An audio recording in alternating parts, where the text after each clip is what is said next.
extra. I found out uses for the extra layers, and I was like, oh, I'll just put the arm like on the bottommost layer from all the extras, and like put the hand there as well. And it's like, oh, I could just like interpolate it because I don't have to deal with it.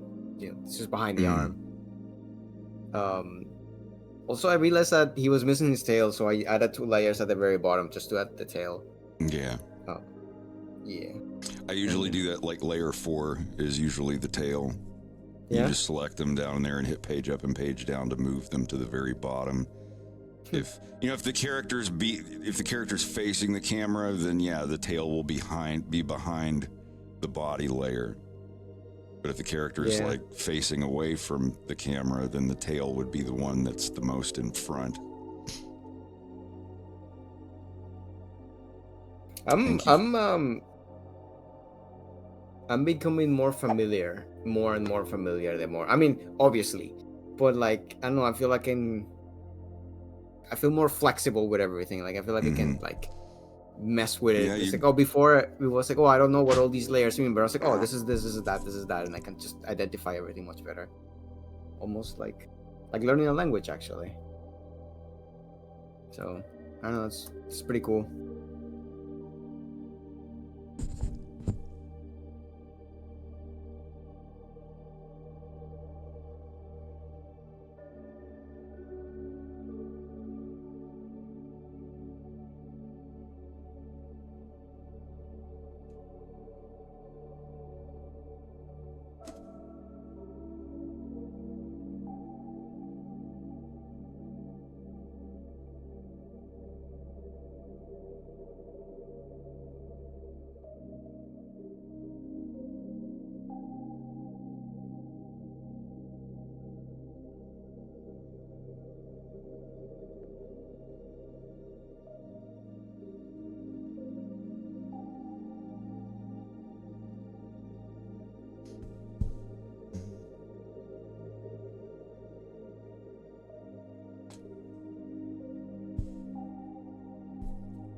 No, Joe was right. There's something else in this file that's making them big.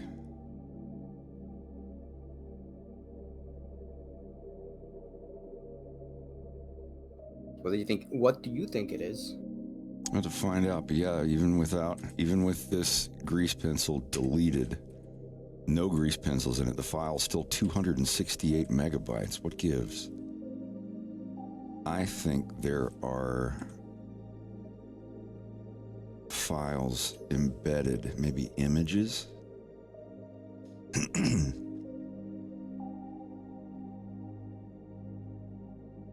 Yeah, that's what I was afraid of. They're full of soup, maybe.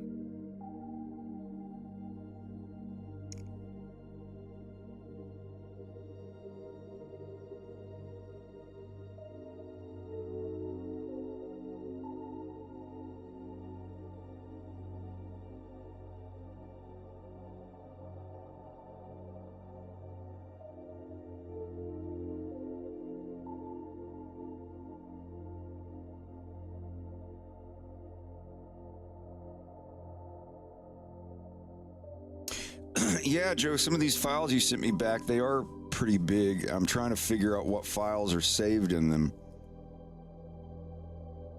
Is it images? Yeah, there's a lot of... Wish I could see what's unused. Body... Yeah. Yeah, I don't know. Are there like temporary shit like undos saved in there? No, I think it's images maybe, but I'll find out. I'm looking in the full file right now. So like the drawings themselves won't make that much size? They shouldn't, but they might be.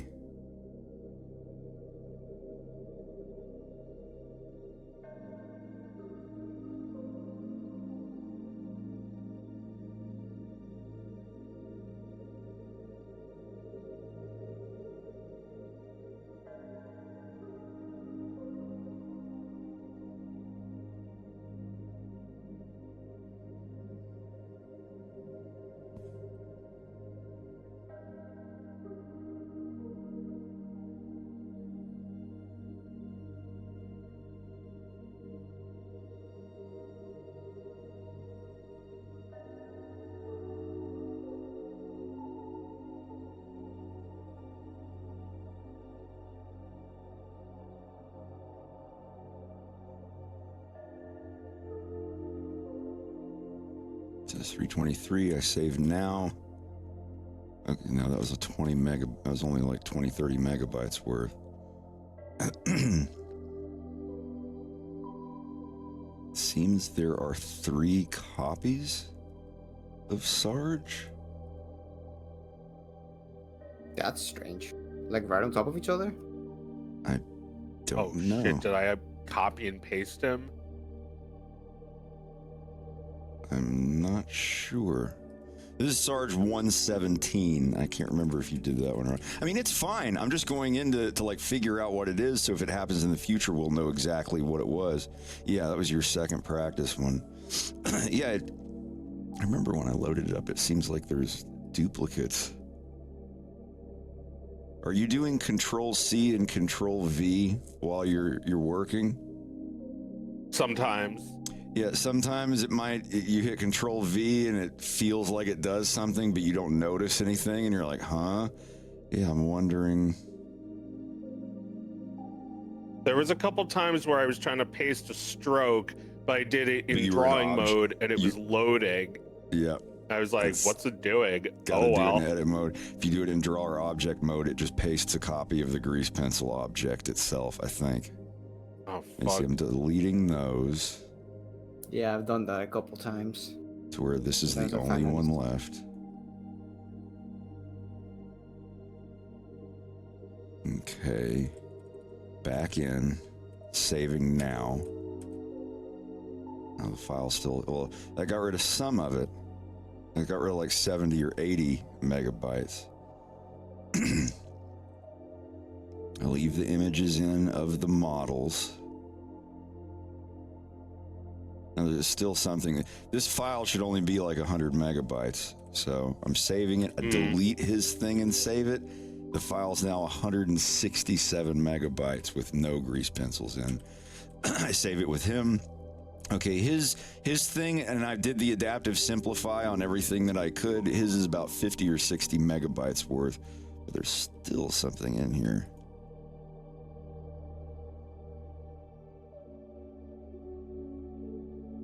Seems like a lot of things are getting duplicated, but I can't find, you know,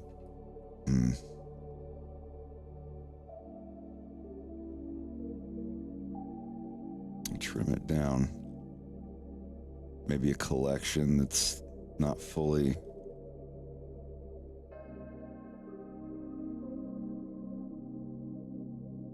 Yeah, it seems like there's duplicates of everything.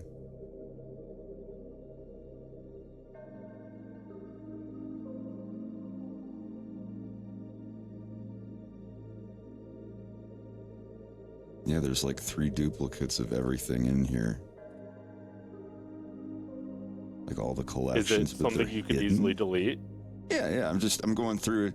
But like for every collection of like lighting and this, that, and other, there's a 001 and a 002 of every single collection. Even though they're, yeah, I don't know.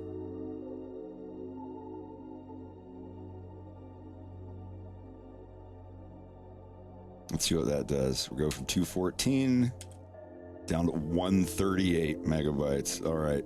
Yeah. At some point, you duplicated all of the collections.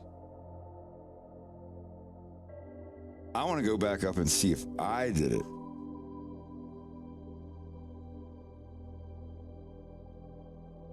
I'm looking at my file, which is also bloated, the new one, and I can't see anything unusual, though. Yeah, go up to the very, very top left.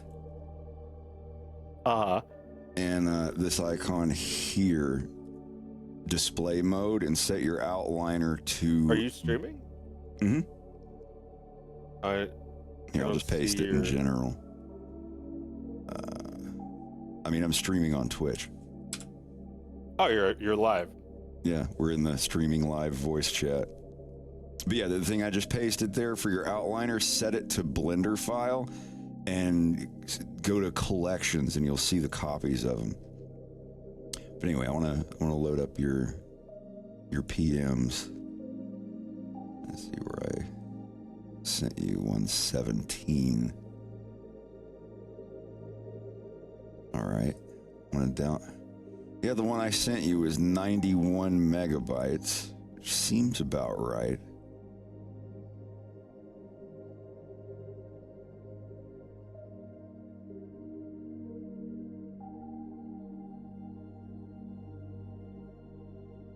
And also, when you do a copy-paste thing, your mouse cursor needs to be in the window. King Anjamongo, thank you for getting a wolf plush.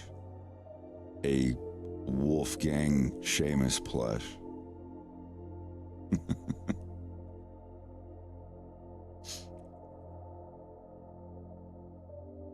Anjamongo. Down for a jab. Hello, hello. How's everybody doing? Salados, thank you for getting one. It seems like everybody's getting them this week. I'm really, really glad they arrived before Christmas. But yeah. At least I figured out what the problem was. I just don't know why. If you duplicate a bunch of stuff and it doesn't have any owners, and then you save it, it should delete them. All right, so here's the file that I sent you before anything else is put in. Let me go to Blender file and look at collections. Nope, it must have been something that you did.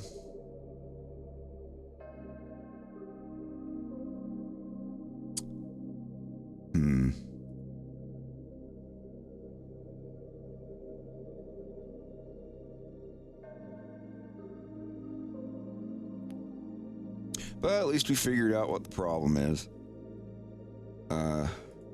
I've just been going through all of you guys' files that you've done and finding the ones that are unusually large.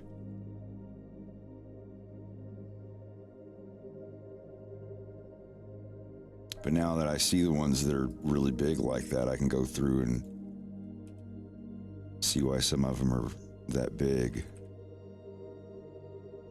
I must have pasted it like 100 times. I thought it was just like did nothing, but I guess this whole time it was completely duplicating the entire grease pencil. Everything. It probably made your file run really slow while you were working too. I didn't notice that. No, we'll see how these others line up. You know, shit like this happens to me all the time. I'm like, why is this file a gigabyte and I've only drawn 3 frames? And you go into that outliner, that blend file setting up there. The default one that you set it back to is view layer. But if you go up here and click and you go to Blender file, it shows you every single type of every single object in the file. If you delete everything in all of these and save it, your file will be like a megabyte. And it'll be empty. But So yeah, when I go to grease pencil, it'll show me all the duplicates? Yep, if there are any. The one that you It sent doesn't me... seem like it. let me see what you're doing, if you can share. Yeah, one moment.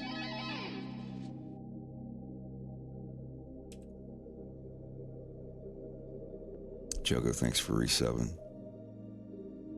And thank you for getting a Wolfgang. Everybody's getting them today. That's so wild.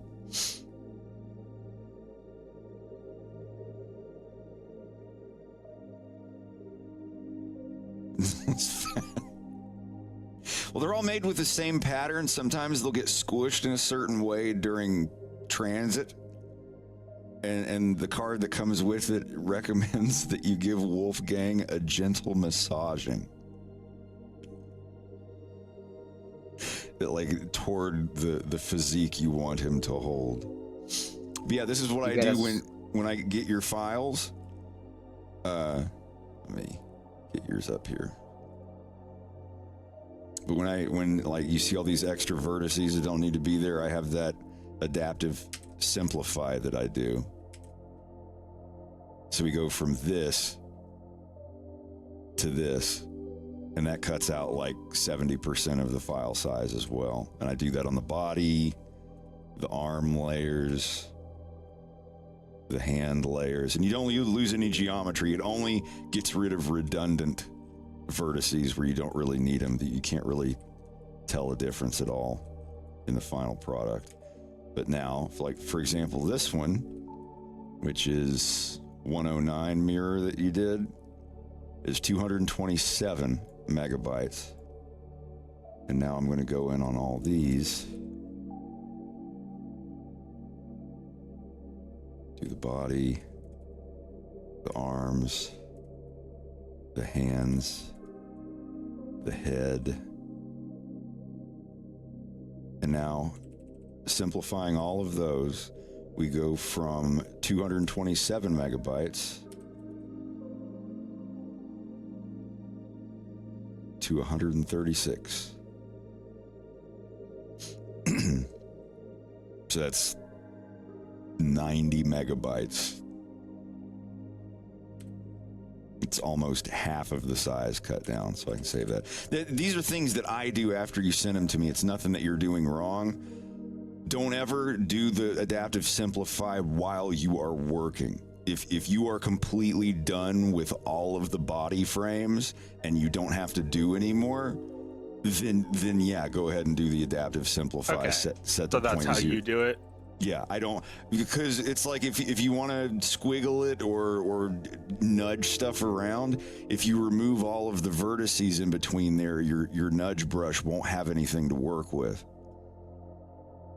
I see. I liken it to dehydrating and rehydrating. You can do that, Right. but all right, I'm looking on your file.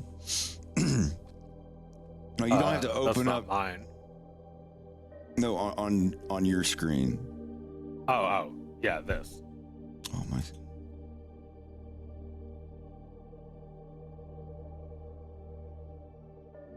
So you're just in that one grease pencil objects layers there. You can close that. But you see down there the Sarge, all those extra Sarges. Oh. So close grease pencil and go to collections, and you'll see what I'm talking about. This is what you did. You mean every one of these things is a duplicate? Yep. Notice how there's an original one, and then there's .001, .002, .005, all of those. So at least 6 times I've done that. I don't know what you did to this is the thing. If you hit Control C, Control V, and your mouse is up there in the top left outliner, you're copying and pasting while you're whatever's selected in the outliner. If your mouse is here in the viewport, there, it did it again. What did you just do? I copied this stroke in edit mode, went into draw mode, and then hit paste, and see it's doing it an 8th time. You can't use paste in draw mode. It has to be in edit mode whenever you do Control V. If you do Control V it's like you Control C, it's like, okay, you are copying a stroke that belongs to this object that belongs to this collection. You go out of edit mode and hit Control V. It's like, okay, he copied something from this grease pencil in this collection, so I think he wants to paste the whole collection, blah blah blah. I don't know why it does that. I think because it can only paste it in a collection outside of edit mode. Yeah, you have to do Control C and Control V in edit mode. I've never even done that before, so good to know. Yeah. But easiest thing, I've already fixed that file, so you don't have to worry about it. But what you would do if you saw this happening, find any collection, because none of my collections have duplicate names like that. Any of those collections that have .001 through whatever on them, you would select them in this screen, right-click them, and hit Delete Hierarchy, which means delete the whole tree inside of them. It's like the 7th one. Yep, exactly like that. I mean, like I said, you don't have to do that now, but that is... Well, I want the file to be small, because it's like 600 megabytes. I mean, I can just send you the one that I fixed. But like I said, I already got it. It's already in my file. This is my file that I've been working on today. Oh, okay, yeah. The cap ones, those are just the captions for the characters. They aren't going to be that big. Yeah, cameras. One thing you can do really quick, if you want to be really clever about this, go up to the search and type in .00. And now go down to collection. Is that all of them? Yeah, well, that's actions. Go down to collections.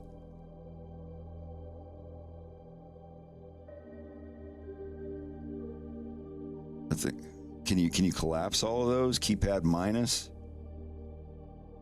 Or is it not letting? Well, No, maybe because it's like... Yeah, never mind. I thought it was going to filter it to just collections, but you know what I was trying to make it do, like show the collections that have .00 in them. Yeah, I figured that would be the next thing to try. Oh, yeah, that sucks. Oh well. Yeah, I wouldn't do it. Just do it the way that you just did. That's the way I'd do it. I just wish there was some option. How do I get the shit back? Scroll a little, like try to like pretend you're scrolling up and down. That's a kind of a bug. That's stupid. Oh, hitting end, hitting like or home and end. The focus button fixed it. All right, yeah, so just select all this crap. Yep, and delete. You want to do delete hierarchy, not just the delete key, because it makes sure it deletes everything. You just right click and hit H, I think. Or actually, yeah, when you right click, it puts you at the last thing you chose.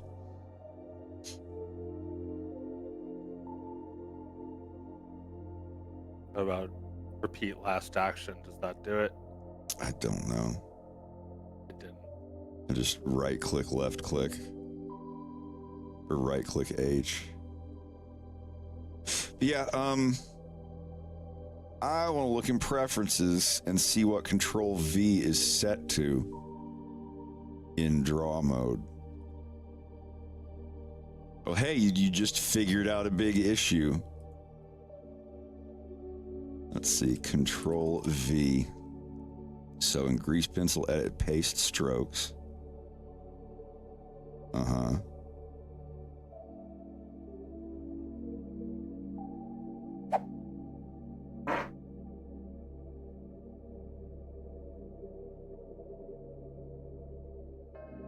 .3D view. Yeah, 3D view is paste object. So, that's interesting.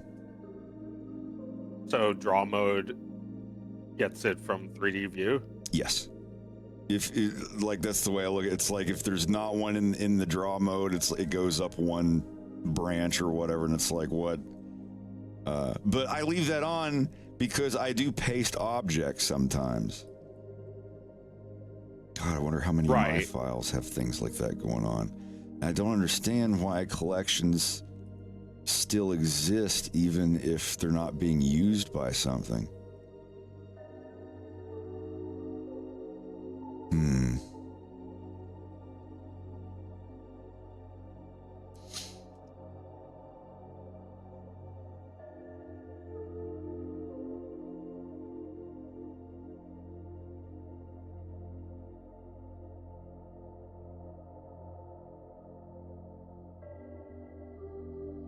Yeah, don't worry about the objects and stuff. Those are all just all the other cameras. Don't even worry about anything there. If you got all the collections done, go and save your file and then do save as to bring up the folder again and see what size it is.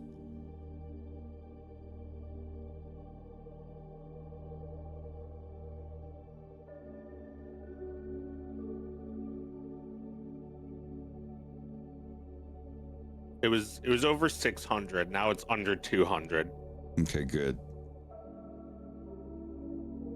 What about these bills? Are these also extras? Those are just cameras. All right. And the objects, those are just captions and stuff. That's just text. The only thing that's really going to take up a lot of space in your file is the grease pencils. So like whatever, I don't know why. So if I go in and go to view layer, I go in like I'm gonna copy that, and I go out here and paste. Yeah, it hangs for a minute and then it goes quiet. So when I go into Blender file and collections, yep, it literally just pasted the entire fucking scene over. Sure did. I haven't really done anything with grease pencil until this year, but for some reason this feels very familiar. Yeah. Well, like maybe I did it earlier this year and the first thing I was working on.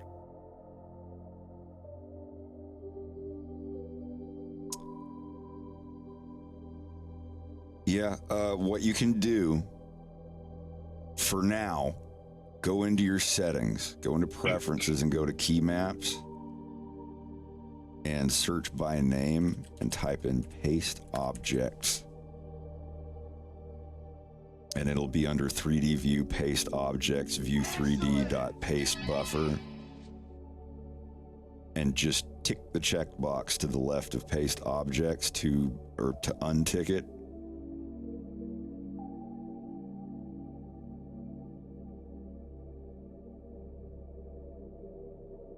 Okay. And now it shouldn't do that. Like, go ahead and try to fuck it up. Thanks, Top, for the resub.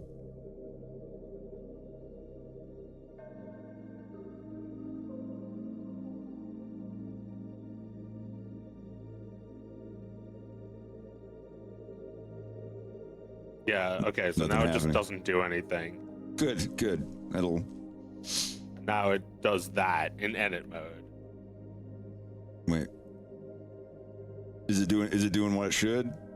Yeah, it's doing what it's supposed to do. Do you like having the gizmo on every stroke that you draw? Having the gizmo? You mean this guy? Yeah. I mean, I put that on, so yeah. Okay, so you know how to turn it off. Okay, just checking. Yeah. Yeah, I like... Wait, why does it look like that? It looks like it's in perspective. That's the rotate gizmo.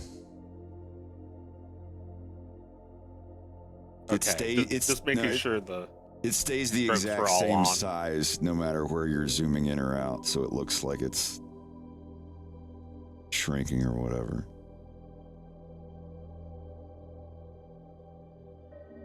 But I like having the blue rectangle around my strokes in Flash.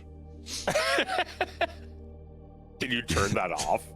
No, remember that was one of the first things that you and I talked about when I was first hanging out on your YouTube streams. I was like, I'm gonna look, Joe, I'm gonna find a way to turn that shit off for object drawing mode, and I was like, I couldn't find it. Well, yeah, like that was the reason I didn't get into using object drawing mode sooner, because I was annoyed that there was a square. Same. I don't even see it anymore.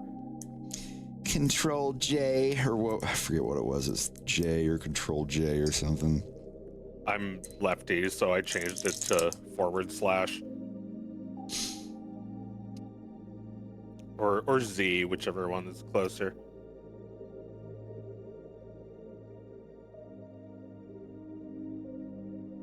But yeah, thank you for solving that one. Yeah, no problem.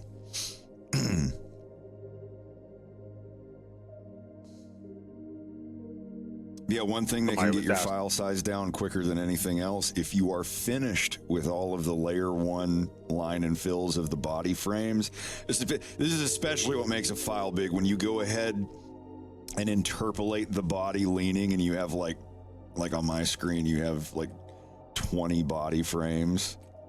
Yeah, they're like this, and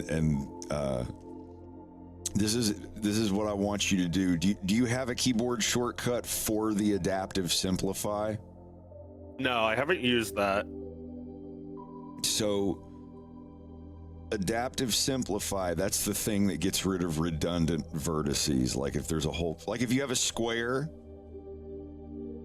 and it's a perfect square, but it has like 1,000 vertices, it only needs 4, right? Because it's a perfect square. Yeah. The lines are straight. You do that, and it will break it down to only 4 vertices. Like what I was doing here. See how it's like this? It might take a second to update, but like this is what all of your body layers look like when you've drawn and filled them. This is like 40 or 50 megabytes worth of vertices.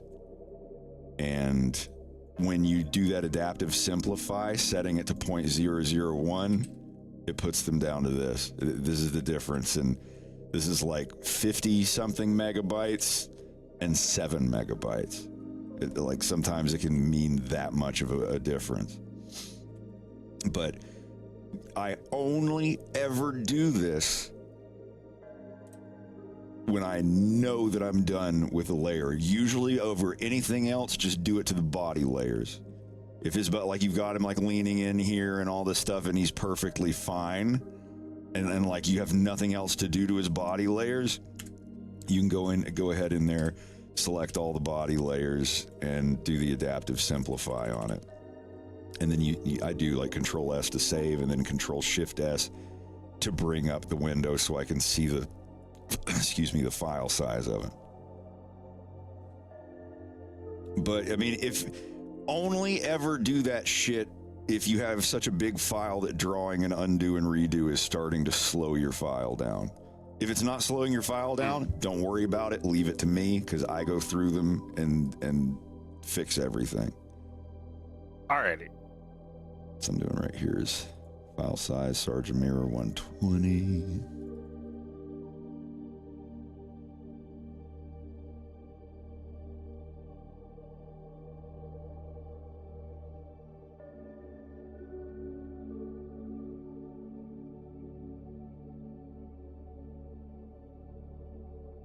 Like on these here, see, like, God almighty.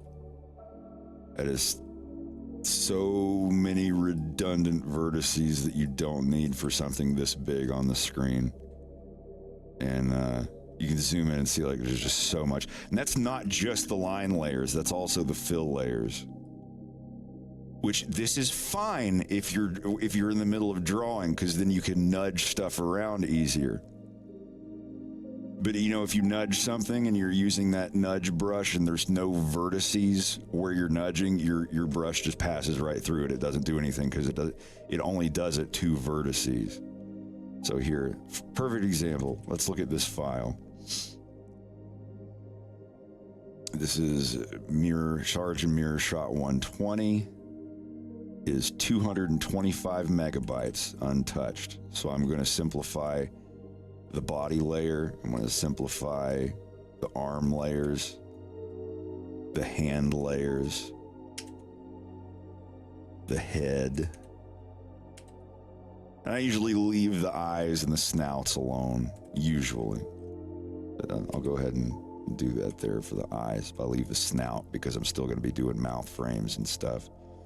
And now we're going over to this guy, the mirror one. I'm going to select all those, simplify, arms, simplify, hands, simplify, simplify. Oh, clever boy, putting the back arm on layer 7. I see what you did.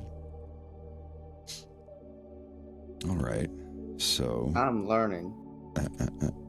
And that's totally fine. Like I always say, all those layers, I usually have, you know, body 1, the head on 2, the eyes on 3. But for like 4, 5, 6, 7, 8, 9, you can put whatever you want on them as long as I know or can figure it out. It doesn't matter.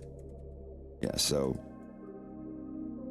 I've done this to both of their objects, and remember, we're at 225 megabytes.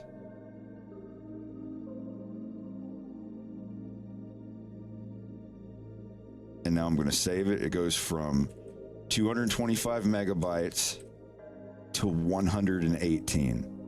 So it's almost a 50% reduction. I mean, for something like where it's Paul Ekblade doing his sign language stuff, your file is going to get to a point where even when everything is simplified, you've just got so many fucking frames that the file is just big. That sequence of Paul doing the sign language and then they turn back to James, that is actually 2 objects. There's one object for the first 5 seconds, and then there's another object in the exact same spot for the other 5 seconds of him doing it, just because it got so fucking big. I couldn't draw with it. But that was, you know, like 10 solid seconds of just every frame being a complete new frame, body, head, hands, everything. So now I'm going to go to the next one. These are just Sarge. I haven't done Bill's yet. Bill. Oh, hello. Yeah, I snuck in.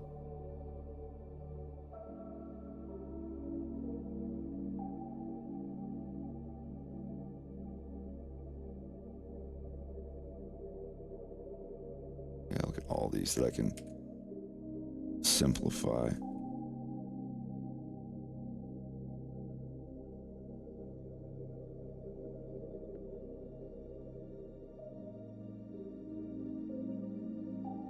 Dang, all 3 of you going at the same scene. Yeah, trying to get it done. So this one, shot 103, is 110 megabytes. And now when I save it, it is 103. So that's 7 megabytes there that I saved.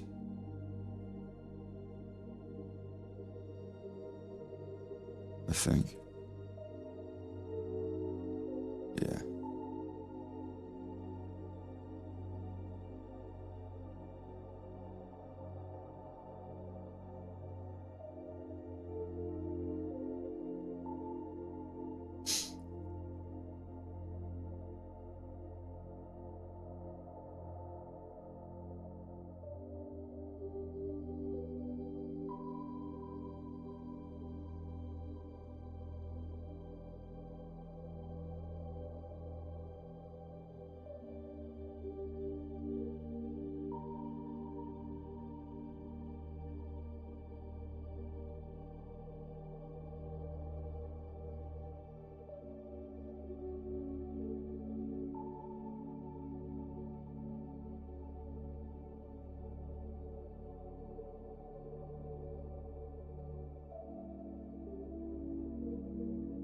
So yeah, 116 is 117 megabytes, now down to 74. How about that?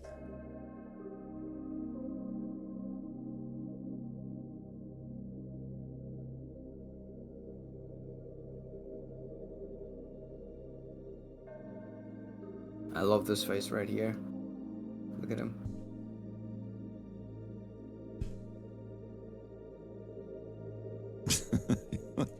I beg you freaking pardon. Yo.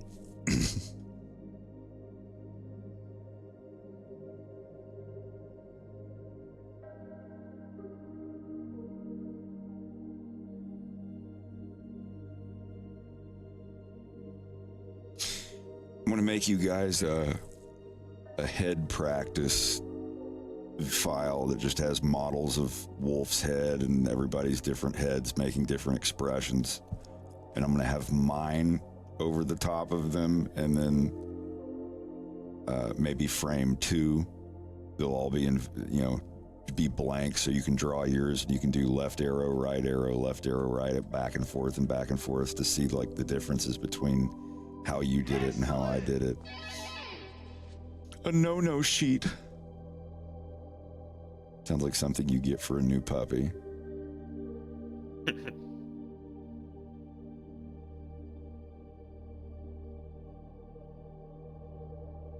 Gardiz, thank you for the resub.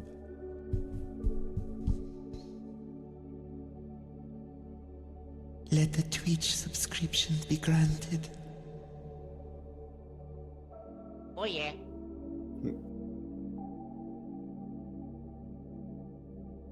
Sub of the lost, withdrawn from its vessel. Sob of the mind, key to life's ether.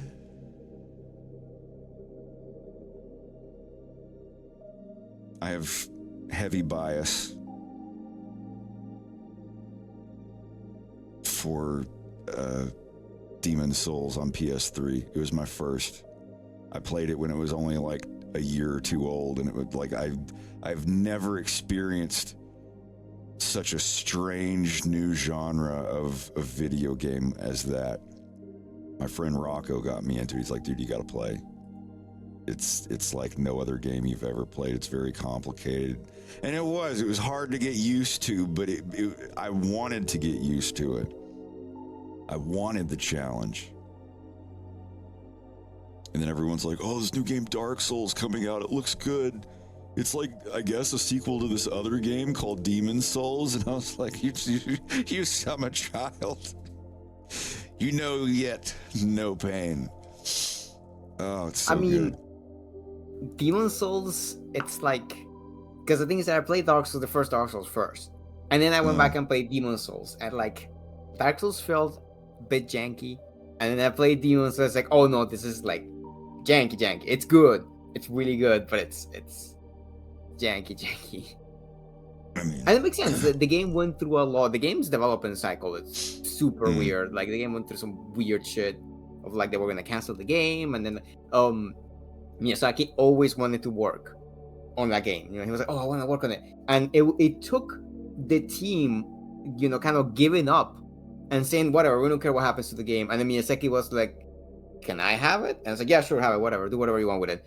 And he just did whatever he wanted with it and made Demon Souls. It was cool.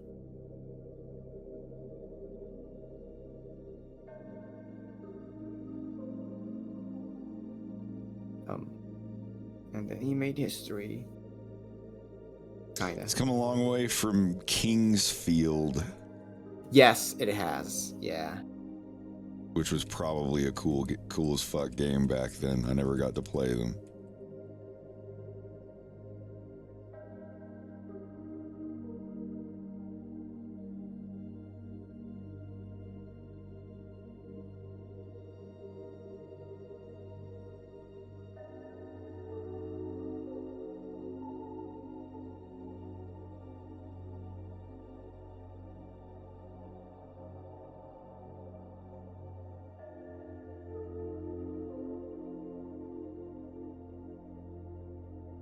Let's see how much this saved us. This is 102. Size of 154 megabytes now that I've adaptive.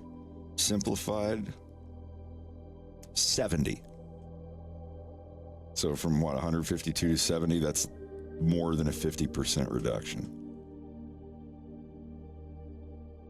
I decided to do this because there is a bug in, and see, it's already happened. There's a bug in Warudo where if you have it set to a window, like a capture window, like what James is drawing on here, if it hangs for more than 5 seconds loading a file, Warudo loses focus and you have to close it and reset it.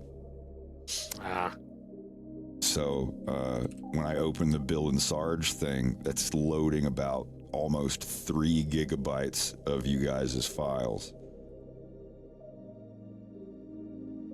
So I'm going through to squish them down, if it maybe under a gigabyte. It'll load much faster. And wait, is he missing a nose? He's missing a nose! Boop. Right there.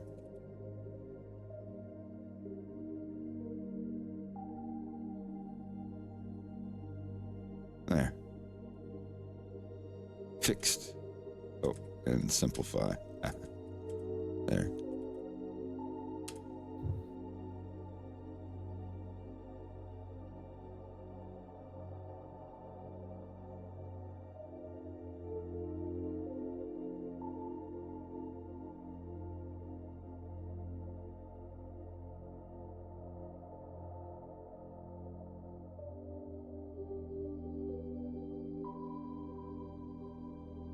Already simplified this one, didn't I? Yep. Yo, okay.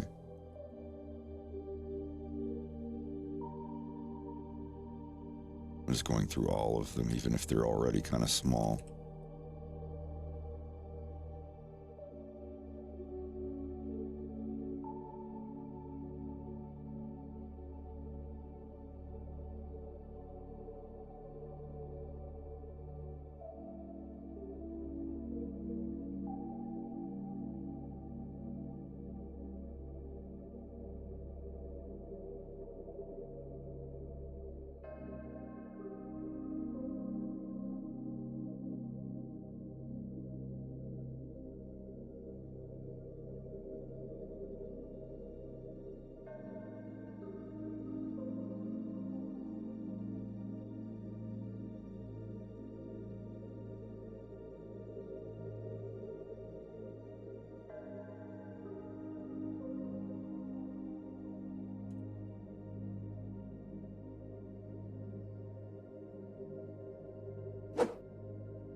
From 152 megabytes to 87. So almost exactly 50%. So you're cutting out half of the space. And the bigger the file, the more frames, the more stuff that you'll cut out, obviously.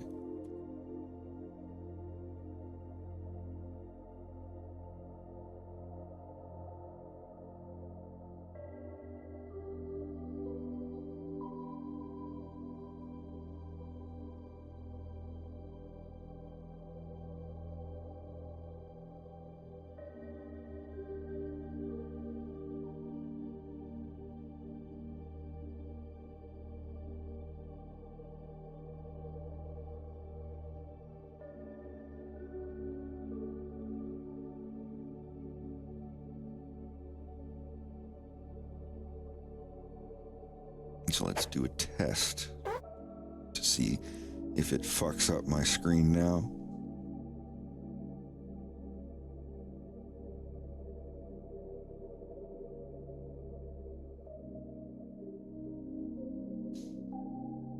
Closing Blender. Survey says, God damn it. Bastards.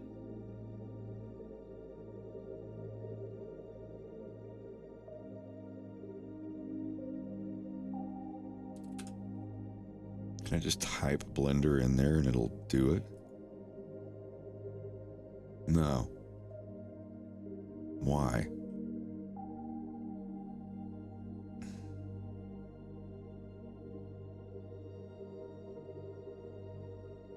Because half the time in Warudo it comes up as just Blender, and the other half of the time it comes up as unsaved Blender 4.1 release candidate.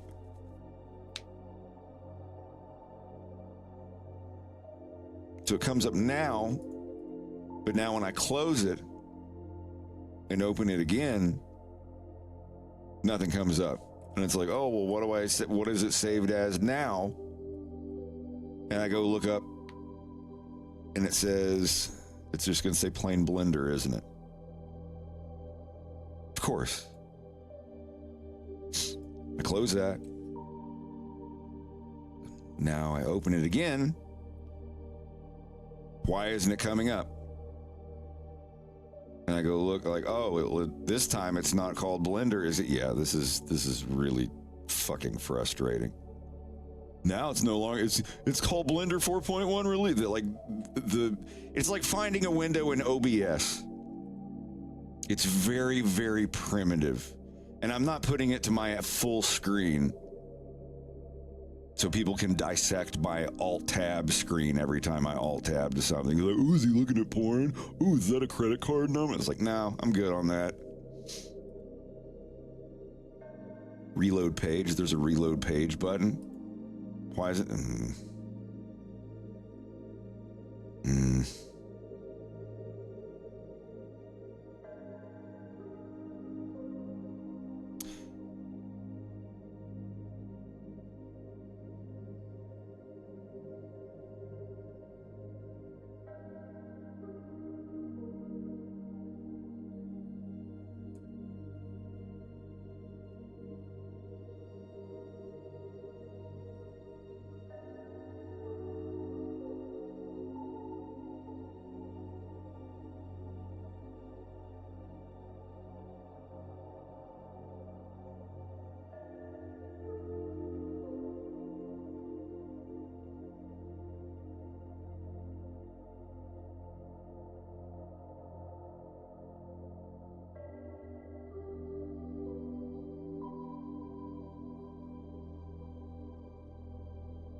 Because the way I had this before, I could close this window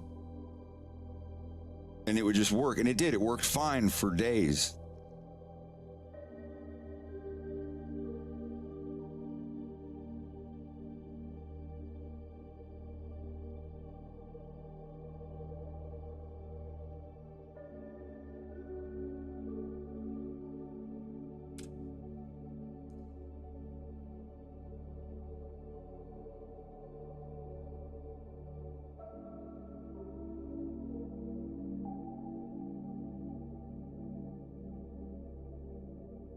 So let's say I close Blender entirely, and now I open Blender. Yeah, see, it doesn't work. I've got to go back in and change it to whatever other thing it was set to. There's no refresh.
So now, when I close Blender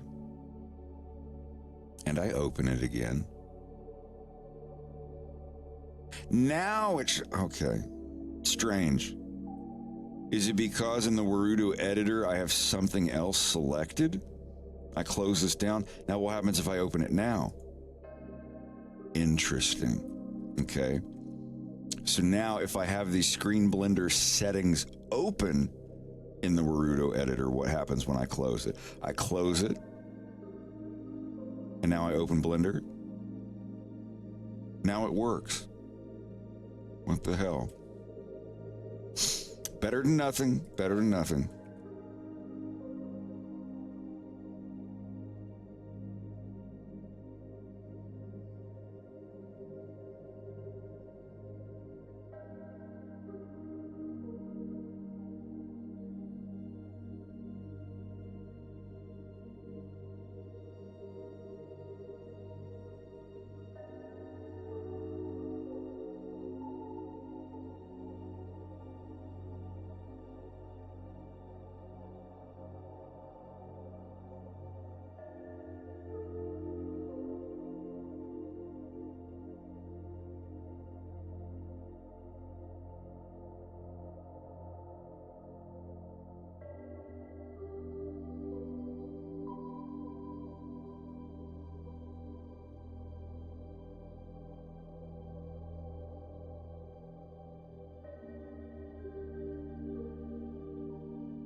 What is still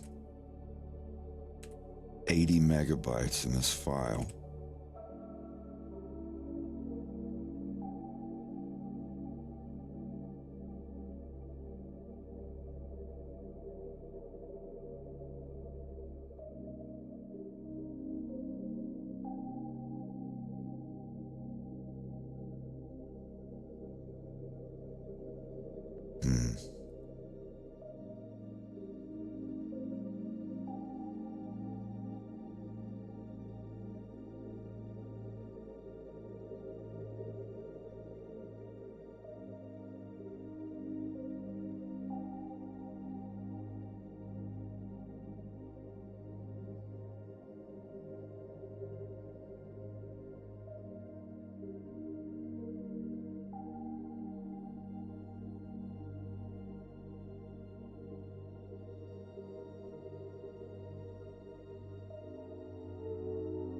Blender really needs a thing that shows where, like a pie chart thing with pie slices showing what's taking up space where.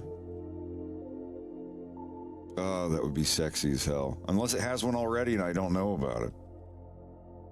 I don't know.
All right, that's all Sarge is taken down. Let me go into bills.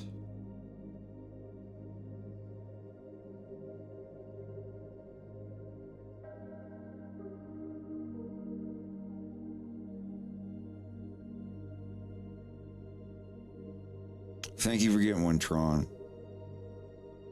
Seems like everybody's getting them today. I've had like 12 people message me saying like, I got it.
All right, I'm gonna go grab some dinner. I'll be right back.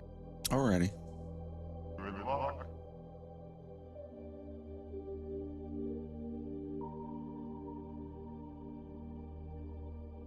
I'm gonna leave Sarge like this on the stream, so he's just gonna stare indirectly into your soul like that.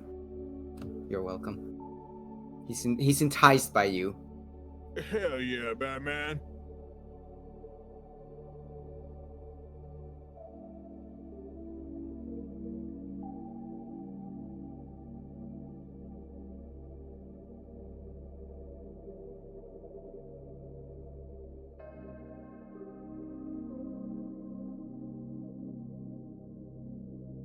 That's looking real good, Joe. Watch the muzzle pop on the lighter furrows muzzle there toward the end.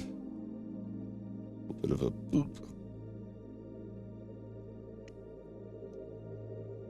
But no, you're doing great. And also don't forget the ear in the back as well.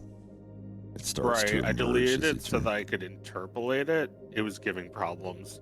Right.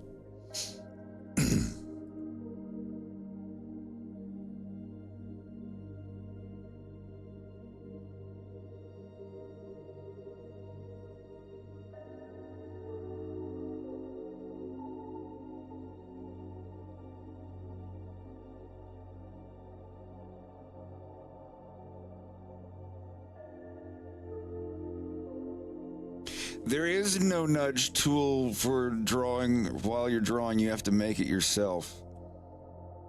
I can show you. So the important thing to remember is when you set this shortcut up, the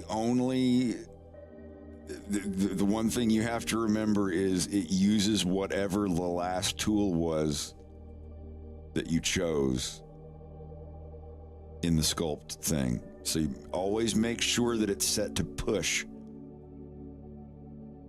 This guy right here, push in your sculpt mode. But while you're in drawing mode, go to your preferences, key maps, empty out your search, and just go down here to grease pencil and go to grease pencil stroke paint draw brush. And you've got your first one here, which is left mouse. That's what you do. You will have another one that is alt left mouse that does like draw straight lines or whatever. I never use that shit. Open up your alt left mouse.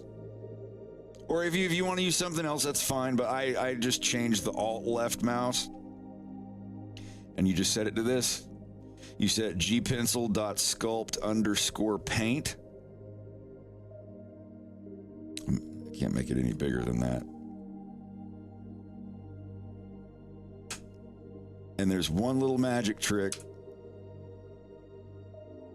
that you got to do. This wait for input here, it's going to look grayed out like this. Tick it to where it shows up, but don't tick the box. The box has to be unticked. But this part is not grayed out. Don't let it be grayed out like this. Tick it to turn it on, but make sure that while it's not grayed out, this box is unticked. Here, I'll just make an actual image of it, and I will link you to it in the chat.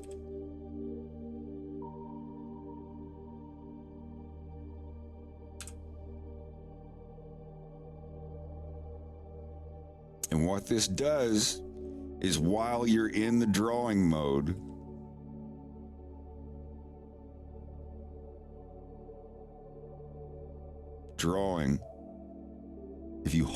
if you just draw, it's like this, but if you hold the Alt key down, it switches you instantly to that other thing. Grease Pencil 3, this doesn't work.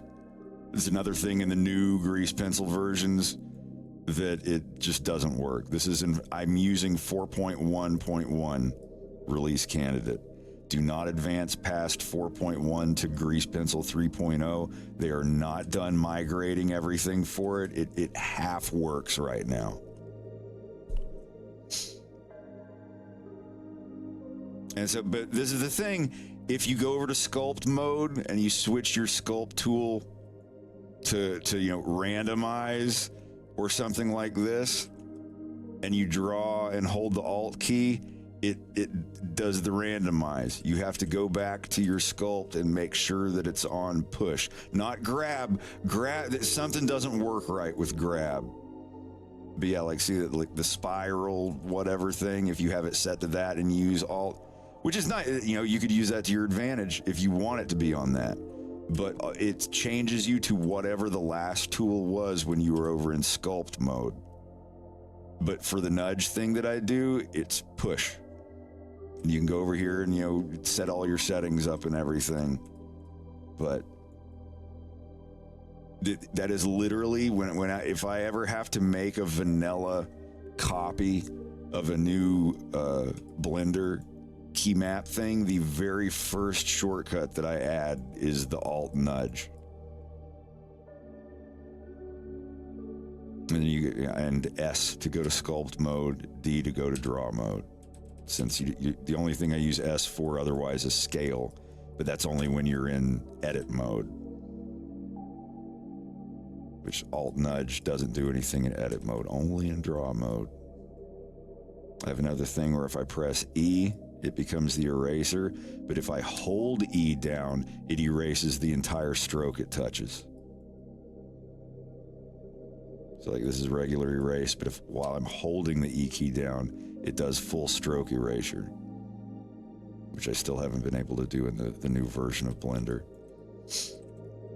I strongly recommend people do not update past 4.1.1 yet. Do not go 4.2 or higher.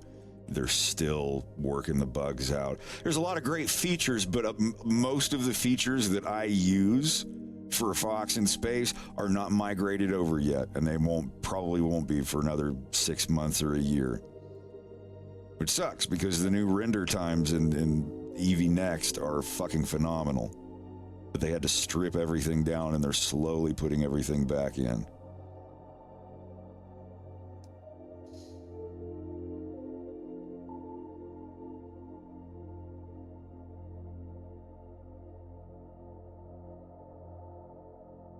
Anywho.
How are you two doing tonight? I'm doing all right. Just trying to stay busy. You're always busy. Yeah.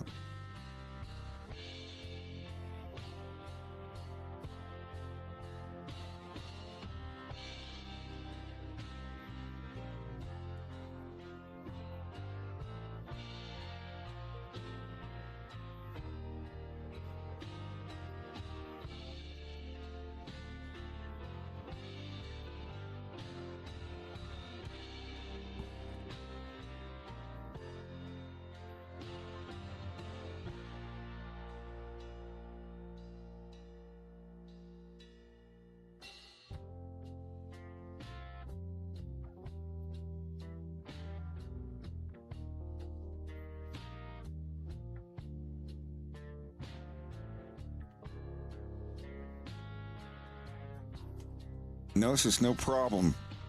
Anytime that you see me doing something in grease pencil that you don't know how to do, stop me and ask. I'll show you. Usually it's keyboard shortcuts. There are some keyboard shortcuts that are lifesavers. Also, this one. This is another one. Drawing stuff like this, and you want to trim the lines without having to go to the scissor tool.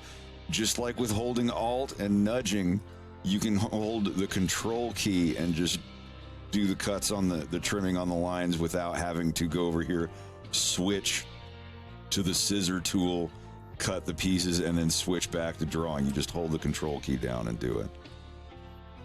And that is done in the same manner by going to Preferences.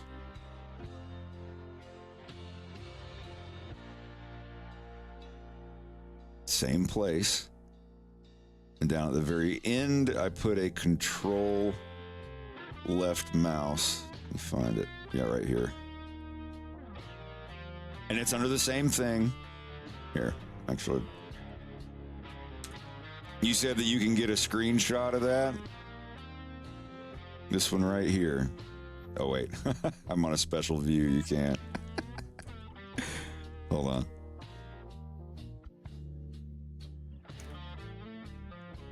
Whoops, I'm in the wrong room.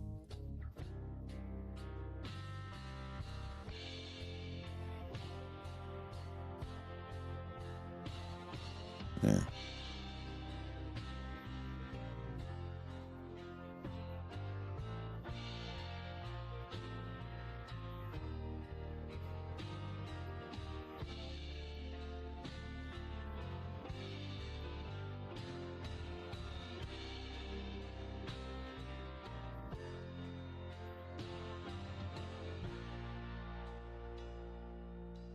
And the flat caps thing,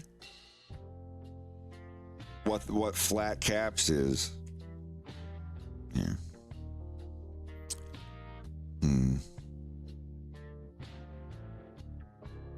Say you're drawing a line and one is big like this. If you cut it off and trim it here, you see this line still has that rounded edge on it. This is like flattening caps. You can also do that with a keyboard shortcut. When you have flat caps turned on, like up here, there's a little option. You cut a line, it flattens the end of it. So that's just, that's all that flat caps means on that, if you were wondering. Which I have it on by default. But if you don't like it, if you want it to not have the ends, it's there too. If all of your lines are about the same length or thickness rather, it doesn't really make a big difference. But yeah, in the situation where you have one that's thick like this and then you do it without flattening the caps, it's gonna do that on the end of it. And then you have to go actually manually in and toggle caps, turning it on and off, whatever. Ugh. But you get the idea. So you look for the answer and blow it apart. Tear it up till there's nothing there. 'cause it breaks your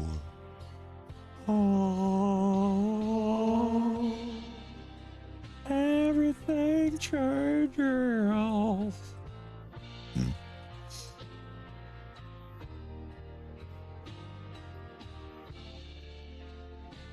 Oh, Jesus. Did you come downstairs quiet on purpose? No.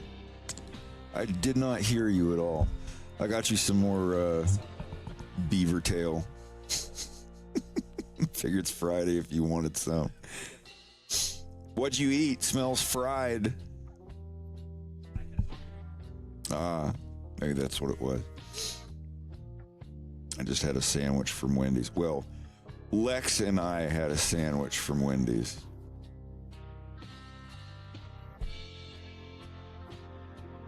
Jeez.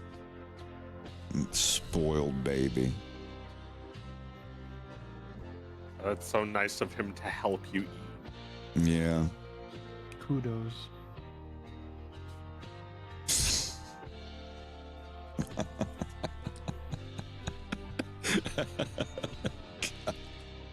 Greg comes down to the basement to talk to me for 30 fucking seconds, and he comes down 2 stairs of the basement stairs, and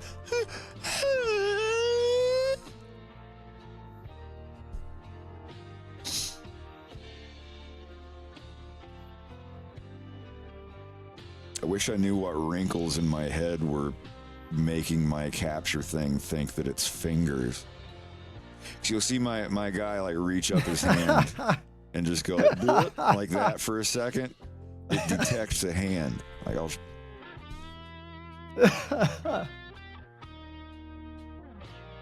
maybe I can get it to show it. I don't know. That's some curse. Every time I go look at my capture to see what it's doing, they go away. Just don't emote ever. Because one time, like, I wrinkled up my forehead, and it was like the little wrinkles in my forehead. It thought those were fingers going horizontally. What if you wore a headband? Well, it's not always on my head either. Sometimes there'll be a tiny little hand on my shoulder. And it's like I have to cover everything up except for my hands. Weird. All these hands.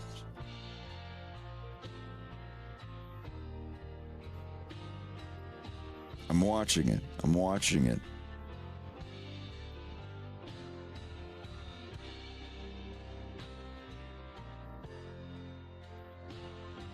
We'll catch it.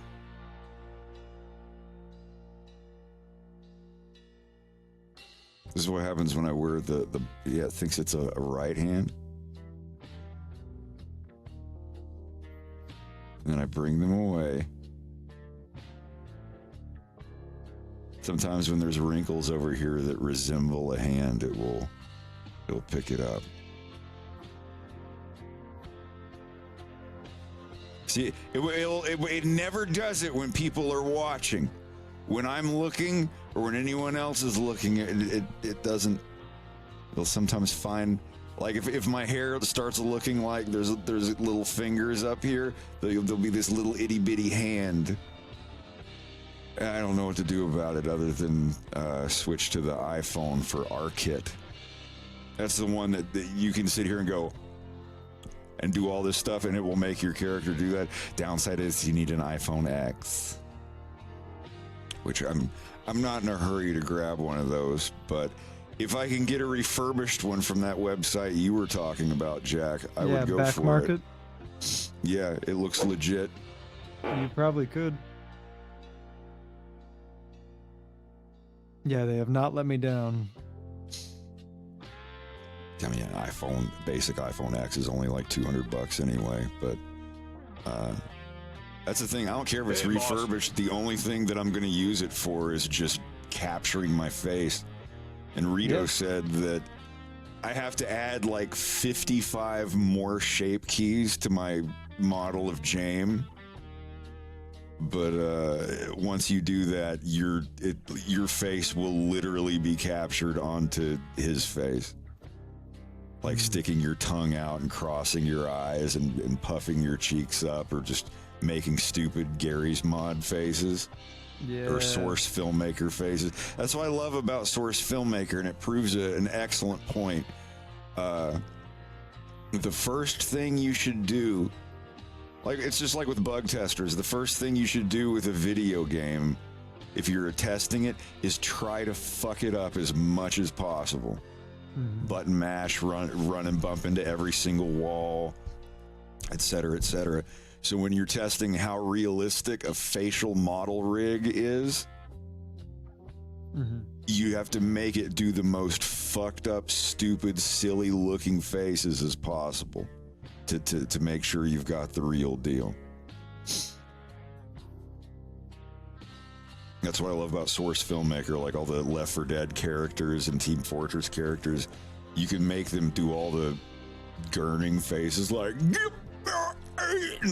but they're faces that an actual human can make.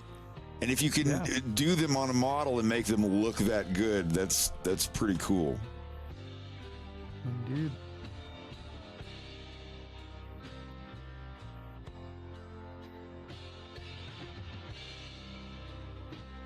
I don't know if you saw the video I posted the other night. I don't know. The thing that I need an iPhone X for. I know it's up here. Here it is. I heard somebody come through on someone's speaker. Someone's here. Yeah, that video. Via the ARC hit thing. It has this really creepy white, hairless face that matches what your face is doing on the camera. And apparently that there is the primo most advanced, nice looking facial capture you can do for a face rig as a VTuber.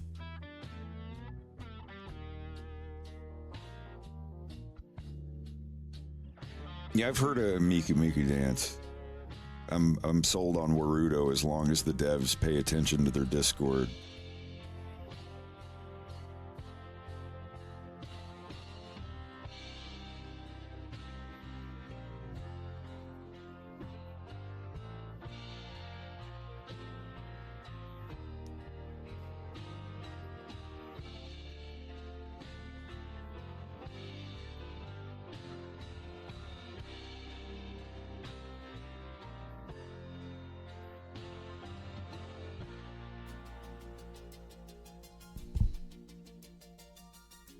All right, I think that's all of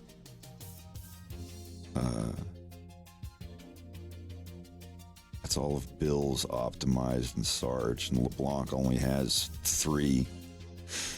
And those are all being worked on right now, so let's now see how long it takes for the Bill and Sarge thing to load up. Maybe it won't crash out Warudo this time.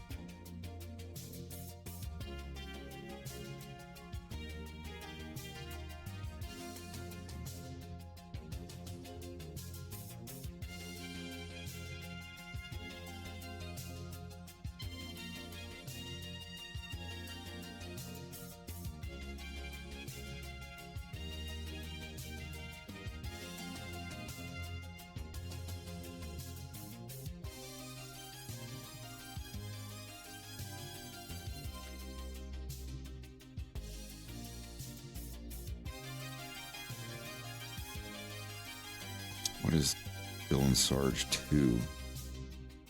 This is not what I was looking for.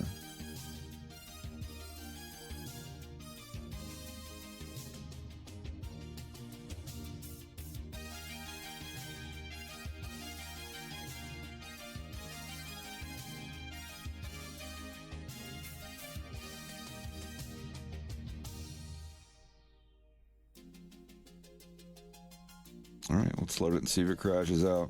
Or see, the thing is, there's a bug in Warudo where it's got the Blender window, but if I open a file that's like 2 gigabytes or has 2 gigabytes worth of linked files to load in, it hangs. And the way that Warudo, like when the whole screen just turns white and you've got the blue spinning thing on your mouse and you wait for the thing to load, if it hangs like that for more than 5 or 6 seconds, Warudo loses the capture. So let's see if, yeah.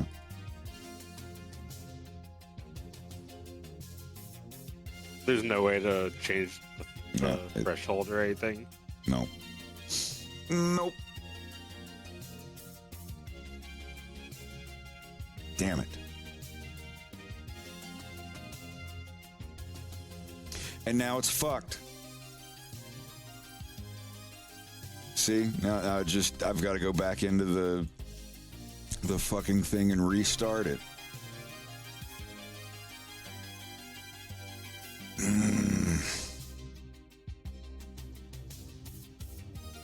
It really won't. It just don't know that. Never mind.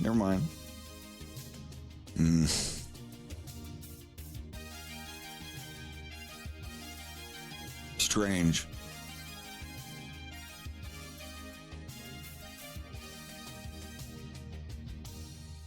It's not perfect, but you know, I could fix this by just capturing my screen, but I don't do that. I don't do full screen capture. That's how you get doxxed.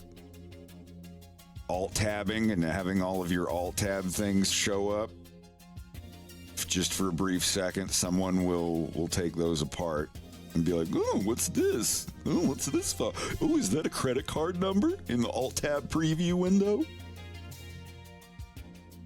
Lame. Okay, so I close it, I open it, it's not, there it goes. Now it comes up. It's so strange.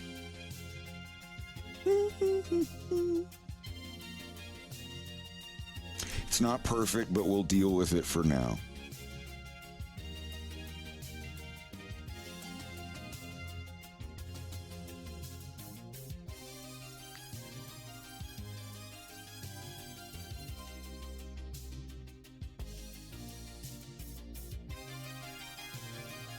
What's interesting, even if I've closed Blender entirely, after recently opening the full working file of this scene, it opens twice as fast, as if those files are still in the RAM somewhere.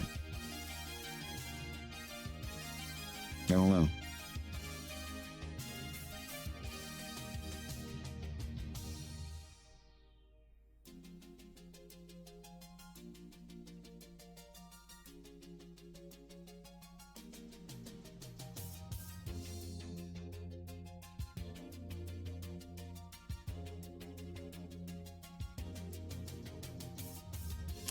Hello.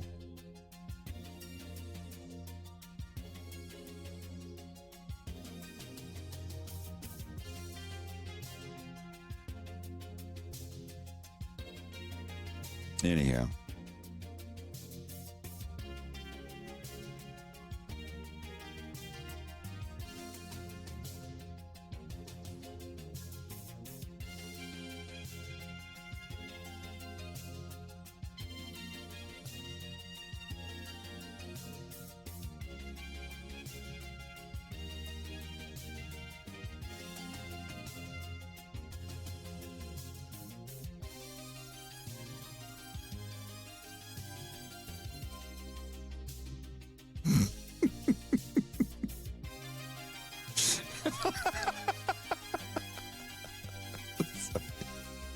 This is the idea for the next plush.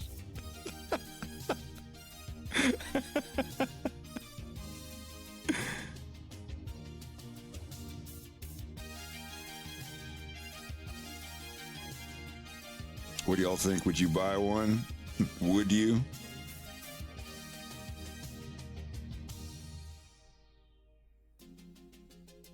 A plush of JJ. Or are you talking about something else? Someone else? Well, that's definitely what it's for.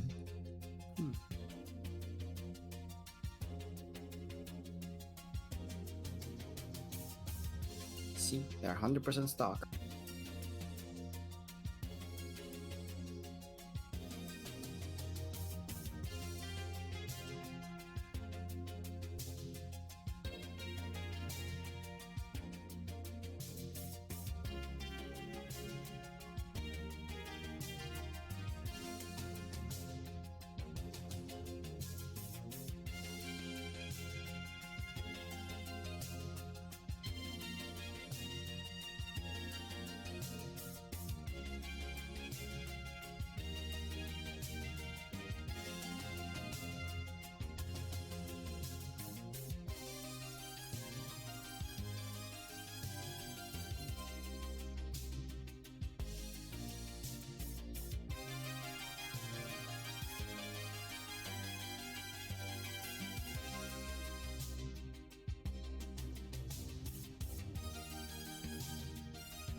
Fox is still oblivious.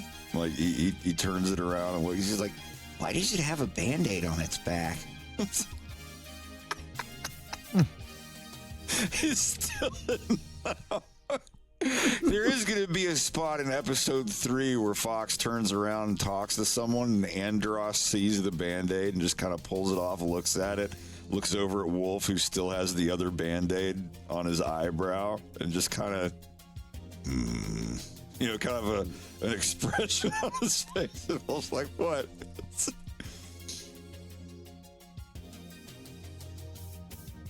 Where are the rest of his clothes? You see, sir,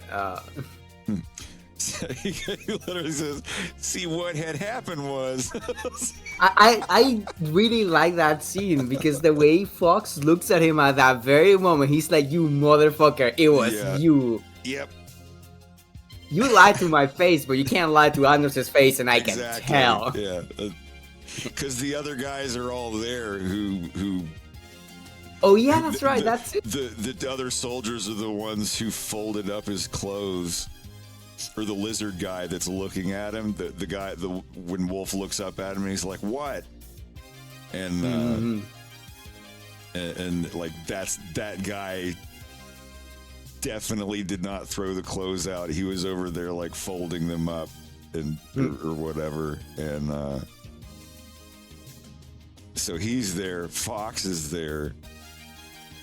So that's why he's like, oh wait, if I lie, this guy will know. If I tell the truth, Fox will know and get mad at me. And so he's like, so what had happened was, that's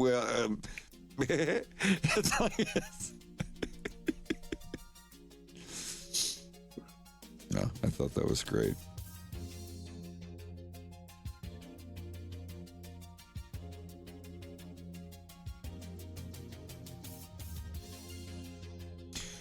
Oh, I can't wait to get on the next scene. I've really got to get that set up with Farah and her dad.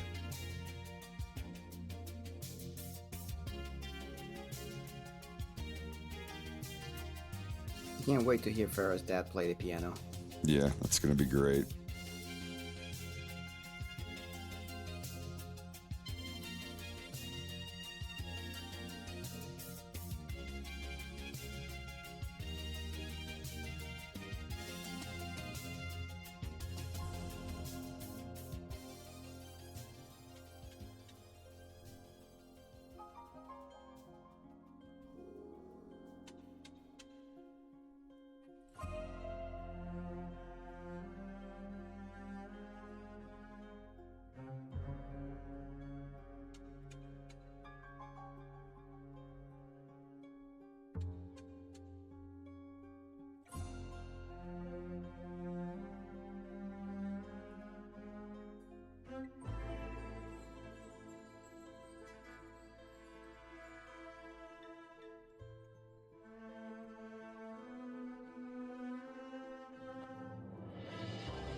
Oh, I know what other scene I can work on for now. The one that I wasn't even finished with.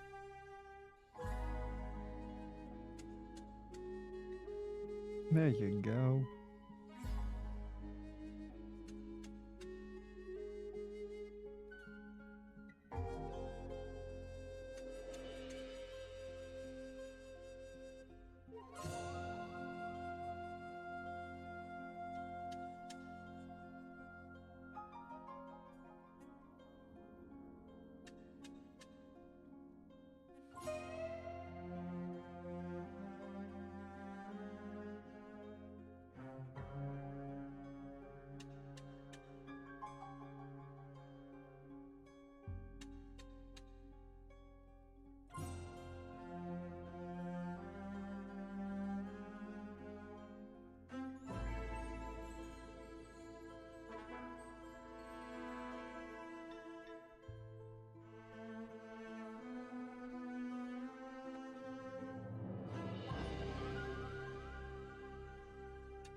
Oh, wow. He's TFing.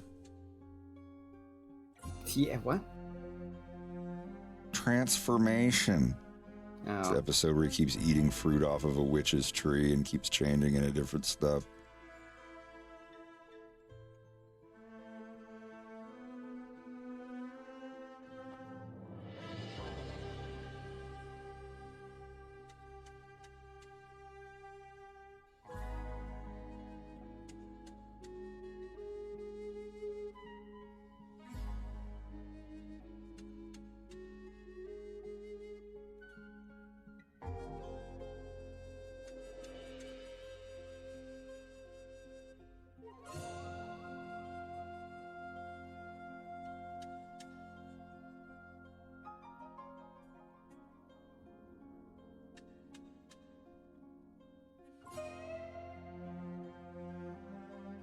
Hey, boss. Just me again. You're still the boss. Yeah.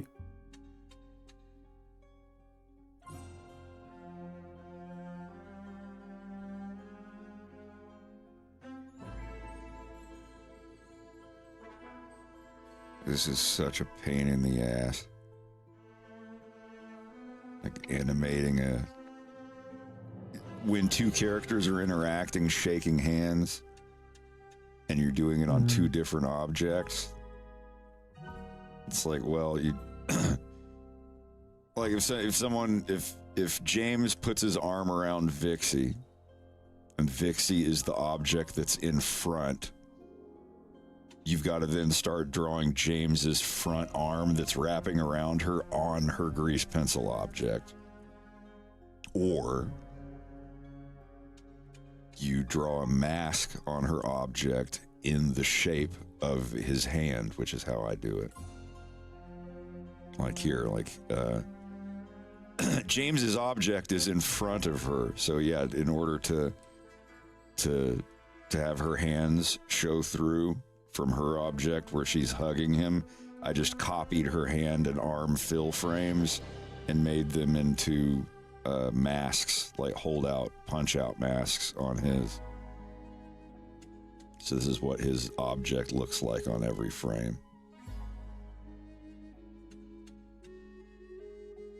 Very good. Or you could have them both on the same object and literally just draw every frame on one layer, which is, you know, how they did it back in the day, but it's just too much trouble in my opinion. The way I'm doing it is not much less trouble, but it's a little easier for me.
Look at him. He's definitely seen some shit. Look at his eyes.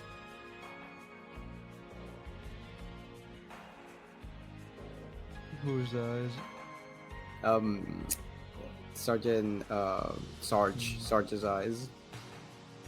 He's seen some shit.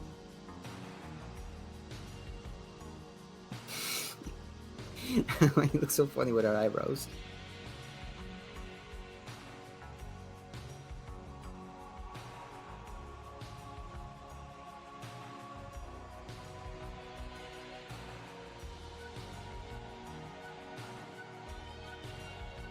Hey, Hi. boss. I.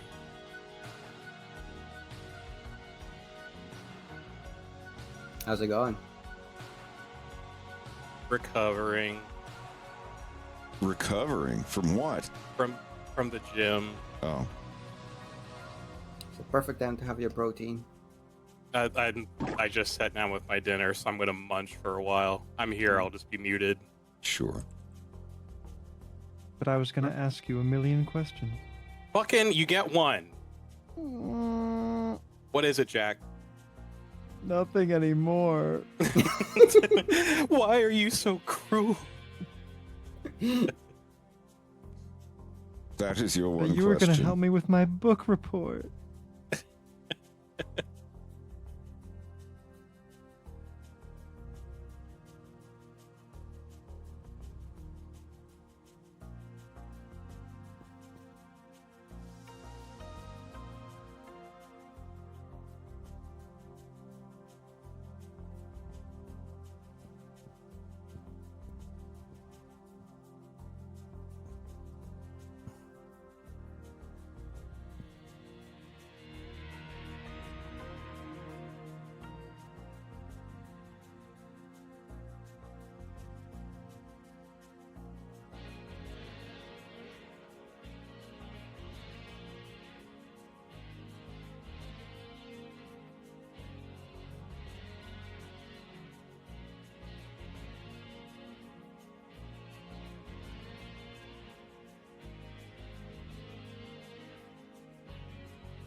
You give Mario a little bit of a bald spot. It's great.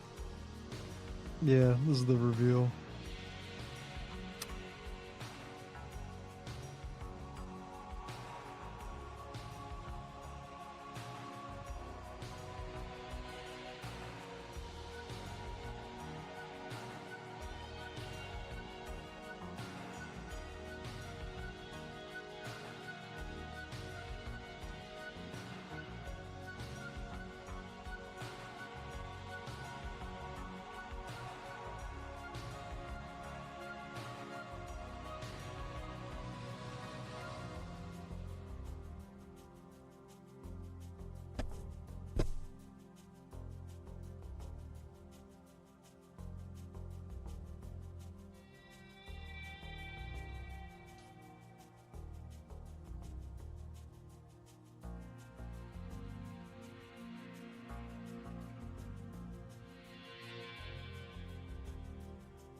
there dedicated fill material for something like Wolf's Mouth? Let me show you, like, for the way that I do my characters here. Let me just draw James really quick for his head layer.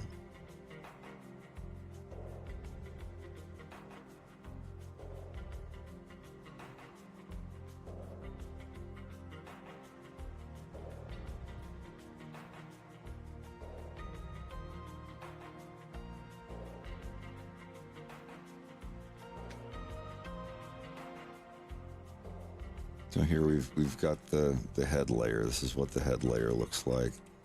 And you fill it in with whatever. And then you go to the eye layer.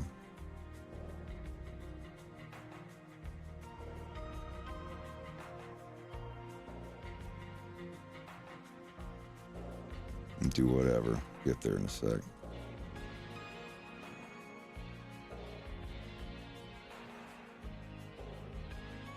And then when I get to the muzzle,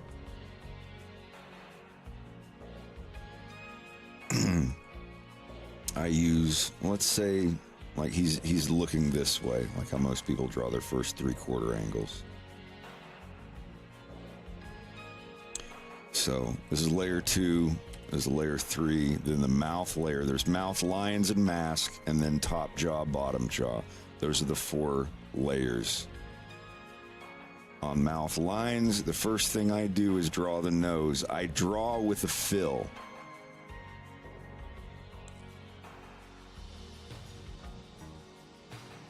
So if he's looking over here, and then I draw with the secondary color.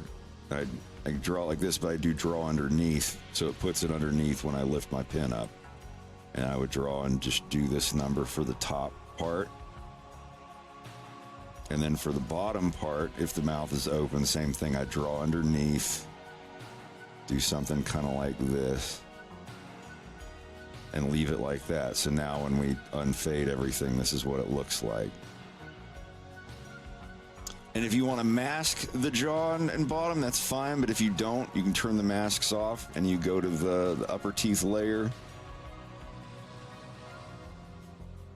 You draw the teeth in where they're supposed to go, like that. And then you can go to the lower layer, put the teeth in that you want to draw there. And then behind that, on the lower jaw is the tongue and the throat as well. So then, you know, you've got the tongue there. And then even behind that, I just do the whole throat thing, which is like this. But then when it gets up here to the lip, I make it thick and kind of do that. So when you see it,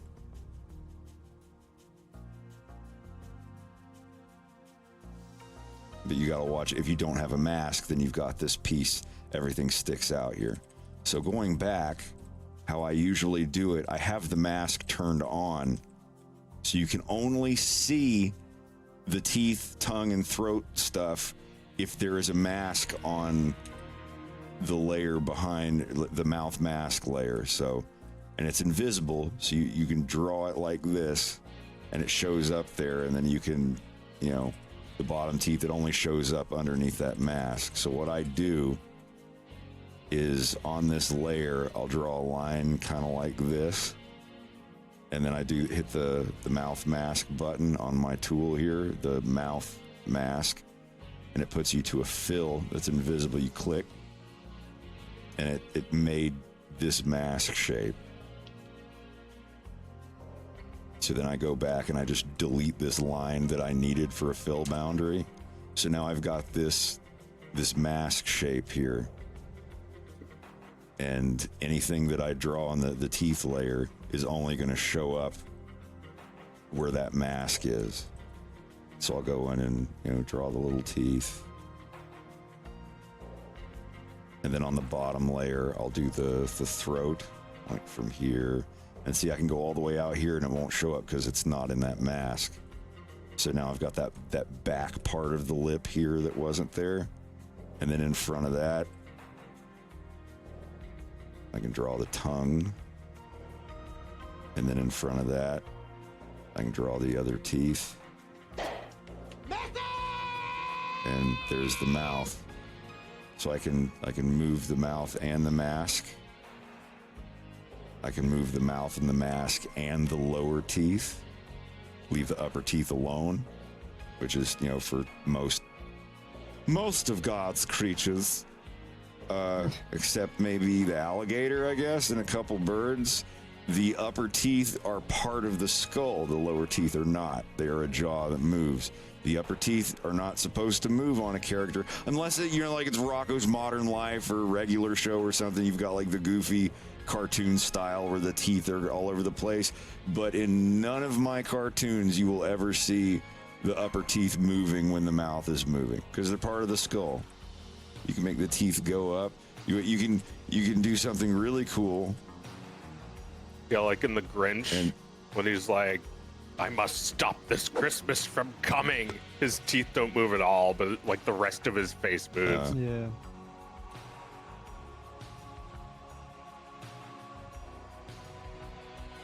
You have the snarl and the gums show up and everything.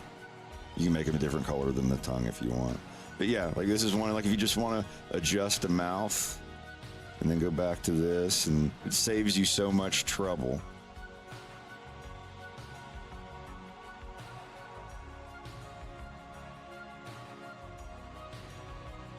But yeah, that's how I do them, and on the muzzle layer. Because this is the thing, the fill layer for the mouth layer is just the mask layer. This mask, you don't see it. The way that my files work is the fill layer for whatever layer that you're on is the layer immediately underneath it. That's why you see like 06L and then a 06F underneath it. It's layer 06, lines and fills. The fill is directly underneath it. That's how I have my fill tool set up.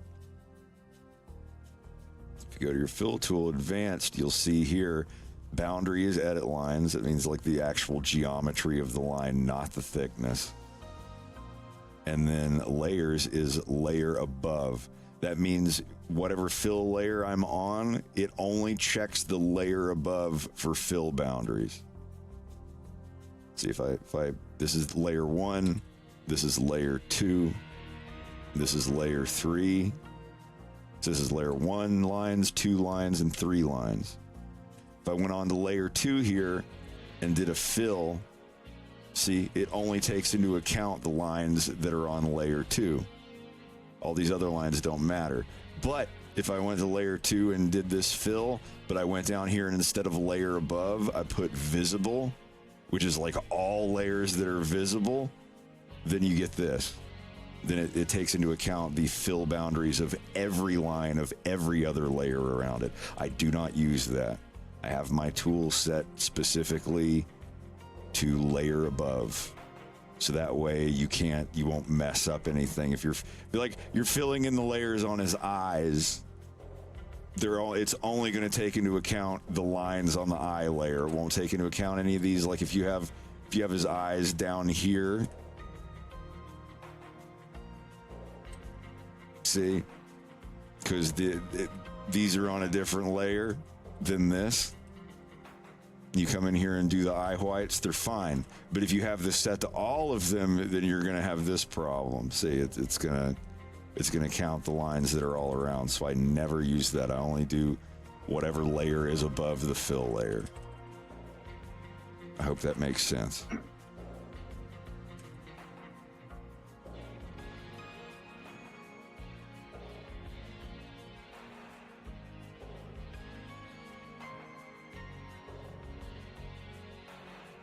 No, it's just, I believe all of this is explained in my grease pencil tutorial that's on YouTube. I'm pretty sure I go over the fill boundary stuff really in depth.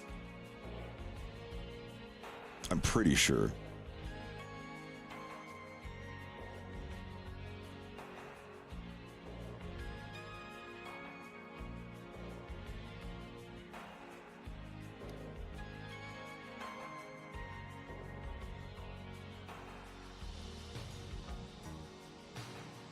Yeah, I'll have to get around to it and make a clip or something.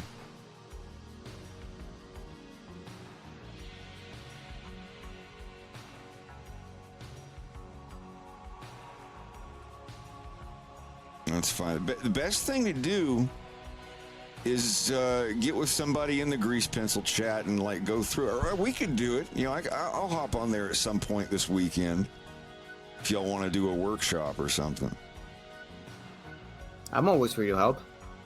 Yeah, and DT Double Tap is always around to help with stuff. Just very appreciated. I try to do as much as I can, but then I find myself going back and repeating stuff a lot.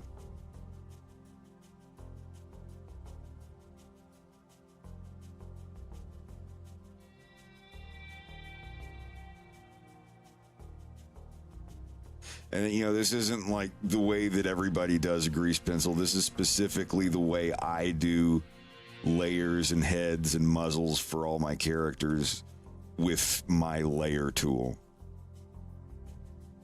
It's just, it's a workflow I've created over the past 2 or 3 years. And it just works. It just works. I was gonna say that. Is Discord patrons only? Absolutely not. Anybody can join the Discord. You gotta follow the rules. You do know what rules are. No. Rules are for fools.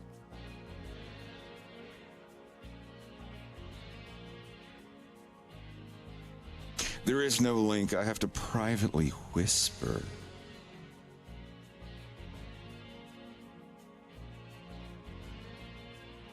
Remember when I had the public link and advertised it in a YouTube stream? That was hell. It took a while to get everything simmered down.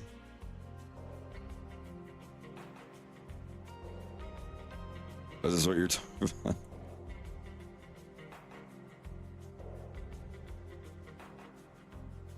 Yeah, there's some frames on there where his teeth are just completely still. But yeah, the upper teeth especially don't move at all.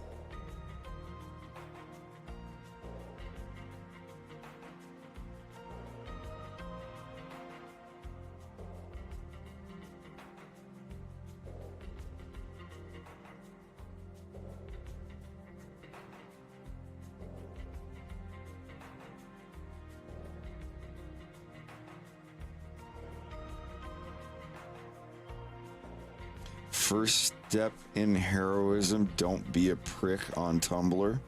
Yeah, there's a lot of people that I wish would follow that rule.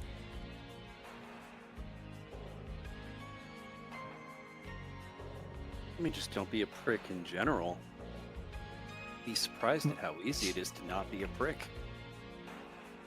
Despite my tone. I can't do it. I can do it. I can do it. I can't do it.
Will Riendo and Kajekus be in episode 3? I don't know yet.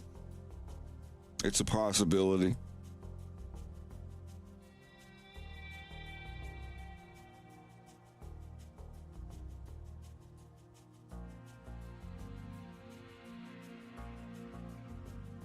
Nasty.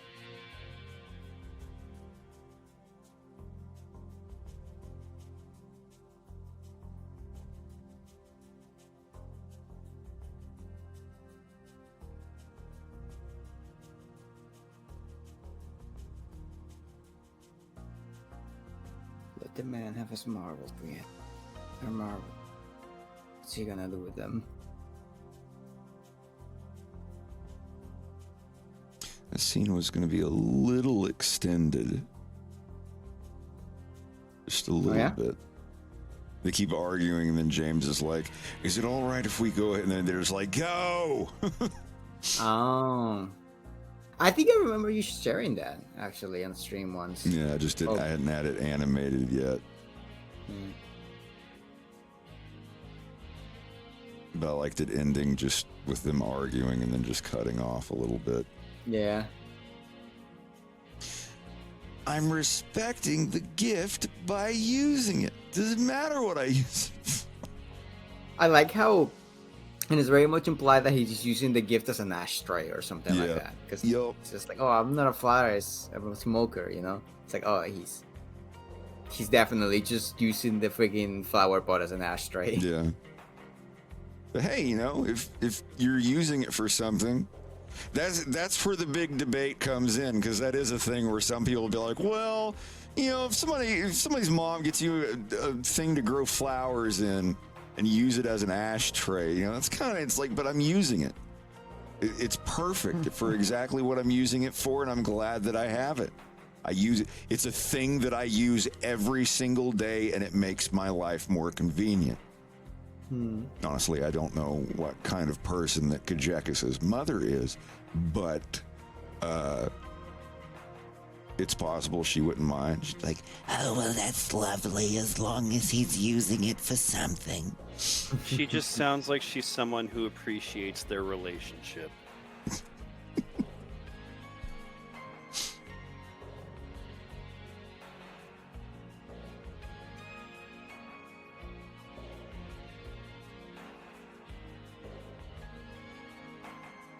make your best Jeff Goldblum impression. I can't do Jeff Goldblum. You can't? I mean, I don't know. I've heard you do it. Wait, what? Maybe I've said something. I've just said like well, and like a light chortle. That's it. That's it. Oh, there's That's this. it. I don't know. I'd have to hear his voice. I like the quote from him when he says, "When people ask me how do you pronounce your last name, I always tell them the same thing. Them the exact How dare same you thing. speak to me?" How dare you speak to me? Yeah. See, that's perfect. I forget what that's from, but I've heard that too. That's hilarious.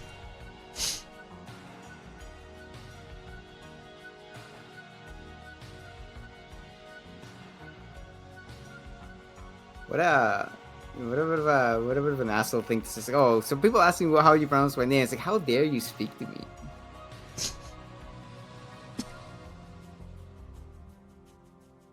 I don't think I'd be offended if I got that answer from Jeff Goldblum. He gives a shout out to Plant City, Florida on Yeah. SNL, which I thought was cool.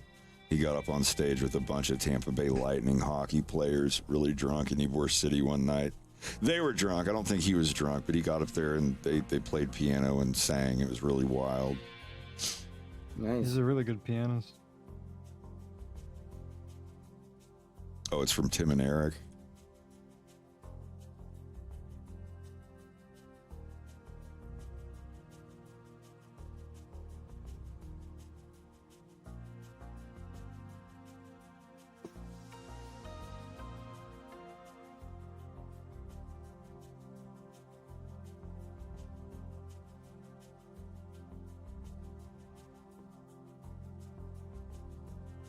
What do hyenas... Oh, Lord. What do hyenas do with flower pots? This is a special... Well, well, Steve, they always find a way to use them for things they're not supposed to. Oh, my Lord, Jeff. Let's see if it's on the board. Oh, wait, wrong game show.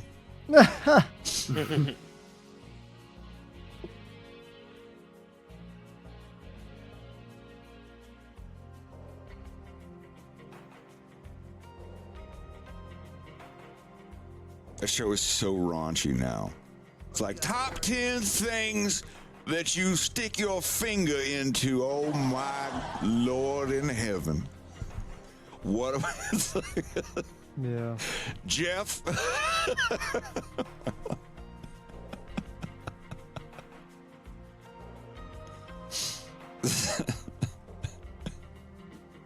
Moisturized.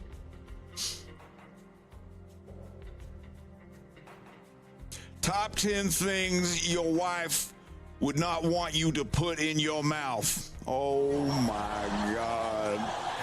I can't. Lord of Nazareth.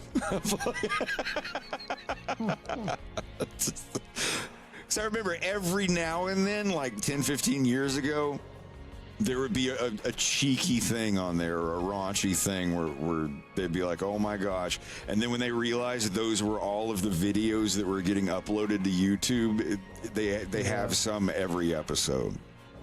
Like the show has just become cheek. How could we let that happen? Just one big cheek. A singular cheek? To rule them all.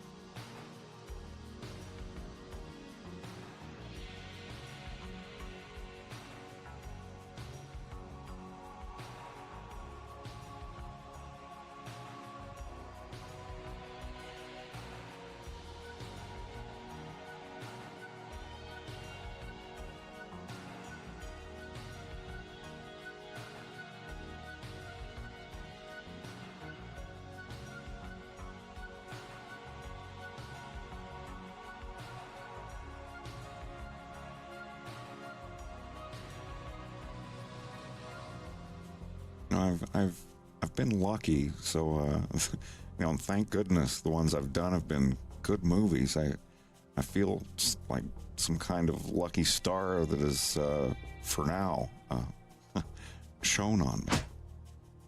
Hey, get out of here! Get out of here! We ain't got no milk and we ain't got no cookies.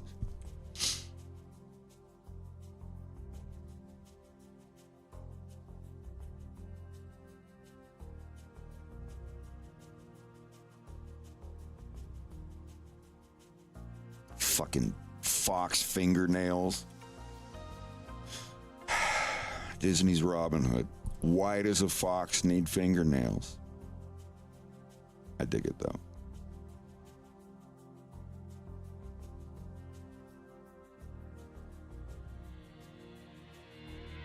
I think having big hot dog fingers without any fingernails on them would be really fucking weird.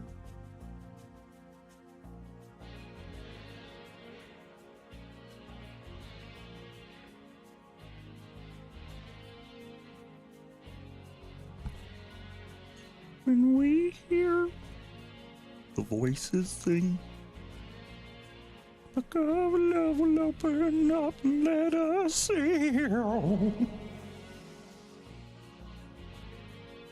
You believe no one loves you. You are care while you cry.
just remember the sharding bird from the Spanish Noah's Ark movie.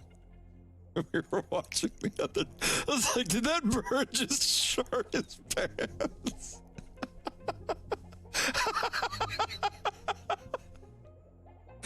No, it's like the Noah's Ark movie, La Arca del Noe or whatever. There's Are you these talking about the birds, Argentinian one? or maybe that's what it is. I thought it was in Spanish, or maybe that's, I don't know. But yeah, all the birds are sitting around drunk and farting or something, and then one of them's like, it says something, and then he strains really hard to fart, and it's just like, and he's like, oof, and it like scoots off the screen, and everyone's laughing at him. Was it this one? Yeah, that's the one. Yeah, I believe the production is Argentinian. Okay. I never saw it, but I remember watching trailers for this on TV. Oh Lord, I think I've got it on. Yeah.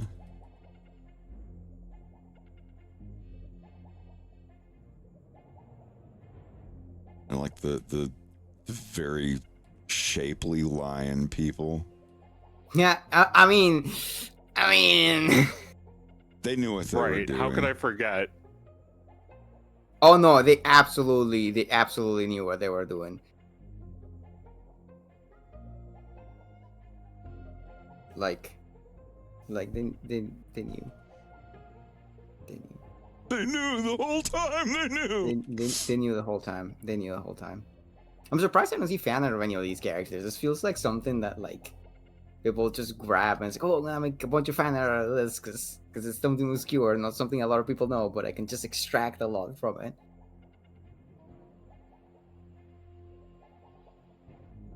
It's very well animated, though. The characters were well done enough. Yeah. Escucha lo que ha escrito el viejo. Mis muy queridas hienas.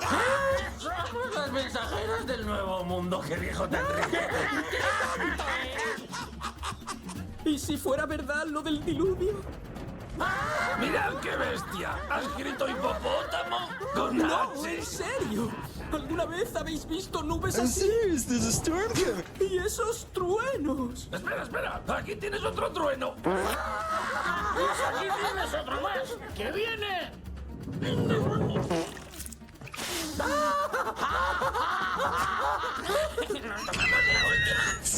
pero nada más que luego me produce truenos. Truenos. Brindes por todas las cotorras del mundo. ¡Por todas! All right. Anyways. Just...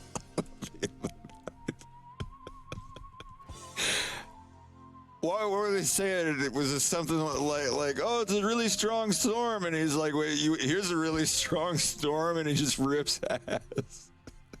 Something like that. The guy's like, I can do better than that. And he shoots himself. I'm an adult.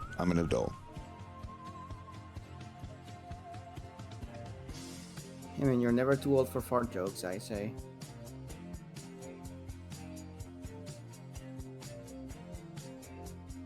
Is I it mean, like that. The hyenas that on button this. with 100 farts on it is genius. Yeah, there's the hyenas. There's hyenas. Oh my God, representation. What do they say? Oh, let me. What's so fun? ¡Qué simpáticas! ¿Cómo se ríen? Oh, of course, they don't eat anything. They don't say anything at all. They're just going to eat the character. Like they always do. Bad.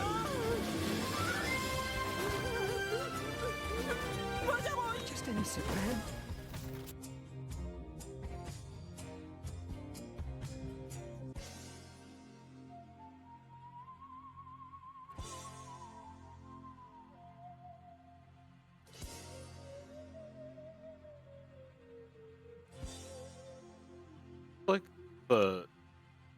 Looks like Fruit Loops ads to me. You expect one to hold up a box of cereal, be like, "You're never gonna get my blah blah blah." It's got that feel to it. Those were always like really high budget.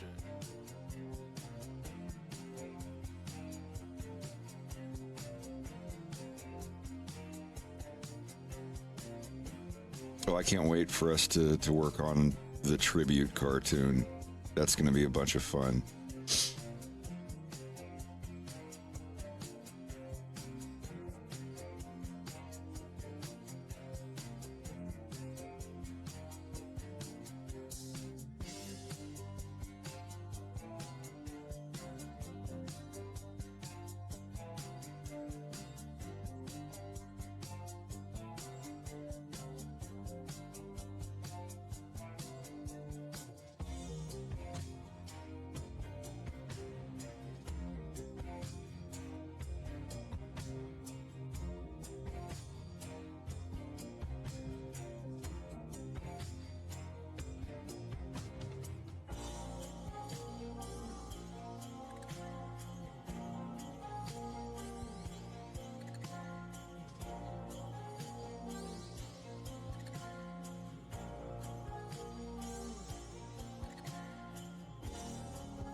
I hate drawing a decent design for an NPC, and they're just never going to be used again for anything. And you want them to be a main character?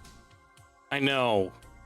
Yep. Just put them in the secondary Save use 'em pile around. or Yep. like whatever. Yeah, don't toss them. Nope. Into the flames. Yeah. You know what? Jack's right. I know. Give him a spin-off. Oh no. Not in this context. That's a dangerous game to play. A spin on. Bow chicka bow wow. A lazy Susan. It's a lemur, because I wanted to try making a lemur, and he looks fucking awesome. But unfortunately, his part in the comic is he's like the main character's extremely homophobic friend, and he's just like walking out on him. lemur and made him homophobic. Yeah. What's this I'm gay telling. candle shit? Where you got a candle? What do you do? Stick it up your ass? Stick it up your ass. No, we stick it up our asses. At the same time. Ass to God. ass. Oh, you just- Homophobic lemur. Just like non-consensual skunk. Zaboomafoo. I thought about some like that Sexual totally came to harassment mind. panda? Non.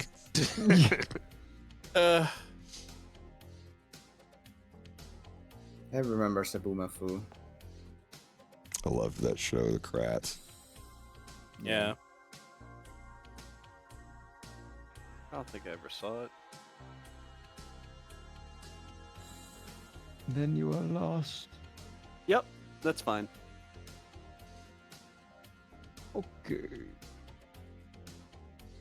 Just really depressed DK, like, okay.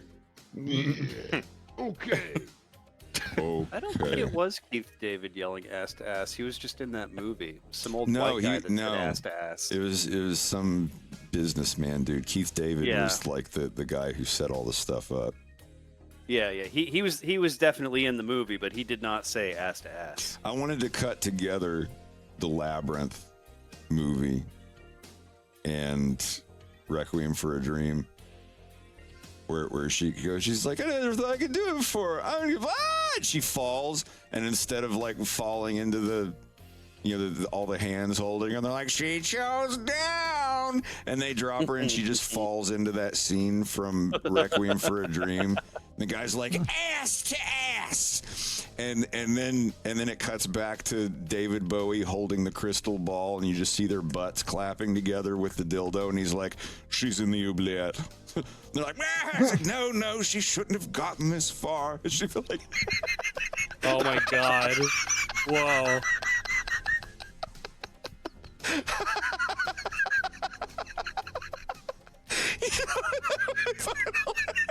Fuck. Pretty good. I wanted to make it, but I couldn't bring myself to do it. You should. These edits should be made so that people can enjoy them. It's true. Especially if something is so awful, that means you have to make it. I did a... God, can I even find it?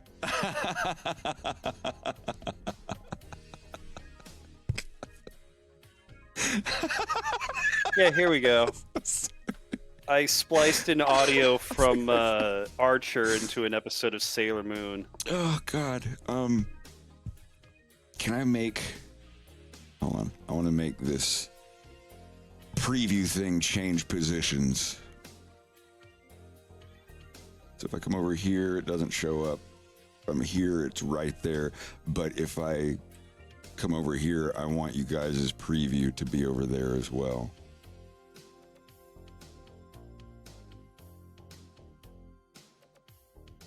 I wish Because I you knew, could I like wish see it I right down knew. here. Discord guest position. Yeah, here we go. Let me write some nodes.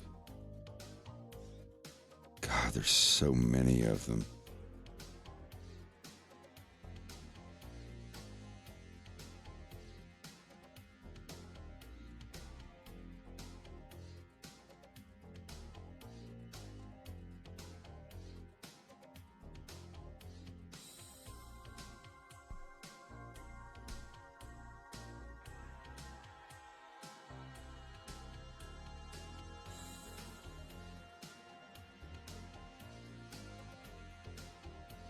'Cause I got no and different area code.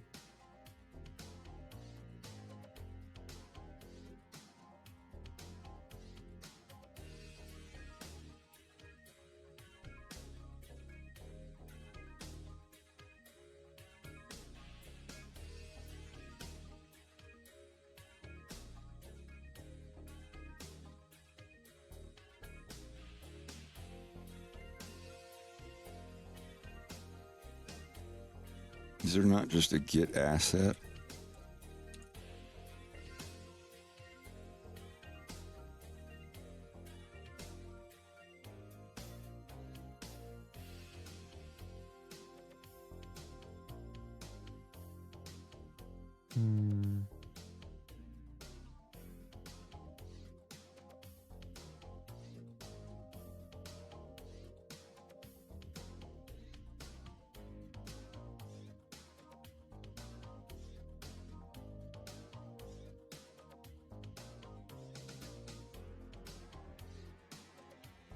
I just think there's got to be a better way. There's got to be a better way. Has to be a way to stop Christmas from coming.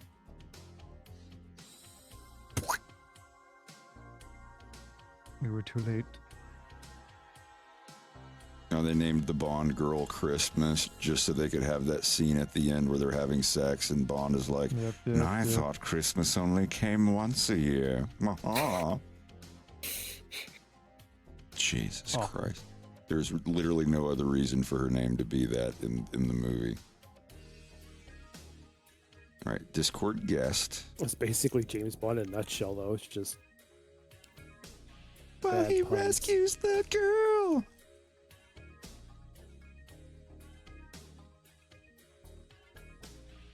It's true, I seen it. I seen it. That boy's got the devil in him. 7, 8 is the one we're at now. God, wait, no, this is number 9. Number 9. Number 41. You have hate in your eyes. 41. You have hate in your eyes. Good. Keeps a man alive.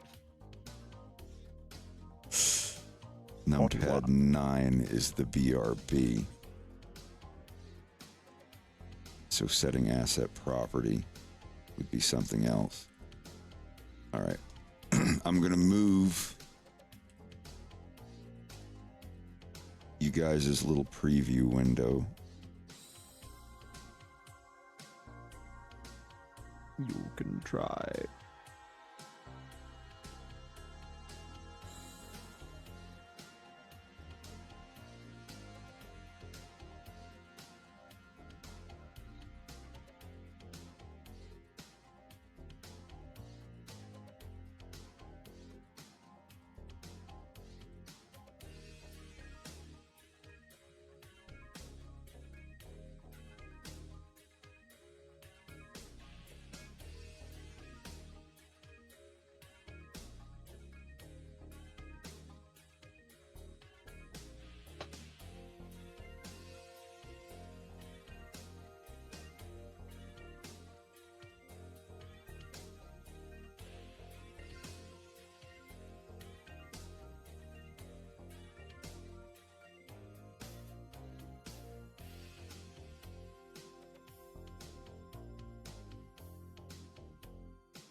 The hell was that? Sorry, that might have been my knuckles. What? I cracked my knuckles. Those are thick. You got thick knuckles. Damn, boy. You piss with those knuckles? No. Them some meaty knuckles.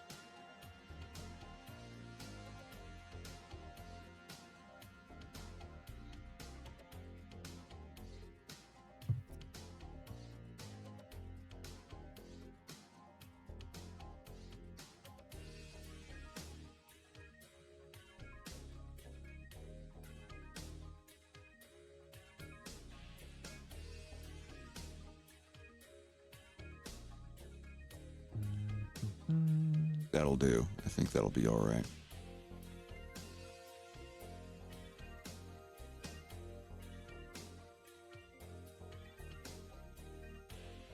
Oh, but oh no, but I messed up the road. Well, I'll have to set it back. Damn it. Set asset property.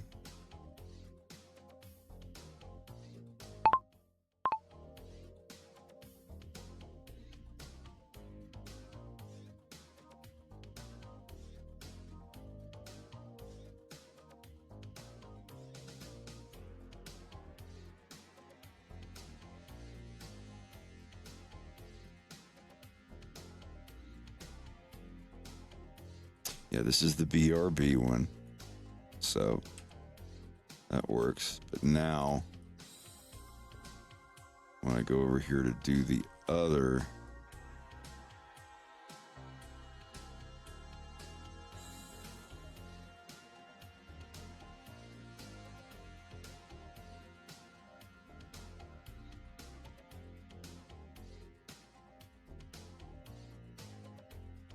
yeah.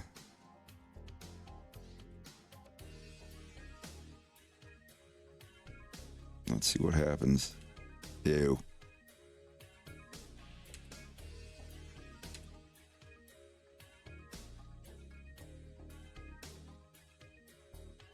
Well, let's see. Actually, yeah, it's not so bad. It's about good enough. And then Y up a little bit.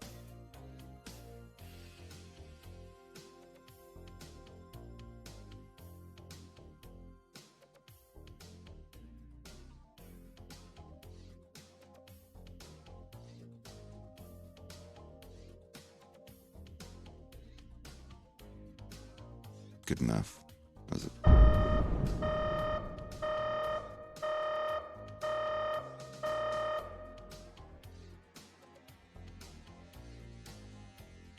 False alarm.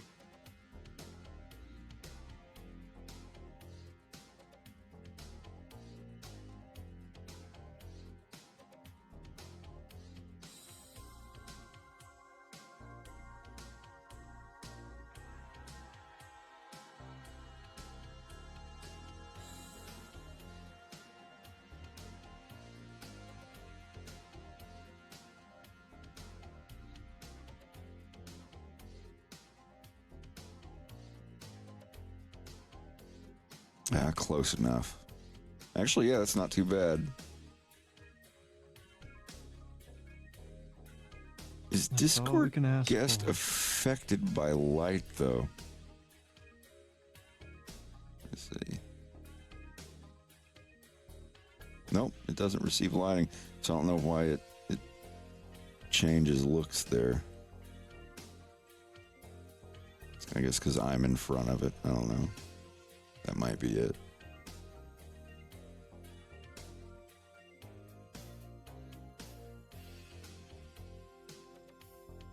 Good enough. It's close enough. I don't care. There you go. It is actually pretty damn close.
That's a lot of hands.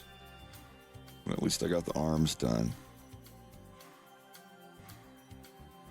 At least the easy part's out of the way, and now I only have the really fucking difficult part.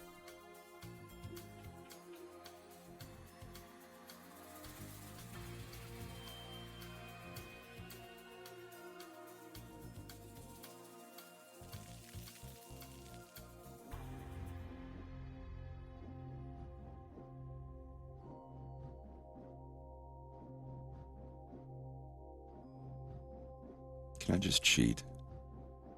Yeah.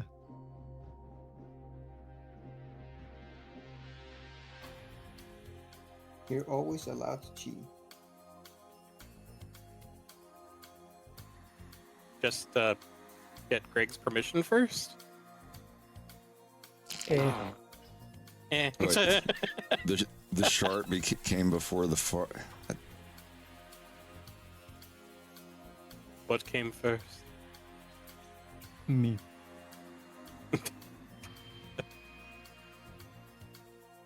May I please have the remote? Put your faith in what you most believe in.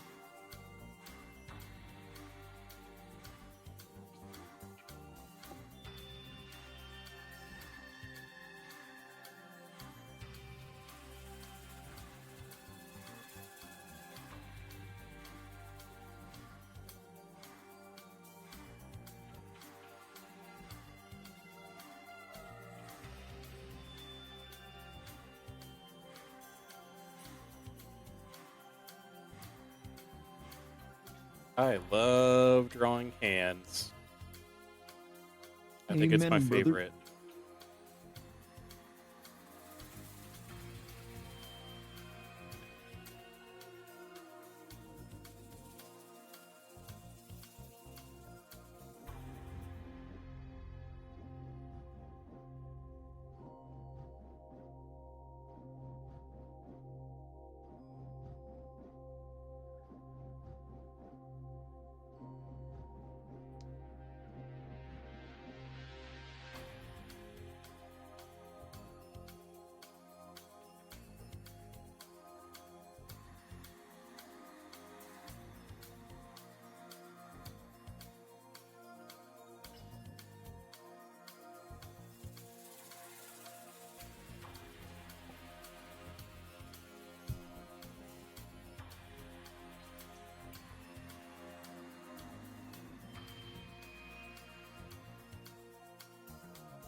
I should put on a rise in the background. Subgenius recruitment video number 17. It's always a good one.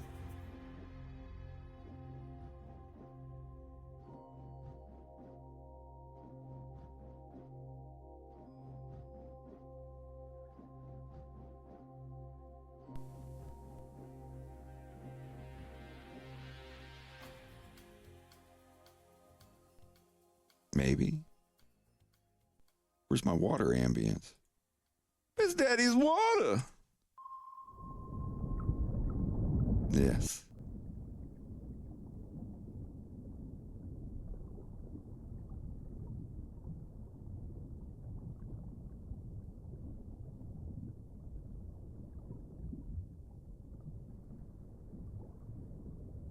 Somebody fix the TV.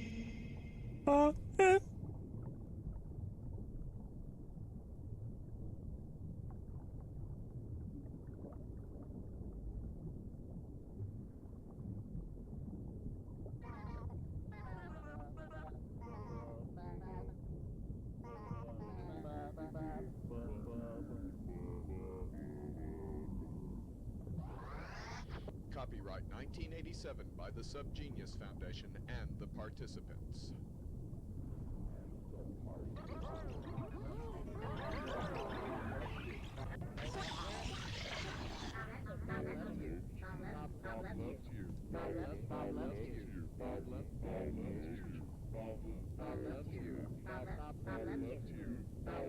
LeBlanc doesn't move much, just moves her head. The body I can just butter knife the whole body. Format 6Z subliminaloid hypnopodiatry version. Start level 3 trance learning state on tone. Bob? The message is now part of and registered in your subconscious mind. Every time you say, see, hear, or think. Bob? That's your key phrase. It will trigger the entire message without your being aware of it. It will signal your subconscious mind, flashing a message. Attitude correct. The subconscious will listen and absorb this message. Exactly.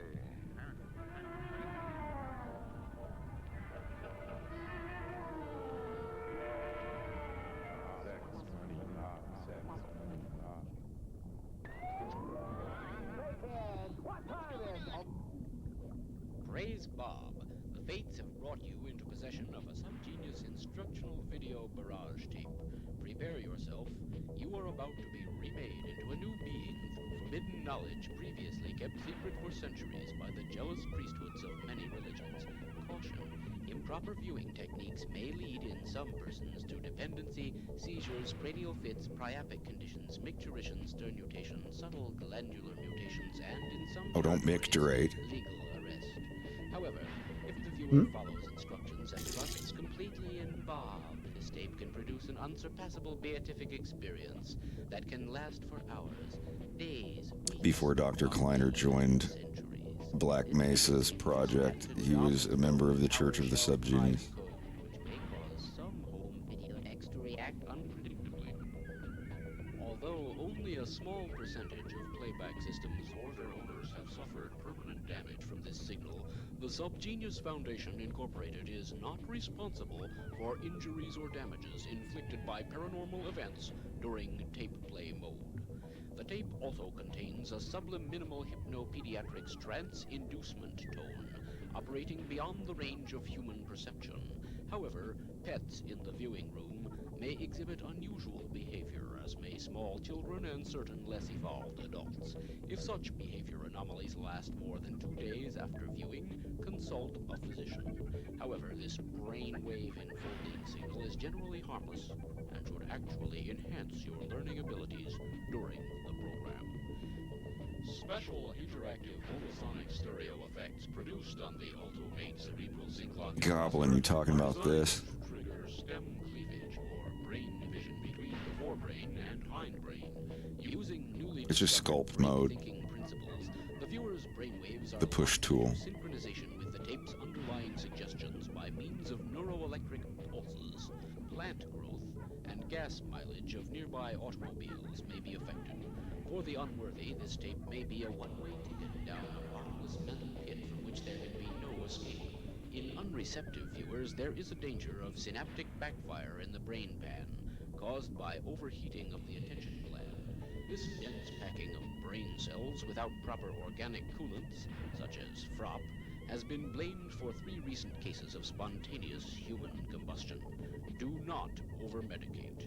High dosages have so sensitized the third nostril receptors of some viewers that they were unable to stop seeing the tape even after it had been turned off. This tape is to be used only by the person to whom it is prescribed. Do not operate a motor vehicle following viewing. Do not operate heavy farm machinery at speeds over 70 miles an hour. The demons you may see during the initial hallucination sequence are not real. If you do not panic, this phase will end after a few minutes. Always resurface from the hypnosis slowly. coming out of the tape has been likened to a total rebirth process, if managed successfully. If you have trouble re-entering the Earth plane, focus on Bob and chant his name until you remember your own.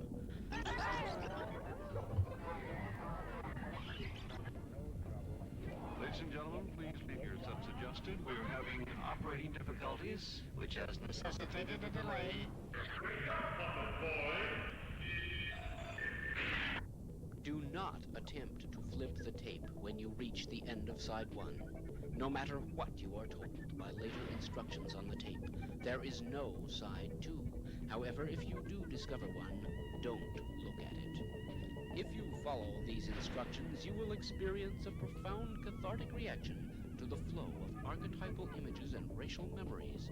You may find yourself laughing and crying convulsively, and even astrally projecting. These are normal.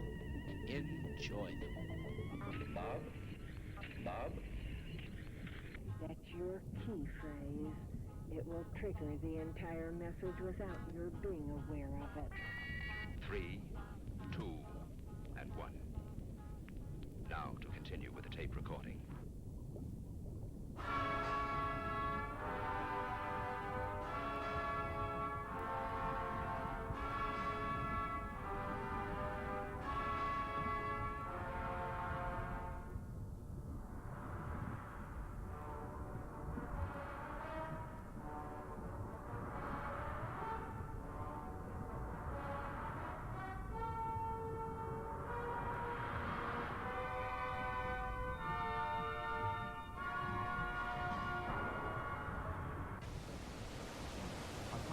Night, alarmed Santa Fe parents met again with elementary school officials last night to discuss the growing presence of Bob in the schools. Bob, the deity of the Dallas-based Church of the Subgenius, is a comic book character who communicates with aliens and worships money.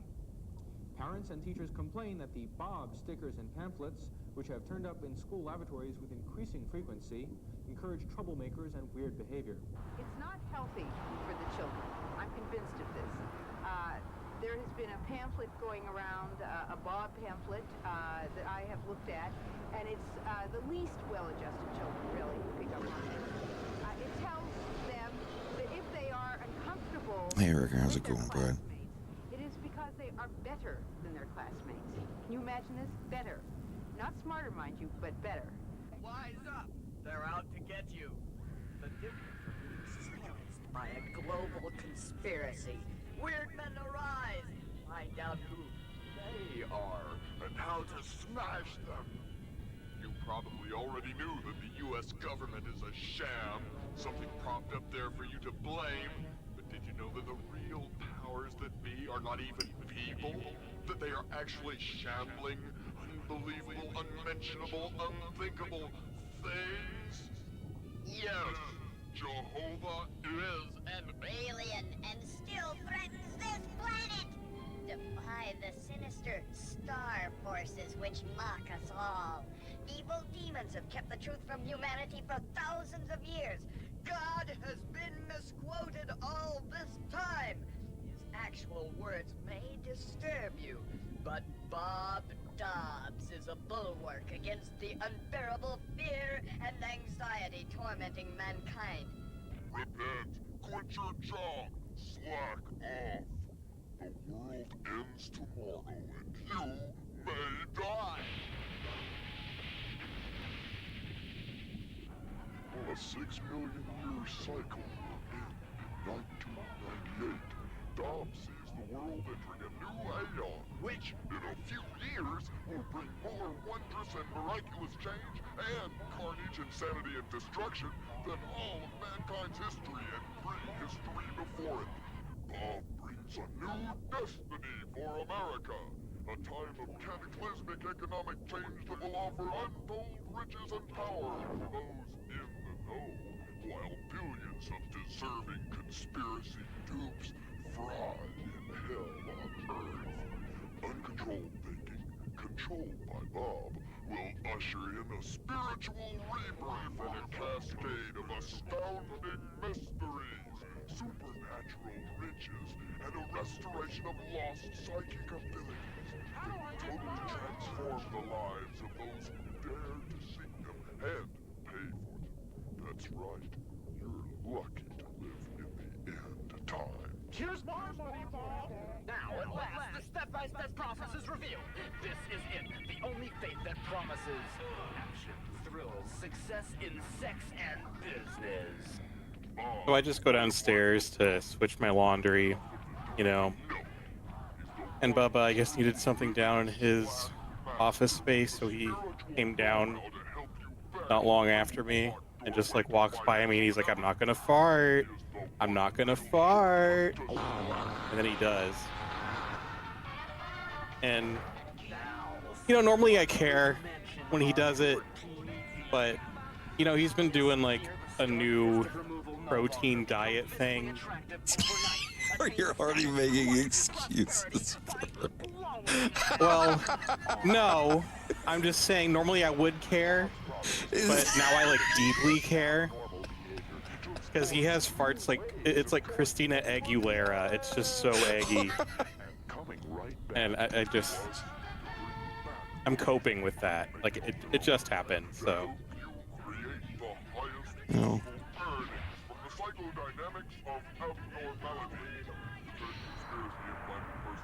Disorders around and channel them into an illusion of creativity that will fool normals and get you sex.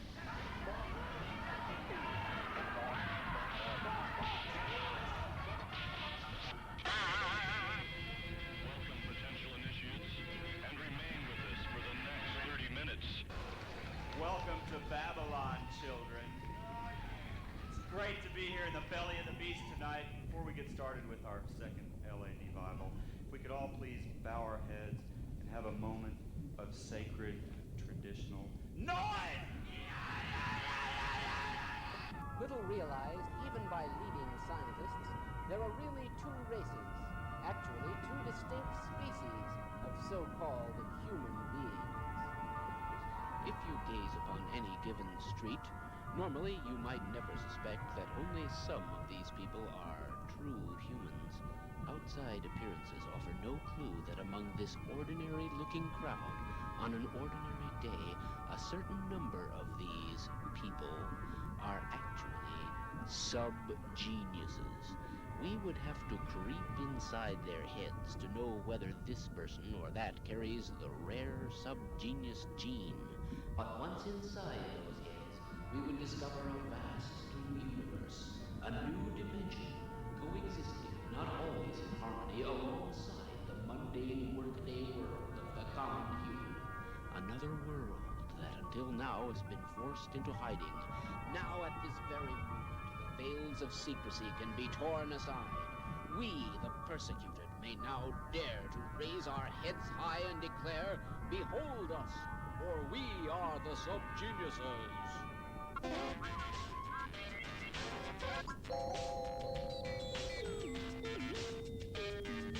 But what is a sub-genius? How can we, differ so much from the humans, whose nonsensical laws and customs we have been forced to obey? Why have so many of us been kept in ignorance of our true heritage? A heritage that dates back farther than man is thought to have existed. For in the days of Atlantis, we helped to design the humans.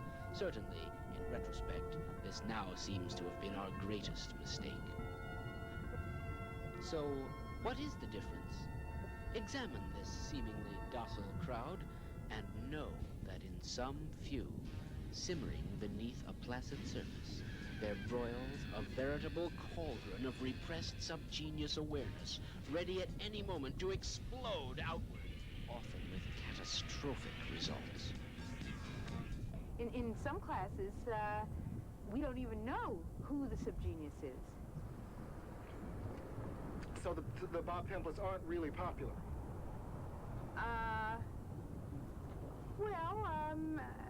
You know, there did seem to be a fad of sorts at one point. I would say that. Stickers and graffiti were showing up in really strange places like inside pencil sharpeners and so on. What is all this I hear about this youth cult, this Church of the Subgenius? Gee, I don't know. Well, how about you, son? What? Well, what about you?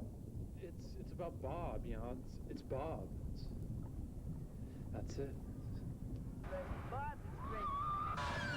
But just who is this man, Bob? Some call him the Slackmaster, the High Epopt, the Saint of Sales. Others call him liar, pimp, whoremonger, a sleazy con man, foisting his dangerous scam off on gullible suckers. Well, dear friend, J.R. Bob Dobbs isn't some outmoded, overused deity from ancient fairy tales, but a living, bleeding deity for today, the divinely appointed messenger of slack, the mystic super salesman upon whose wheeling and dealing skills the fate of the universe hinges. He can sell you anything, and I bought it. Bob is the aware man. Bob can hear a fly cough, and he can go up to that fly. He can look that fly in the eye and say, son, I'd like to sell you a big old mound of shit. And I tell you what, that fly will buy that mound of shit from Bob. Bob's wonderful. I mean, Bob's, you know, it.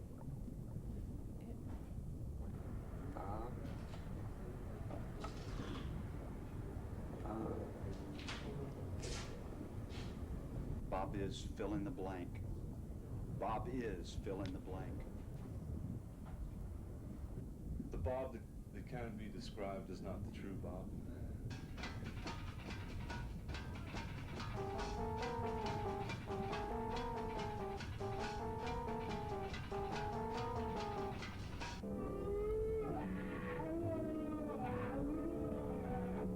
He's a trickster. Obviously, look at his face, and you can just see, you know, what's behind that smile, and what's in the pipe that he's smoking, and what is this game that Bob Dobbs represents.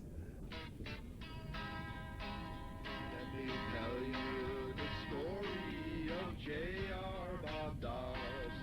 Bred a man in Yeti, he walked with the gods. He wore a silly grin and he smoked a suet pipe. He fought the conspiracy every day of his life. He whipped the stench of many a man, fathered many children with his mighty glance, founded the religion in which we all believe, brought us all the slack that everybody needs. Born to humble parents somewhere in the Midwest, the child, Bob, experienced a traumatic close encounter with a UFO at the age of 3. Soon thereafter, he began to exhibit strange powers of persuasion. By age 6, he had made his first million, almost by accident. In college, he met and married his first and still his primary wife, Connie, who is now revered by female subgenii as the blessed anti-virgin. With Connie's encouragement, the young Dobbs became a salesman of legendary, almost frightening abilities, known to his peers as the man who could sell anything. He worked his way up to the very top of the conspiracy ladder and might have stayed there. But late one night in 1953, while working on an amateur television of his own design, an event occurred which was to become a milestone on man's mind path to slack. He was suddenly seized up in the spirit by the hand of Jehovah One itself, the cosmic puppeteer of the Old Testament, the wrathful alien space god from some corporate sin galaxy. In this timeless moment, which we call the divine immaculation of the Bob, Dobbs received the first of countless brain-curdling pronouncements which form the sacred prescriptures of the Church. He was shown a vision, a world where all humanity was equally wealthy, rich beyond imagining, but without working. This experience, combined with his UFO-given sales magic, led him inevitably into the religion field. He quickly discovered the golden rule embodied in his classic saying, "They'll pay to know what they really think." The true subgenius can learn to think for himself, but only Bob can show him how. And so, Bob Dobbs founded his church upon a sandy beach of common sense of humor, and dollars and cents. A likely story, you say, but it's simple, really. Bob is lucky, not smart. In fact, by the perverted conspiracy standards of intelligence, he is gifted with incredible stupidity. He lives in a perpetual state of contracted consciouslessness. This enables him to act without thinking, to surf effortlessly on the luck plane, to float down the fabled path of least resistance. In fact, to make $1 million every time he screws up. Thus, it is not his wisdom, but his divine follies, his holy blunders, which we emulate. The miracle is not in what Bob does to you, but in what he allows you to do to yourself. Brothers and sisters, ladies and gentlemen, the next one, the Church of the Subgenius is, the Church of the Subgenius will help you pull the wool over your own eyes. That's what we mean by pulling the wool over your own eyes. You see, since you were the day you were born, you have been sold everybody else's wool. You've been sold your school's wool, your church or synagogue's wool, your parents' wool, television's wool, movies' wool. Here in the Church of the Subgenius, we want you to pull your own wool over your eyes and relax in the safety of your own delusions. And when you do that, in 5 minutes, you'll be so sick of them, you'll do what Bob wants you to do. You'll scrap those delusions and start thinking for yourself. He brings the student to the realization that everything you know is true.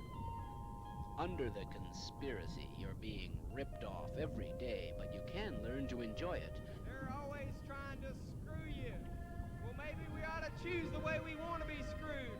Some ways are fun!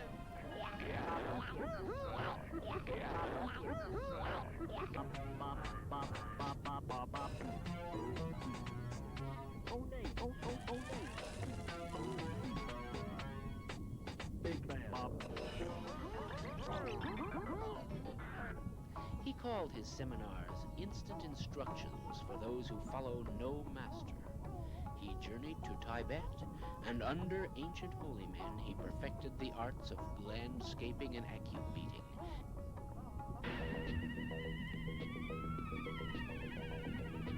He also began modeling for hundreds of magazine ads, leaving early clues of his presence. These old ads are the only known photos of Dobbs, for he otherwise remains elusive, shunning both the spotlight and the authorities. In 1979, he recruited two randomly selected nobodies, Dr. Philo Drummond and Ivan Stang, to begin a public outreach arm and begin spreading his seed word of slack. Basically, the church is so omnipervasive and so full that we could not possibly get into the dogma in any less than 3 or 4 hours. This will outline everything, clear, concise detail, easy to read, keep it near you, and we promise that any answers that you need will be found in this little handy little pamphlet right here. $1 for salvation. $1. Let's look at the word subgenius. It does not simply mean just below a genius. Sub-G intelligence level can range far, far below genius. Because it ain't the intelligence that counts, it's what you do with it. One idiot inventing one good joke is worth 1,000 scientists making A-bombs, according to Bob. The subgenius does not pretend to super-knowledge, but to sub-knowledge. Knowledge of the underthings. The hollow earth from whose darkness issue the Nazi hell creatures and other demons of the abyss. It is in contemplation of the underthings, the underwear lurking just below the clothing of existence that the subgenii display what genius they have. The study of this substratum, the foundation garment underlying reality, is the subgenius's strength, for it is from this source that he or she taps the infinite resources of a force that is completely incomprehensible to humans. The force of slack. The first rule of the Church of the Subgenius is the Subgenius must have slack! What must he have? What must he have? What must he have? What must he have? What must he have? What must he have? He must have slack. Now, slack is what the conspiracy wants to take away from us. Slack is what the conspiracy wants to deprive us of. Slack is our way of grabbing life by the lapels and screaming at it. Slack, what is it? Well, if you have to ask, you will never know. You were born with original slack, an infinite supply of it. But the conspiracy has most of it now. They don't even know what it is, but that hasn't stopped them from stealing it away. How do you think you ended up a slave to their so-called work? There's a conspiracy has a way of creeping in. And I think most of you know what I mean by the conspiracy. It's what makes you work a 9-to-5 job, a meaningless, most cases, a sad and meaningless 9-to-5 job. And boy, it's where your bread, your food to eat. You know, you have your brain stem goes down into your spine here, and how conspiracy puts these piano wire ropes and things and pulls it real tight so you can't think and you stay red all the time. The point of the church is to unknot those knots, get the piano wire from around your neck, and make life wonderful. The conspiracy is a patchwork of different things. Some are nations, some are products, some are hypnotic television shows, some are bad pills. Now there's a distinction. There's good pills and there's bad pills. There's a good Bob and there's a bad Bob, right? Okay. And the conspiracy is the bad Bob, the bad pills, the bad TV shows, and anything that, you know, is keeping you from realizing that you got to get right with Bob. It's the human condition. It's things falling apart. It's fat ladies in double knit jumpsuits beating their kids in Kroger's. All of America has a strange idea of just what slack is. They think you can buy it. Actually, slack for 3/4 of the world is a good dinner. But here, it'll be funny, ain't it? Yeah. 3,000 kids starving to death in Mexico City every day. Big joke! Conspiracy, a big joke. Slack, that must be a big joke too. And Bob always too good to be true. True slack is by definition indefinable. It is a kind of direct perception, unfettered by common sense. It is not mere laziness. It is rather a kind of active sloth. Slack in its pure form makes happiness seem like agony by comparison. Next to slack, the nirvana known to mystics and saints is like endless torment. Slack is different for each person. One might call it something for nothing. But the normals, the mediocritans, the somnambulacs, and pseudo-subslans have tried to make it something which we have been led to believe we must work to buy. It is this yearning for slack that separates us from the normals. The human may live out his entire life in a grinding cycle of slacklessness, his hours consumed by meaningless toil, interspersed with meaningless leisure. Yet he never feels cheated. He thinks it is natural. Perhaps we should pity them, but face it, most people are venal jerks, half-witted cattle, racing each other to be first to the slaughterhouse, and stampeding you along with them.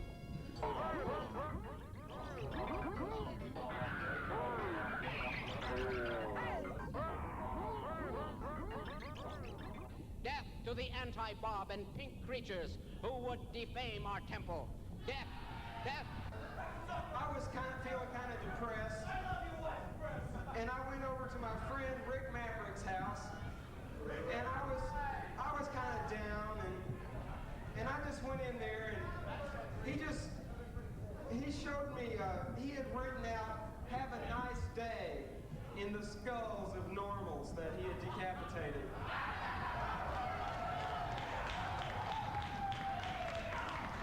And I just said, that's kind of neat. I have the evil eye. I carry mojo bags. I tire out Jesus with my rough jags. I sire retarded space bastards across the cosmos. When I drop my drawers, even Mother Nature follows. There's some good and there's some bad. And it's a choice. You choose whether you want to love or hate that person. And for myself, I just choose to hate most of them. The next rule of the Church of the Subgenius is, if you act like a dumb shit, they'll treat you like an equal. That's right, children. That's right, because the conspiracy wants to drown out the unusual. They want to drown out the intelligent, even the intelligence of weirdness. They want you to act like a dumb shit. If you go out there and you act smart, they'll treat you like an inferior. But if you act stupid, children, you're one of them. It's 20th century traditions. It's the old traditions. It's all the things that got us where we are now. It's Christ without a penis. He's part of the conspiracy. It's presidents that don't look like they're capable of getting erections anymore. That's the conspiracy. The conspiracy is a real, living, breathing, fiendish entity. It wants you, children. Oh, it wants you bad. The worst crime that ever was is the easiest to commit. The worst crime is serving the conspiracy. What good do brains do you today, children? My God, children, how are you going to earn a living if you have to think about what you're actually doing? How are you going to contend with society the way it is if you actually have to think about the issues it confronts you with? How can you stand the pressure the conspiracy grinds you down with if you actually have to think about that pressure? Children, brains are a great detriment to life in the 80s. Wouldn't you like revenge on these mediocritums, these pink boys, these box-dwelling Barbies and Kens, these normals who have made normality the norm? Pinks are but living stereotypes, insensate meat puppets and food tubes who lack and fear. Well, I'm gonna hop off here, folks. Of originality that ignites You going to bed? Have a good night, Greg. everything Good in your evening. soul. Have a good night, dude. But the long, senseless march into I'll be right back. slacklessness may soon come to an end. Oh, it won't happen without a bitter struggle. But at least there is hope. For in this, the 20th century, we have seen the coming of a savior, a beacon of slack, a banner behind which we may all unite. It is the coming of J.R. Bob Dobbs and his mighty Church of the Subgenius. The Church of the Subgenius is probably the single most important organization in the 20th century. Our function is quite literally to save the world. At least make the end of the world happen right.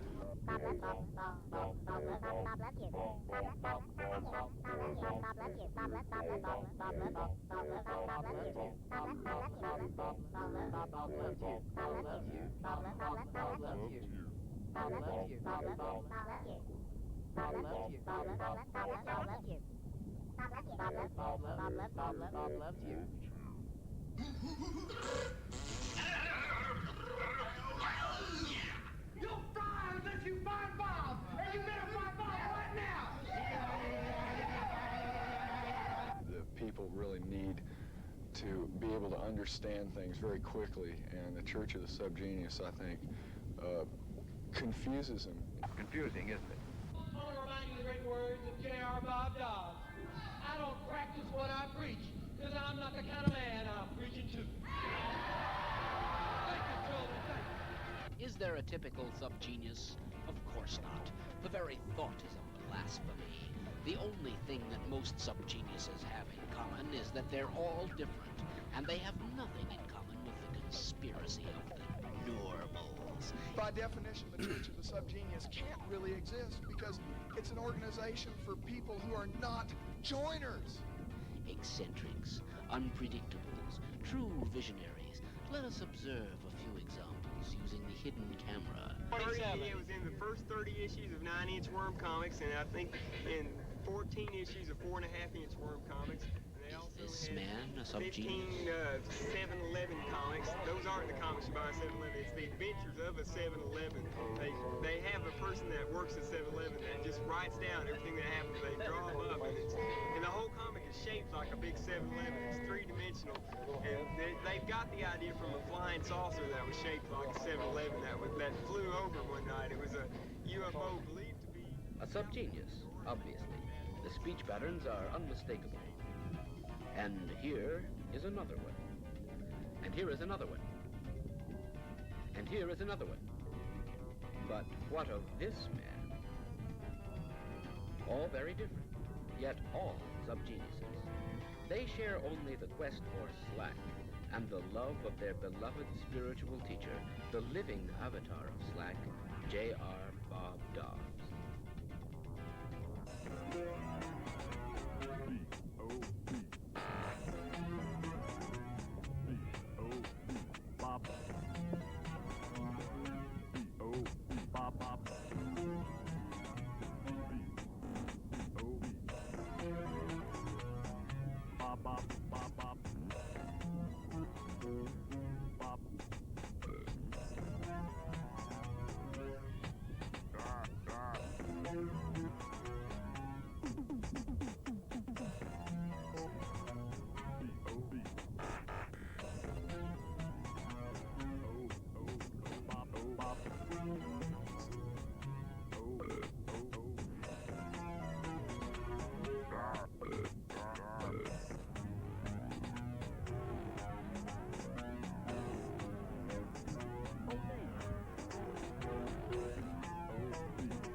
I was getting messages in the back of my brain as long ago as about 12 or 13 months. And I just kept hearing the word Bob, Bob, Bob. Bob is everywhere. Bob is bursting out all over the place. Just look through any phone book in any city, you get the same thing. Bob's Construction Company, Bob's Martinizing, Bob's Floral. Bob's Auto Parts, Bob's Automotive Service, Bob's Burgers, Bob's Rent-A-Jalopy. And then down here we've got Bob's Used Furniture Store. I mean, he's like everybody's dad should be. Bob is about as American as you can get.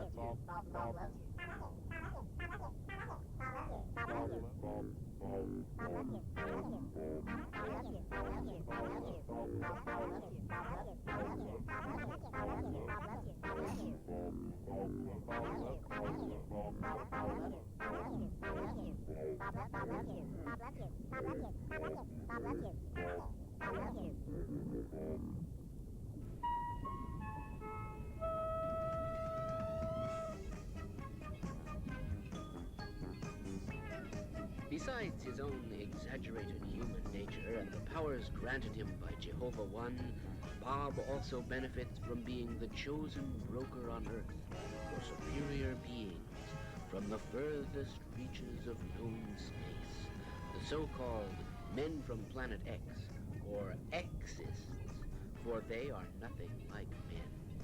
Bob has a covenant with these angelic beings, a cosmic contract, a deal. On July 5th, 1998 at 7 a.m., the Xists shall make a mass landing on this planet. The children of Bob shall be rewarded at this foretold rupture, this day of judgment, when all those who paid their church dues will be lifted up in power and glory to gain new homes and bodies aboard the pleasure saucers of the sex goddesses, all the while watching the hapless pinks twitch and bleat and wail in the death throes of their world. And we faithful shall be transfigured into new enlightened beings, superior mutants called overmen and uberwomen who will start a new Jerusalem in the promised land of Dimension X, Asgard, the zone of eternal slack and cytospasmic ooze squirt. Behold, my servant shall prosper. He that exalted and lifted up on the pipe shall be very high. He who knoweth the fools who prophesy for him shall be made over men. Many will be astonished at him, for his appearance is so high, beyond human semblance, that his form is beyond that of the sons of men.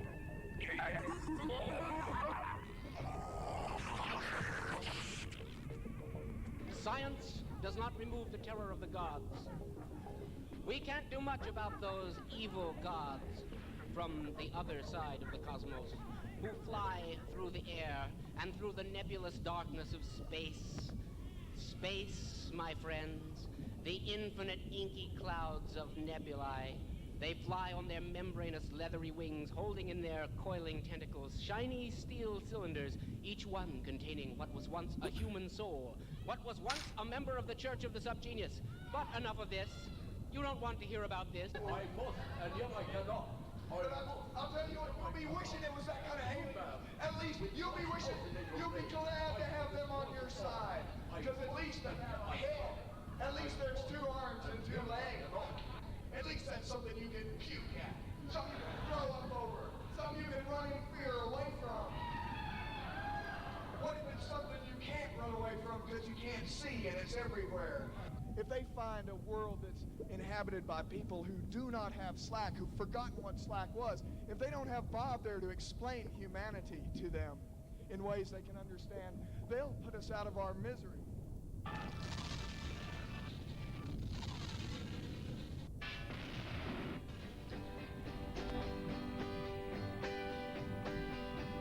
The X's have landed. Earth's under their control. Dobbs' vision stands proven. The city's radioactive holes. We don't know what their game is, but their name is unpronounceable. We don't know what they came for, but what they aim for is impossible. Monsters likened to men will be around thee all about, and shall make thee to look past the door which should be locked, and thy sciences will terrify thee and bring thee naught but devils, for thy spirit is locked away inside the rotten stone, which my angels shall bring from space. The Exorcists have landed. Their machines follow in our tracks. Bob's vision stands proven. A world without slack. But what is the commodity with which Bob will bargain Earth's fate? Some claim it is the souls of his followers. The true subgenius does not question Bob's wisdom in such matters. We have only our simple faith that heaven will be ours if we only believe. Ironically, his mission will not be to sell Earth, but to prevent Earth being sold and transformed into a kind of Stuckies in space. Don't forget that Bob has come to, has prophesied the end of the world, July 5th, 1998. Okay? When most Americans will have hangovers, but it's not just for the Americans, it's for everyone in the world. Oh, I didn't hear that. Yeah, right. That is why. Yeah, start smoking, start drinking, and live it up. Start fornicating as if your very life depended on it. But this plan will succeed only if conditions are just right at the appointed time. Otherwise, dark forces of antiquity will be awakened from their slumber of eons and rise again from Atlantis to rule our world in their sizeless grip. These primordial elementals, the elder gods, have countless demonic and interplanetary minions carrying out their unholy schemes. They even control Bob's own evil twin brother, Dick Dobbs, the unclean one. With all his powers, could Dobbs really be defeated by these beings? Ah, but you must not underestimate the conspiracy. Its weapons are so insidious, even the human conspiracy leaders are unaware of them. The fact that the conspiracy itself is ignorant that it is a conspiracy gives it such control over our minds that the very thought becomes unthinkable. You cannot think about your own mind. That's part of the problem. You cannot think about your own mind. You cannot wash soap. You cannot see your own eyes. You cannot run from your own legs. You cannot hide from Bobby's super yard. You cannot hide from God who's bearing you. He's bearing all reality. Who help me somebody? She ain't got no legs for me. My legs are on fire. The bovinity and temerity of the human mind itself does all the work. The evil ones may just lean back and watch the little humans march gladly, even proudly, to their doom. My roommates are playing Smash Brothers downstairs. I can tell by the screaming. Yeah. Daily, it is terrifyingly easy for even a subgenius to slip back into normality. You should hear Rex and I play Mario Party. Oh boy. I mean, it's not vengeful screaming, it's definitely a hype type of screaming, but they scream a lot. How do you communicate with the light? How do you bring enlightenment to an amoeba? Mario Party always, I mean, at least to me, would always imply it's like, oh yeah, no, there's some kind of like, people want vengeance, people want blood in Mario Party. Creep inside nobodies, anal jerks, half-witted cattle, racing each other to be first to the slaughter that most There was a while where my housemates knew when we were playing Helldivers 2. Reaches of enlightened beings who fly through the air. We have only our simple faith that heaven will be ours if we only believe. Ironically, his mission. Well, that's right, because we had that before you moved in here, huh? Yep. Transformed into a kind of Stuckies in space.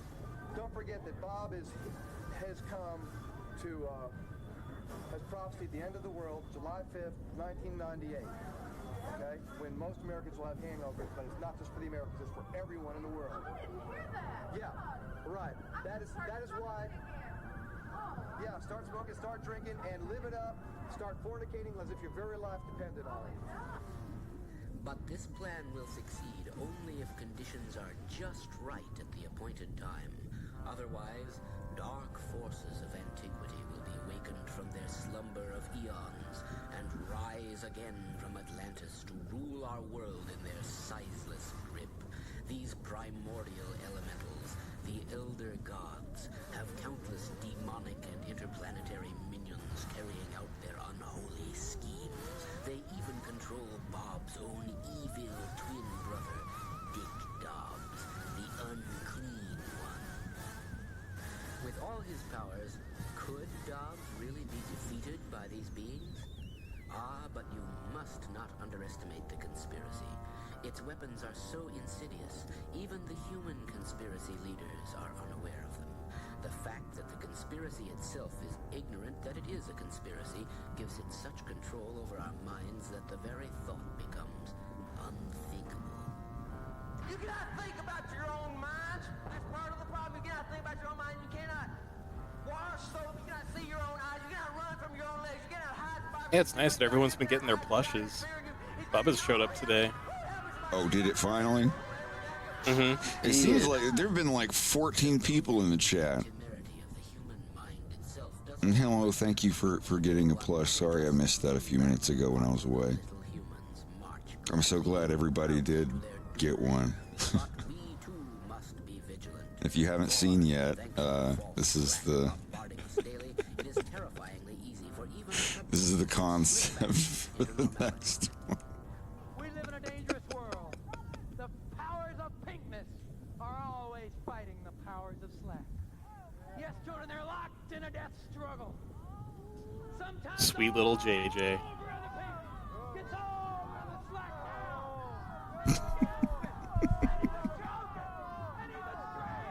Are you gonna make an ad for this one as well? Oh yes.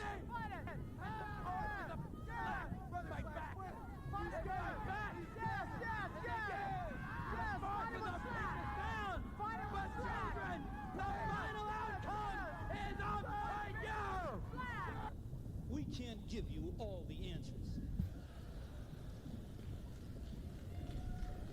If you do end up animating one, it'd be great if Wolf just has it and he takes off the pants to see if it has legs. And like that Leon or would- someone walks in on him, he's like, it wasn't. Just kind of like a reenactment almost of episode 1. I was just looking at his.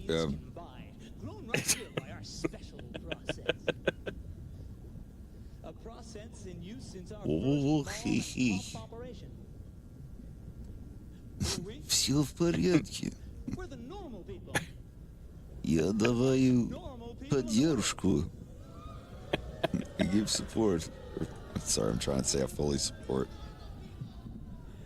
But not quite as normal as you. Jordan, look around you. Look at what they've done to the things that you love. I don't judge. At least not out loud. I'll judge inside my head, but you know, not out loud. Я не юрист. That's I'm not a lawyer. I don't know what it judges.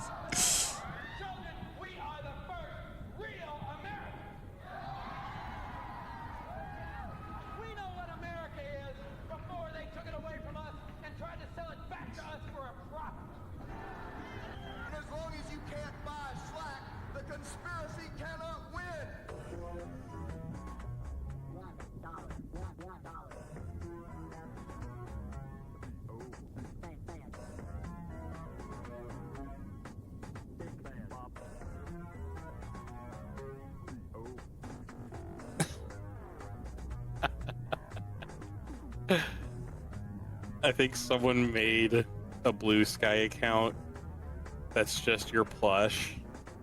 Oh wow.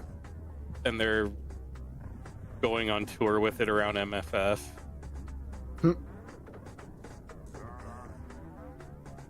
Is The MFF account is going on called- right now? Yeah. Oh Yep. hell yeah. I wish. I low-key wish I was there. So many of my If it weren't high key wish it. 18,000 people. Say what? I said if it weren't 18,000 people. I have a big group of friends that is going to MFF, and I will just go there to hang out with them. So it's like Yeah. a group of like 10, 8 friends that are going. And it's like, I'm just gonna go hang out with them. Yeah, that's the point of it, I guess. The reason why I say if it weren't 18,000 people is because that elevator situation has got to be absolute hell. Oh. And I hate the way Take the an stairs. elevator I'm good on etiquette that. works. You know what you do? You take a skateboard or a pair of rollerblades, and then you just grind the handrail on the stairs. Oh, all the yeah, way down. absolutely. Jet to radio style, You get extra points if you grind on the walls as well. Just got to get a good momentum going in the lobby so that you can grind all the way back up, like Yeah, exactly. flights too.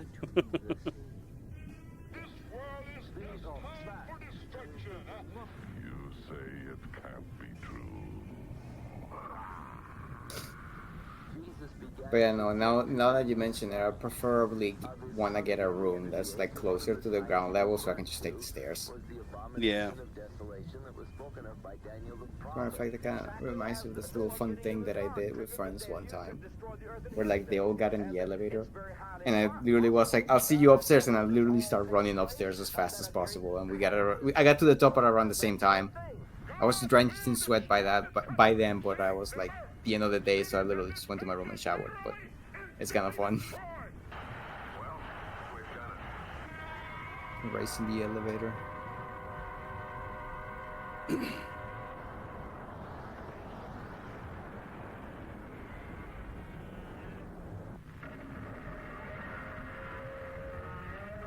Gee, I can't wait till that Bob Time train comes around the bend. Oh, look out, son. Here it comes now. Sorry, I gotta play that again.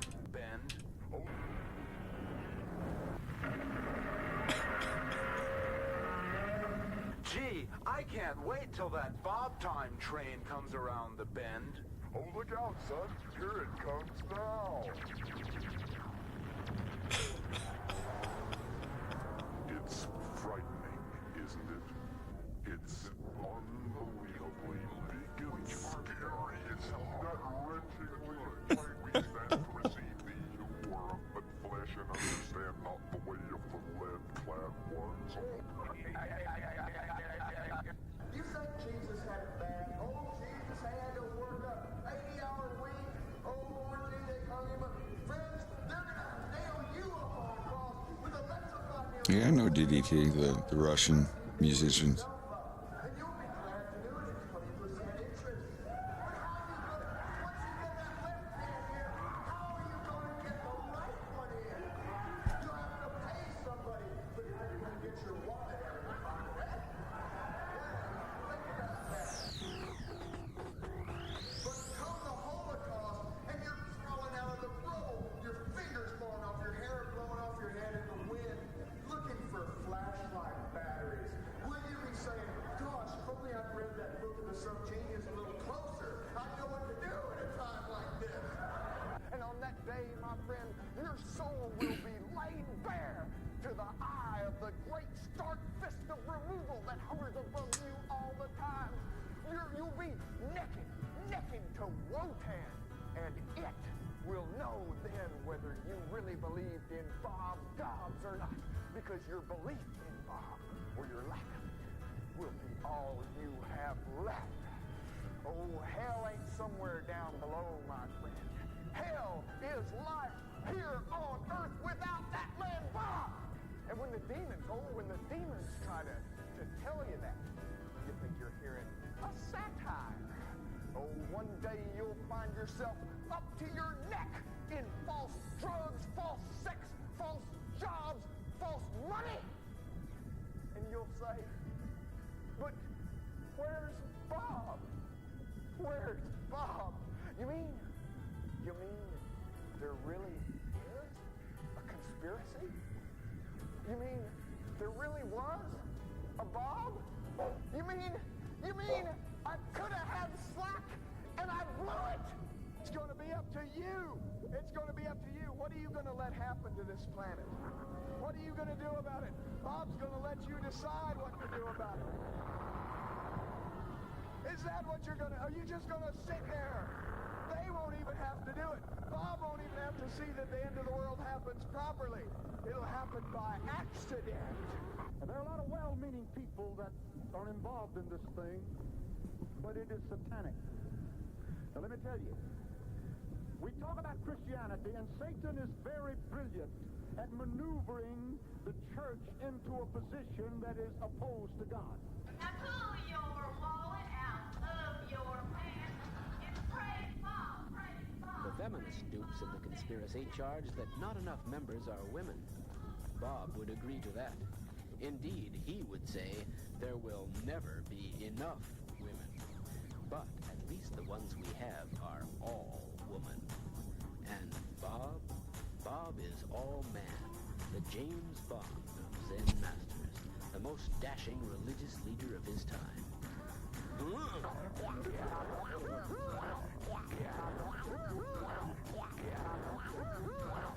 mean to say that Bob has actually had one of those horrible diseases? That isn't true, Doctor. Is that true, Bob? Just a minute, Sally. One scandal at a time. Yes, Bob Dobbs is a sex god.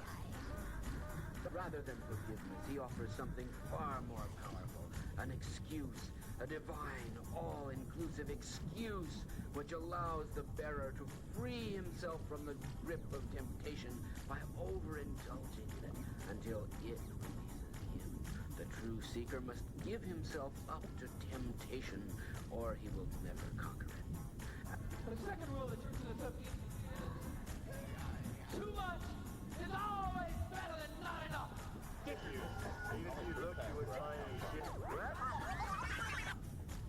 The sad, weekly self-denial preached by the New Age movement is pure conspiracy peplum. The true son or daughter of Bob knows that our universe is no laid-back, om-chanting cosmos, but an active, tumultuous, squirting universe bent on rampant reproduction and easy grins.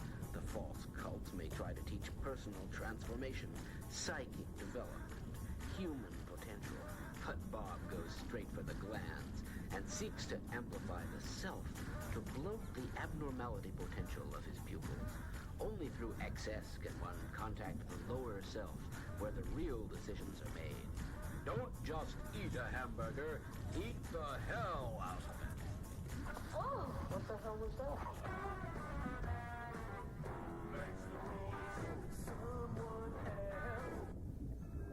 The advanced initiate, once freed from conspiracy programming as well as the worldly goods that enslaved him, makes his pilgrimage to Dobbstown, the church's fabulous walled encampment deep in the jungles of Malaysia. There, the initiate's third nostril is surgically opened by psychic surgeons, allowing him or her to whiff-read the psychic stench of those around him. He masters the sciences of schizophreniatrics and memory editing, creating a clean slate on which Bob may write.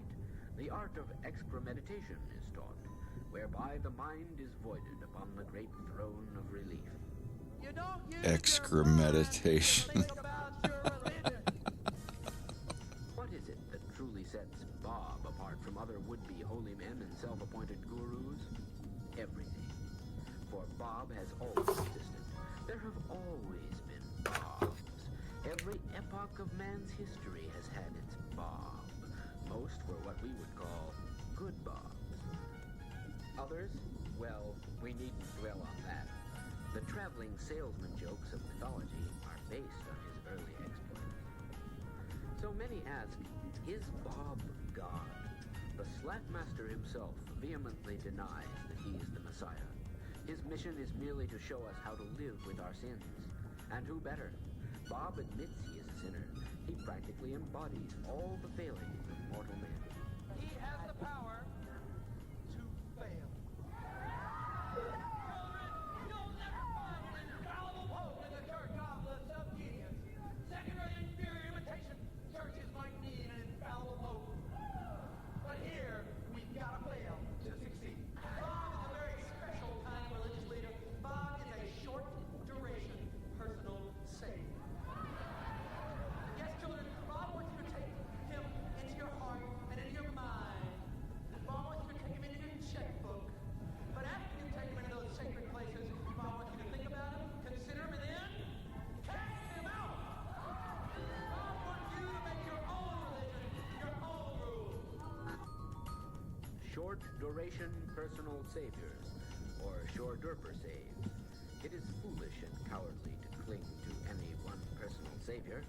The hectic pace of modern life demands disposable saviors, specific ones, suited to the moment at hand.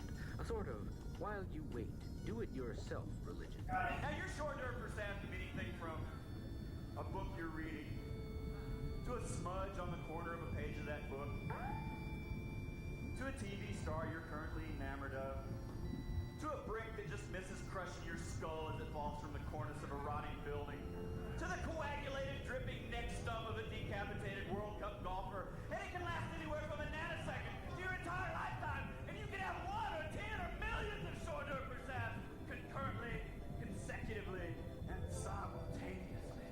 Skeptical reporters were surprised when scientists from the MIT Artificial Intelligence Laboratory corroborated the story. Short-duration personal saviors. It solves a key problem that kept cropping up in earlier phase. Turns out it only takes 5 or 6 generations before the memory of a great spiritual leader like Muhammad or Jesus of Nazareth is totally corrupted by the people who are retelling the story, all of whom have their own motives. 5 or 6 generations, that's only 100 years, and up till now, that's been the maximum useful life of a religion. After that, a sexual paranoid like Paul, or a megalomaniac like the Pope, King James, or the Ayatollah take control. At that point, the religion is virtually used up. The mass repression completely outweighs the church's other virtues. Like a joke that's been told too often, it can only be used for punishment. But with the short-duration personal saviors, Blind faith in an exalted person or object doesn't have to last even one generation. It doesn't even have to last an hour. Exactly. Subgenius church can't be corrupted because it couldn't be more corrupt. Which makes the crucial difference in long-term performance and maintenance. Form your own local denomination or clinch. Go forth into the world, spreading the seed word. Even humans can be tricked into thinking they are subgeniuses. As Bob once said to L. Ron Hubbard, they may be pink, but their money is green. But there is a danger, a grave danger in sharing Bob's wisdom with the unworthy. For prophecy tells us that the greatest threat to slack will come from inside the church, from those we sneeringly call the Bobbies. Bobby! Like Rudy's, they wouldn't know true slack if it crawled up their ass in the form of an evil snake. Not that slack often takes the form of an evil snake crawling up your ass, but When you help a shepherd, you help the flock. Friends are gonna try to sell you Bob Dobbs on a silver platter. A cleaned up Bob, a fancy Bob, a newfangled Bob, not quite as spooky and abnormal as he once was. My friend, you best fear the day when J.R. Bob Dobbs becomes as wholesome as he looks. Because on that day, my friend, your paychecks shall crumble. Your 3-room condos shall fall to the ground. You'll be tearing your face in agony, trying to say, Bob, Bob, come back to me. They must be taught that Bob is not the answer, and neither is anything else.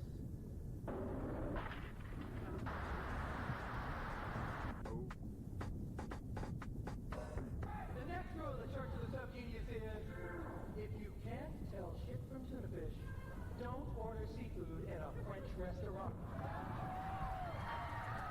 Dobbs doesn't want followers, only their money. And so we must purge our ranks of the unclean, deprogram our own zombies. The methods he advocates are drastic, for he hath commanded, you shall do as I say, and think for yourself, or kill me. The key rule for dealing with the fake members of the society, the conspiracy that wants to crush you and turn you into a mindless dupe. The or kill me rule elevates every instance of contact, every interface, as we say here on the coast, with the conspiracy into the all-time encounter. Let's say you go into the boss and you want a raise. You say to that boss, I want a raise, or kill me! Now, you might ask, what about the liberals? No, Do we hate the do-goody, two-shoes liberals? The ones who think they're on our side? Friends, we hate them even more than that conspiracy. Because at least the conspiracy has the guts to try to kill us. What we really hate are wimps who don't try to completely and utterly destroy us. Bob is a conspiracy dude. Hey, Shannon, I'm doing all right. Just knocking out some in-betweens of some complex stuff. He supports the conspiracy. He promotes class division. But other than that, he's a pretty nice guy for a personal savior. But none could have guessed how literally the words or kill me were to be taken until that fateful night of January 22nd, 1984. A night that will live in infamy. For it was in this San Francisco theater that, if we are to believe the photographic evidence, Bob Dobbs was slain by a crazed assassin's bullet. Steel yourself, for the footage you are about to see is not for the faint-hearted. And you'll be ready for Bob! Bob!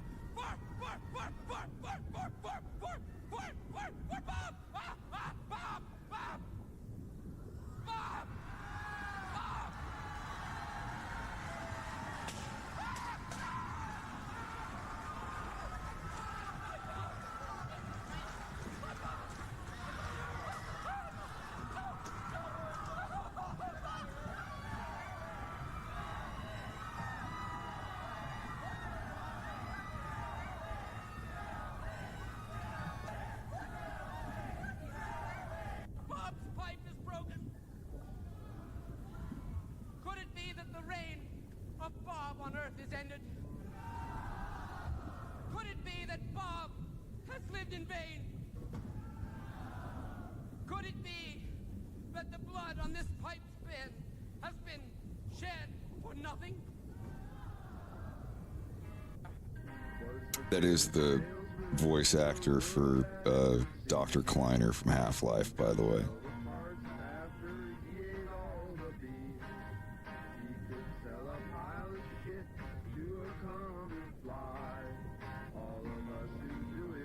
Harry S. Robbins.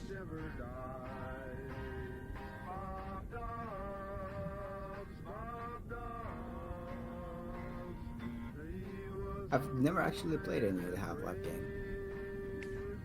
They're great. What kind of... I mean, I know they're like... It's a first-person shooter. What kind of first-person shooter is it? Single player. Fun. Adventure. You're a scientist you're a scientist that arrives on his first day in this super secret underground science base, and you open a portal and shit goes wrong and aliens start coming through, and then the military shows up, but then they start killing you and all of the scientists, so you've got to hide and find guns and take them on. And I don't want to ruin anything else, but yeah, it's like you show up for your first day at this super secret underground base, and then shit starts going wrong.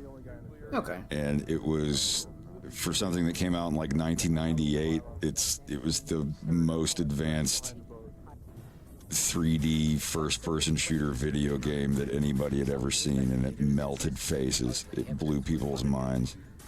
And then Half-Life 2 came out, and it's pretty much the same thing, but continuation of what happened. But it's the same thing. It's not like, deathmatch or what. I mean, they do have like the deathmatch, like you can play deathmatch, but it's like Doom. Doom has the full like single player missions and the story and everything, but it still has a multiplayer deathmatch in some of the places if you want. But the game itself is a big single player science sci-fi adventure. Right. I'm assuming the story on Half-Life is a little more involved than Doom. Doom is they literally just drop you on a map and it's like, alright, go kill some demons. I'm assuming. The original Doom, and especially Quake. The original Quake, the story was one paragraph. Yep. It's like, you're a military grunt guy. The government has portals. They opened a bad one. And now you gotta get, and demons came out and killed your dudes. Now you gotta go through the portal and kill their dudes. That was like literally the story for Quake 1. Yep. Too angry to die. Go kill some demons. I mean, again, it's this thing that we were talking about the other day with like animation. If you just want to make spectacle fights, you can make spectacle fights. If you just want a game where it's literally just go kill some demons, you give them a gun and you say go kill some demons. If it's fun, it's fun. It's dumb fun, but it's fun. I don't know the fucking story behind Killing Floor. Yeah. I know there's a scientist that made some creations, but I don't give a shit. Just we're here and we have to keep them from killing people. Yeah, exactly.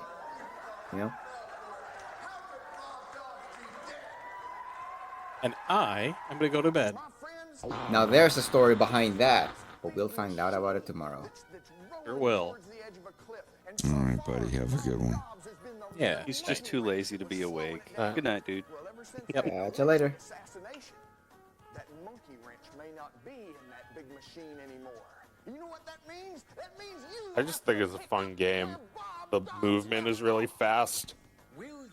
It's not like super realistic, but I feel like it's more fun to play than like the average shooter. And it's one long thing. It's not like you got at the end of level 1.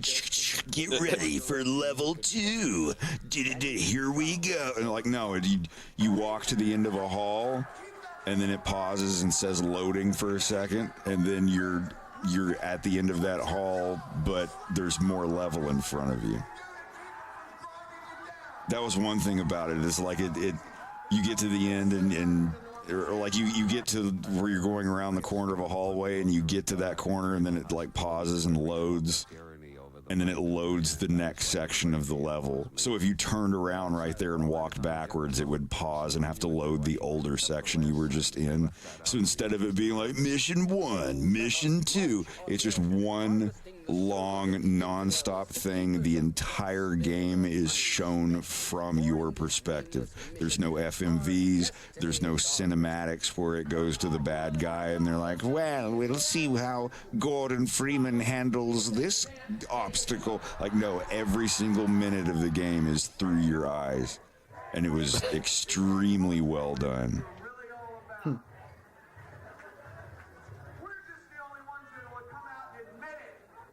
Yesterday, the Church of the Subgenius was only a few brave fools tugging at the shoelaces of the Colossus. Yeah, I was just playing it like a month ago. Fun. I It's think- like $10 on Steam. Recent game that does that, I think the Titanfall 2, the campaign for Titanfall 2, it has a couple of like scenes, but all the cutscenes, or the quote unquote cutscenes that you see are all through your point of view. So it has like a little bit where the character looks left, looks right, and people talk to you, and then the next mission starts. And it's the same way, it's all continuous like that too. That's the only game that I can think of like recently that does that as well. Another one that does that a lot, freaking Crysis 2. I'm not sure about the first one, but Crysis 2 tells the entire game is through. They put a cutscene at the beginning and then a cutscene at the end, but like you play the entire game and it is always through your point of view, which is pretty cool. All mutants for freedom. In talking to most subgeniuses today, you'll find an unshakable faith that their high epopt will rise again. But this time, he will come not as gentle teacher and salesman, but as an avenging angel, meting out the wrath of Jehovah One upon the guilty and the innocent alike, cleansing the earth with the divine radioactive, all-scouring, all-purifying annihilation of his boundless love. Now, friends, some people like to call this Church of the Subgenius a joke. A joke. Oh, it might be a joke. It just might be the greatest joke ever told. If Earth can make it to the punchline. With unquestioning faith in Bob's word, the end of the world can easily become your personal stepping stone to prosperity and a new beginning for us all. When you become a subgenius, you realize that everybody else is wrong and you're right.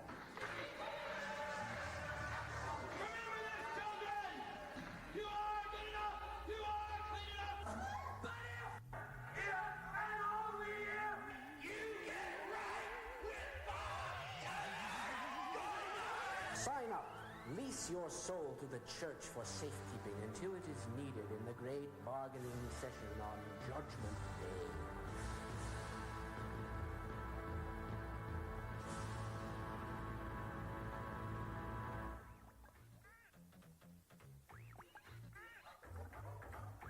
But what can you do? Bob is the gun and you are the bullet. The showdown is fast approaching. The church is still unknown, but its infectious doctrines spread across continents. Church headquarters, the first Megaphist Temple Lodge, is housed in this Dallas skyscraper, from which Dobbs' secret mandates are issued to his agents in the dreaded Brotherhood of Bob. I mean, most of them are retired in California or Texas. Hymns and sound effects of Dobbs are disseminated on a weekly basis to thousands of devout radio listeners in most major cities, even as far away as China and darkest Africa. This show is so populated that we're studying it from all angles, and you can even watch this show on Channel X. As Hal plays the microphone and flies backwards around the other side of the planet. The subgeniuses in China have to listen on shortwave radios. Very hard. You'll notice we've switched to spew age music for the background for this segment of the show. As the psychic surgery is performed, the doctor's sweaty brow is wiped by a small nuclear explosion. Oof. All better now. Christians are tuning in for the nice $3 is coming. Yeah, did you ever stop to think that this show just may be a little show inside a larger show? Wrapped inside somehow is inside an even larger show. Spectacular, lucrative, spirit-filled, subgenius revivals move from town to town like floating crap games, always a few steps ahead of the police. Here, slack-fired preachers and ranters perform head launchings, pill dispensations, and both healings and sickenings. There are now only 9 depending on their needs. files that need to be done for the bill scene, and then I can start working on the lip movements. Deprogram entire paying audiences. Most of them are just like 1 hour of work. Theoretically, I guess I could just do them all myself tomorrow and get them done. But I would like to give them to you guys so I can go ahead and start getting on the lip sync stuff. Yeah, it doesn't matter. Just whenever y'all get your shit done, just let me know and I'll send you some more. We'll keep going. As you can see, right now I'm doing the in-betweens for the previously thing. For a suggested love of only $20, sent to P.O. Box 140-306, Dallas, Texas, you will be ordained as a card-carrying minister and receive the huge official magazine of churchly news and doctrine, The Stark Fist of Removal. I'd just like to say a few words about the Stark Fist of Removal. This is an official newsletter of the church, and it's got all kinds of great stuff in it. It's got the proof of Bob. It's got a picture of Bob with Ronald Reagan in there. It's got all-important instructions to the subgenius. Illiterates can purchase their choice of dozens of inspirational cassette tapes. And there's even a line of casual subgenius wear to fit every size or budget.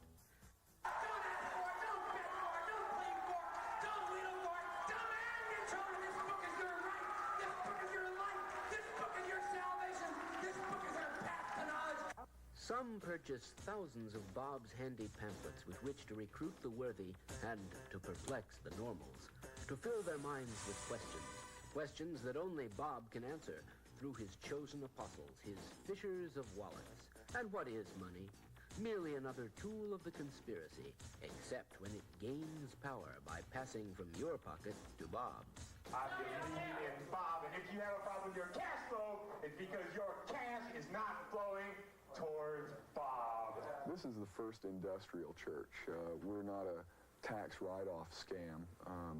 We are an incorporated profit-making foundation, if there is such a thing. We're profits, and we want profits. Children, you've got to come back to the old American way, yes? You've got to come back to quality goods for your dollar, a righteous purchase. Now, let me ask you something, children. How many of you have been tithing unto Bob, that which is truly Bob's? Tell me that, children. How many of you have been giving 10% of your worldly goods to Bob? I don't care who you are or where you come from. If you haven't sent your Is $20 Stewart into based on a type of dog? Possibly a greyhound? I never actually really thought about it. I just modeled him in ZBrush and it looked cool. And Bob offers a guarantee that can't be beaten. That's the thing, like the monkey characters and the dog characters and the cat characters in my cartoon are not necessarily exact species of Earth stuff.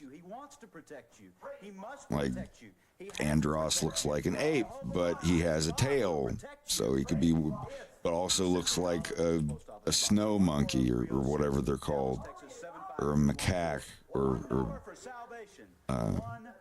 just like some of the lizards. Like, yeah, obviously Leon is based on a chameleon, but some of the lizards in the cartoon almost look like dinosaurs. And just, Panther is obviously a panther. Yeah, yeah. In the sweet name of Bob, you must be saved, even if it kills you. I always thought how it was kind of weird how some characters were named. Like, Panther's named Panther, and like Wolf is named Wolf, but like Leon is named Leon, and James is named Human James. Jenkins. Hey, Human, Yeah. can't let you do that, Star Human. Yeah, exactly. It's like, huh? So look, I guess, because that's kind of the point of like Well, not the point, but that's kind of like a little bit of the charm behind just picking animal characters. Since we are not animals, you can just call it by the animal name. You know? Because we just look at it, it's like, oh, it's a fox. It's like he's clearly the fox character because he's named Fox.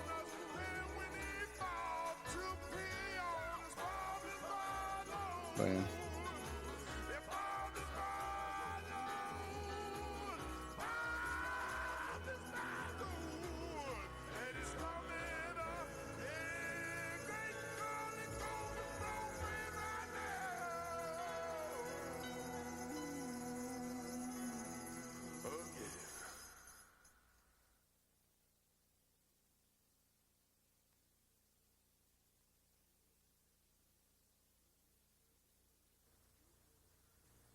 You will emerge from trance on the tone, remembering everything except your instructions for the Omega contingency plan.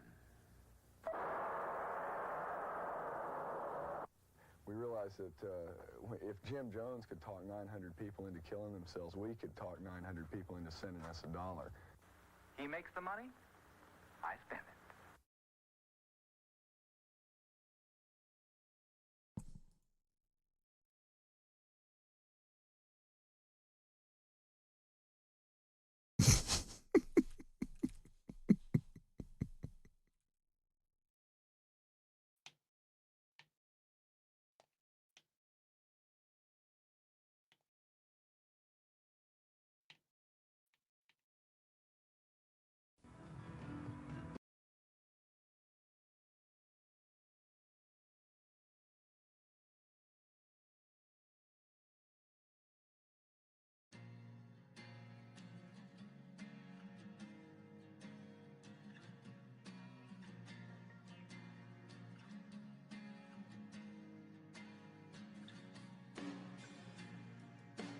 Yeah, and then there's the opposite where like your species is your last name, like Donald Duck, but like your first name has to be alliterative, Mickey Mouse. Sonic the Hedgehog. I guess he's just too cool for convention. I question what on earth Goofy could be. Wait, that's right. Goofy does not have a last name. They don't call him Goofy the dog, do they? I thought it was Goofy Goof. Goofy Yeah, Goof. that's why Oh, he yeah, it is calls Goofy him Goof. Goof. That Calls him suggests by that his last Goof name. is a species. Well, if it isn't Star Goof. Well, Pete, my name is Goofy Goof. Star Goof is my team, not my name. No, wouldn't it be Max saying that though? Because if Goofy is like Star Fox, then he's like James. And Max you're is like right. Fox. You do Goofy's voice a little too well. I almost want to hear you read that thing about Goofy didn't have sex, he fucks or whatever. Your dad doesn't just have sex, Maxie. Your dad fucks.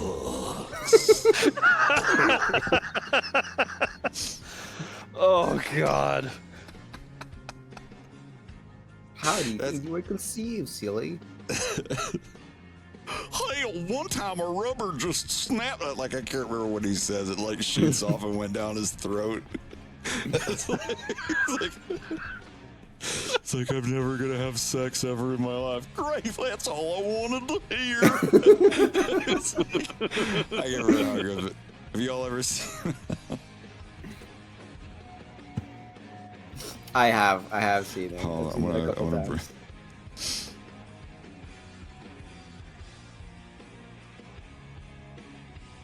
There it is. Yeah.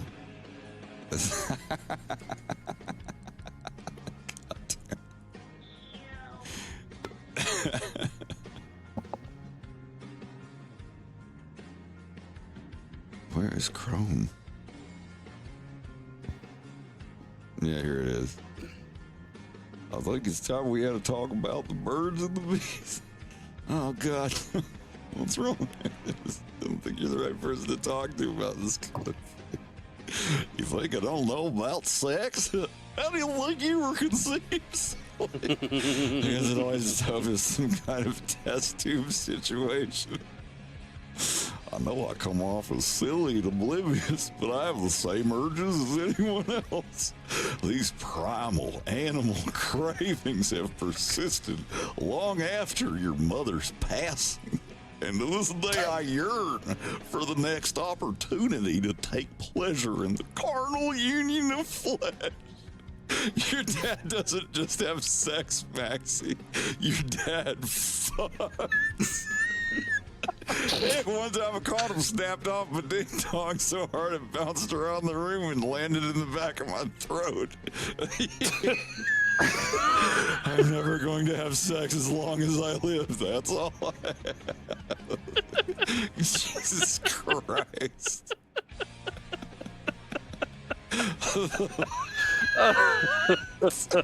Amazing. I'm sure like every famous YouTube voice actor who does Goofy's voice has done a dub of that already, but... Oh, yeah. Oh, Christ. Oh, ew! That... Oh, wow. I went down further in the Google image search. Didn't need to... Be careful. Be very careful. Why?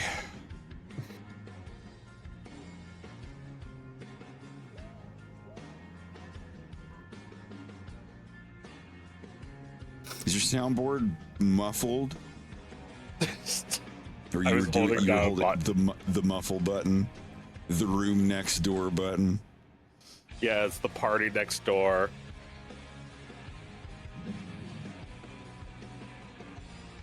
Also, we all know that Goofy's got hella game. I mean, he scored the librarian after all. I mean, I saw an extremely goofy movie. He can cut a rug.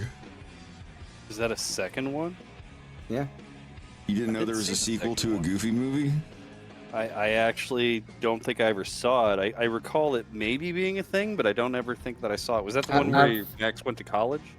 Yeah. Yeah. Okay, Remember never saw the it. disco and shake your groove thing, shake your groove. Never saw it. Was aware of it though. Really?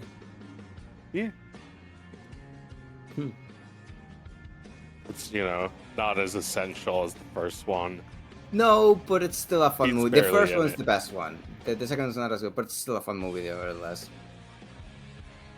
Yeah, it doesn't have the same amount of heart, but it's Yeah. still, you know. It's still fun. But yeah, I remember watching the Goofy movie and I see it in a completely different way than what I saw when I was a kid. You know, it's like, I don't know, it's one of those weird things that you see it as a kid and you're like, oh, hey, it's this movie and this character and I like it. And then you see it as an adult and you're like, damn, it's got kind of some hard moments in it, you know? You see how dark and sexual the entire thing is. Ha! That Yeah. There's so much of Goofy wanting to have sex because his wife is dead. What? On the first movie? Just in both movies. Really? Well, I mean, not really the first movie, but Have any of you watched his... Atlanta? Oh, Have any of you watched? Atlanta? I've seen an episode or two of it a while ago. There's an episode you can watch completely standalone about. It's like a mockumentary about the making of the Goofy movie, and it's one of the funniest things I've ever seen in my life. Really? Like it is just. Yeah, you just gotta watch it. It's just, it plays it straight. Like it's this fictional story about like the first guy who like on a complete fluke like became like the first black CEO of Disney and decided to greenlight the Goofy movie. Oh my And god. it's just like it's incredible. It is so I need to see this. good. Please watch it. Who the fuck? Wait, what's it called?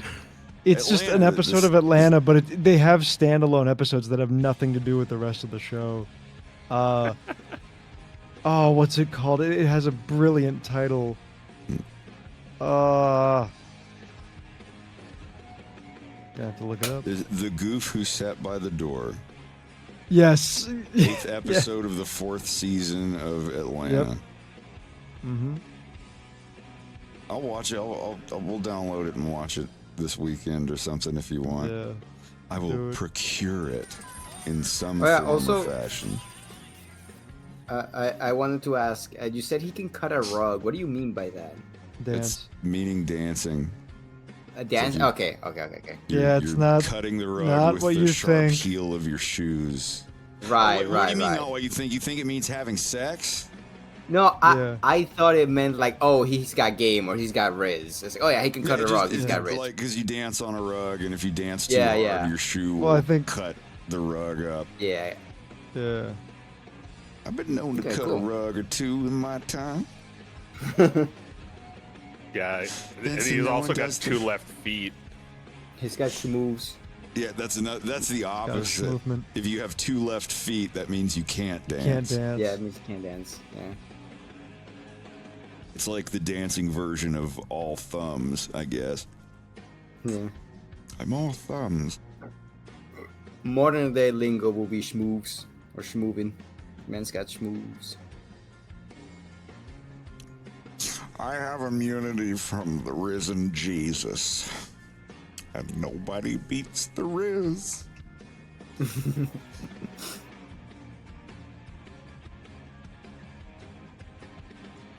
Oh, yeah, this is what I was afraid of.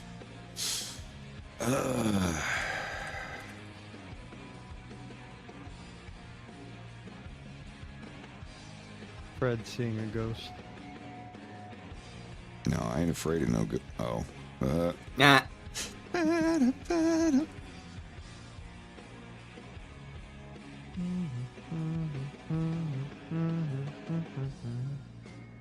I ain't afraid of no ghosts. I wish we had something as revolutionary as the Ghostbusters again.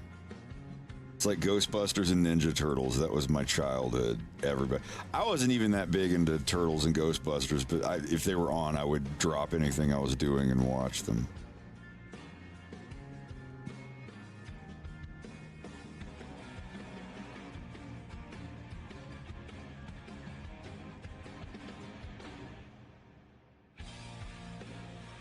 I like turtles. Turtles are cool.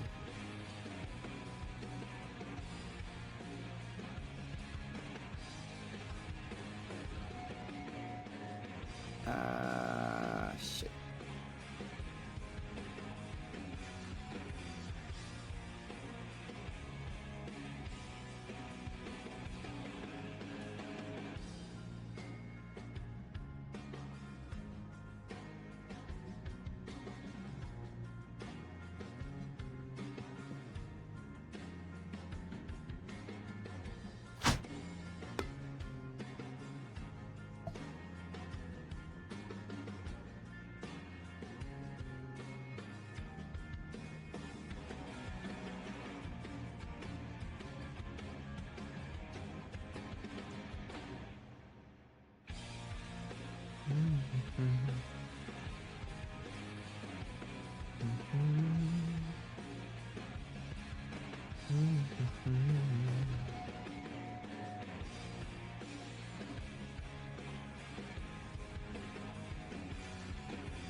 Yeah, the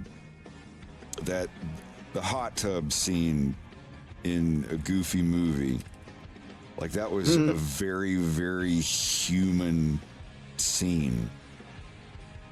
Like I remember seeing that. Like I haven't seen all of a Goofy movie as a whole. I've seen all of the second one, and I know what happens in the first one. But Yeah, just watch the first one. It's great. no, I know. I mean, I know everything. I've seen it in pieces. But it's just the way they act, and Pete's all like, well, you know, you're so blah blah blah, and Goofy's just like, you know, I can't remember exactly what he says. Like, I don't believe you, Pete. My son's good, blah, blah, blah. Like, it just, their idle animations, their fidgets, and just the way that the pauses and the beats and everything. It was a very human scene for a cartoon about Goofy. Yeah. And also, Pete, the guy that's the fucking asshole, the foil to Goofy's, plight or whatever. That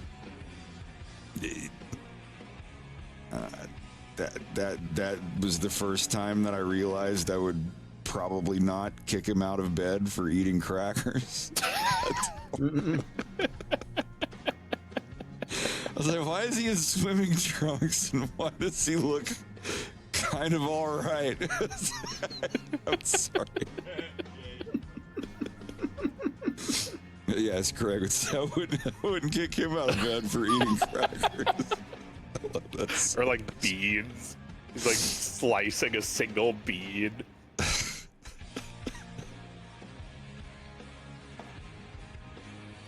That I know one, what you mean. The one where he has to go and that scene.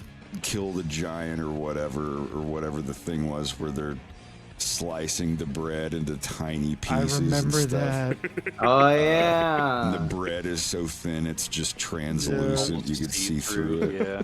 That was my first. I think it was in kindergarten when I saw that, and I was like, "This is probably what starving to death is like." Like I'd never, because I would hear people be like, "Oh, there's starving kids in such and such that would eat that if you're not going to finish your broccoli." Blah blah blah.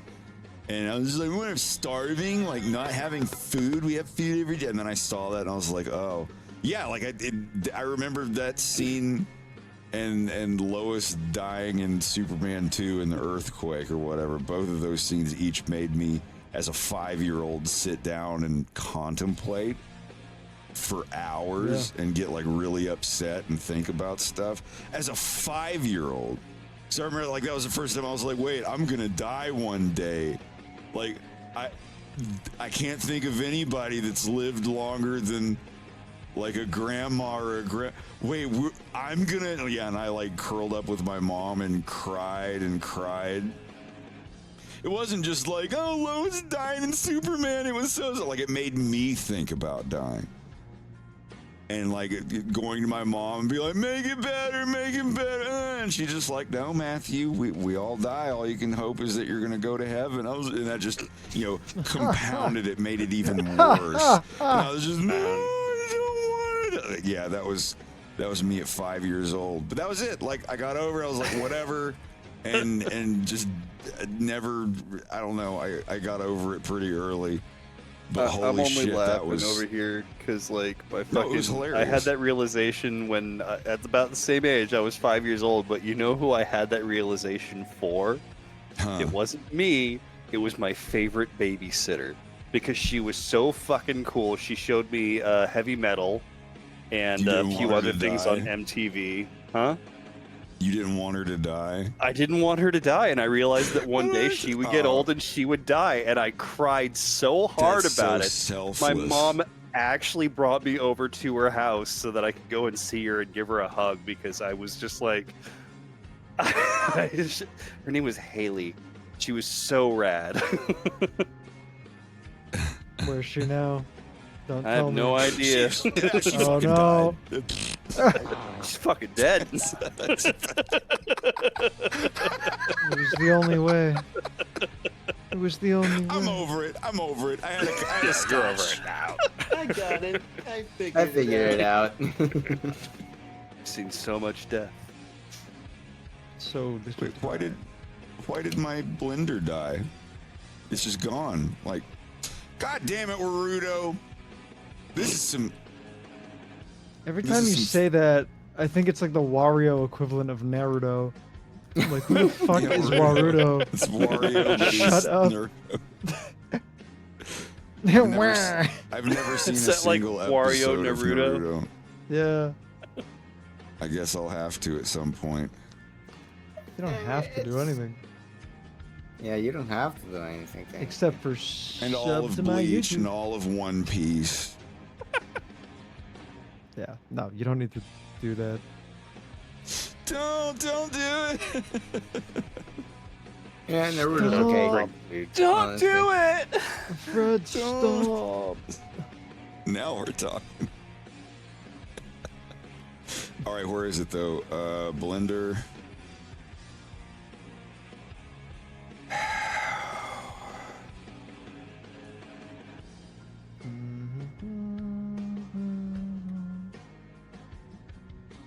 And now I close it and try to open it again, and what happens?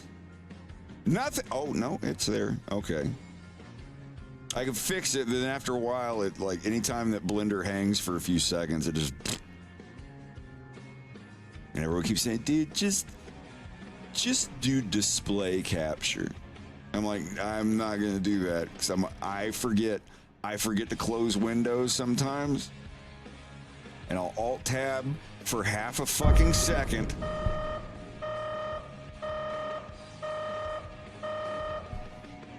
Hi, DJC and friends und friendy. Кофе как вы себя чувствуете? Добро пожаловать. Konbanwa. Dozo yoroshiku. Watashi no namae Freddo desu. How's it going? Thank you for the raid. But yeah, I forget to close Windows, and I know that one day I will Alt-Tab for like half a second, and someone will watch the thing and be like, "Oh, I could see his credit card number in the thing." Hey, everybody! And look at all this porn. If you show your Alt-Tab screen while you're streaming on Twitch, you are setting yourself up for a very, very, very bad situation. Remember that one guy? He Alt-Tabbed for like half a second, and it was...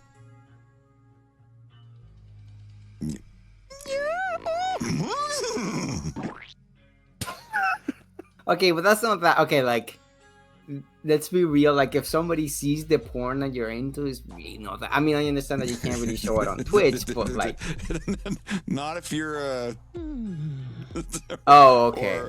Or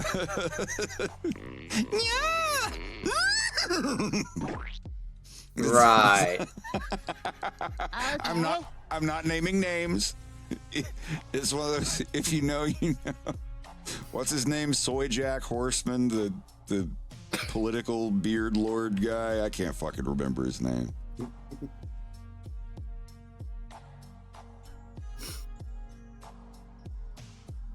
Soy Jack Horseman. Hold on. What's it? Soy Jack Horse. Oh, Vosh. That's who. Okay, my bad. I just had to look that up. It's a common misunderstanding. It practically rhymes. A common misconception among hyenas and raccoons.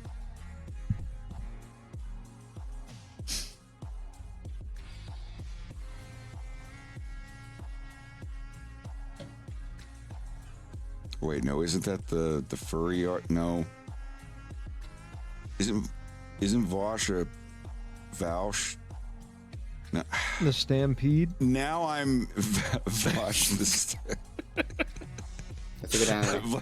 Vosh hears a stampede and his heart rate starts going up.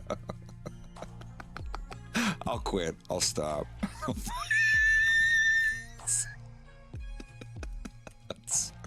I apologize. I apologize.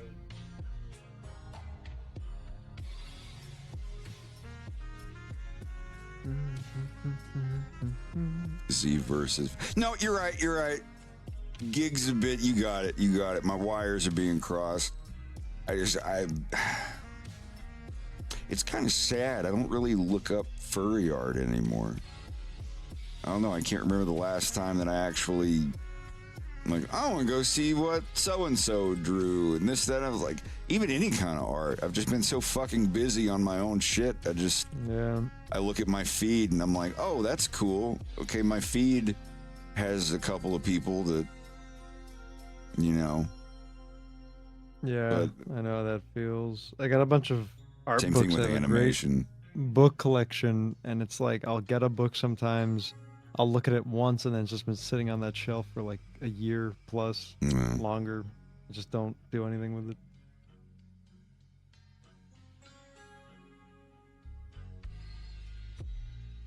I actually have the habit of, if it's a tutorial book or if it's a book with some kind of no, if it's not just an art book, I do have the habit of just every once in a while opening it up and reading through it.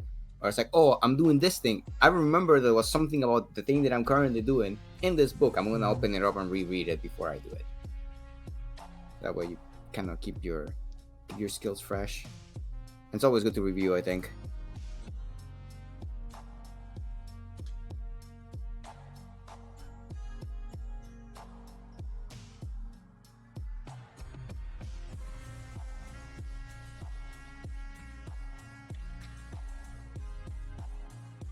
Also, I like books, especially if they have lots of pictures in them. Oh yeah, it's my FA accounts. That hell no. DeviantArt for Affinity, all that stuff. I do have an art station, but I haven't updated it in like 2 years. That is where I will post concept art for the violence and stuff. I do have an art station, but no, furry website stuff, I deleted that shit years ago. Yeah, DeviantArt, Jesus Christ. I just typed in Fox on DeviantArt the other day, and it's just to see, just to check, and it's just nothing but AI, like cute fox, muffin, mittens, cup of coffee in the snow, wearing jacket, stable diffusion, blah, blah, blah, blah, blah, blah, blah. It just, yeah, it's like, good God. Like, how can you call that your art? Yeah, I'm a promptist.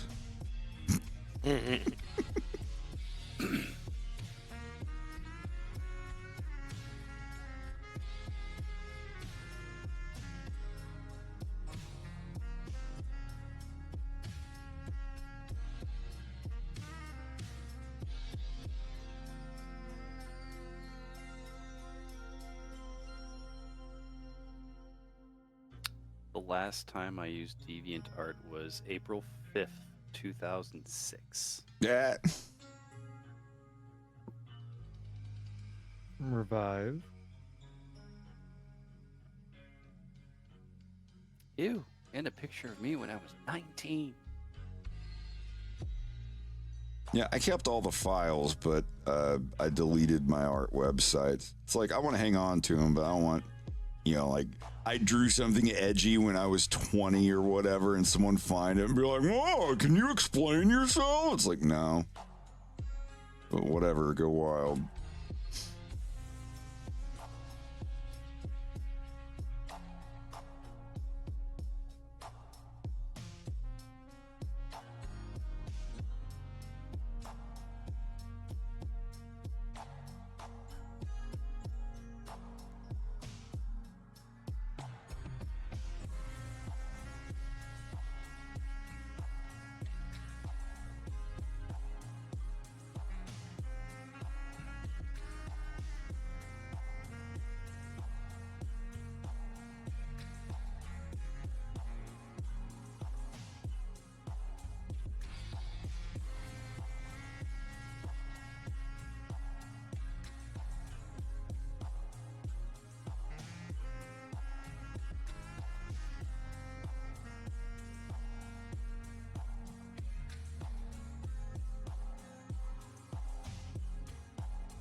think I'm gonna hop off, everyone.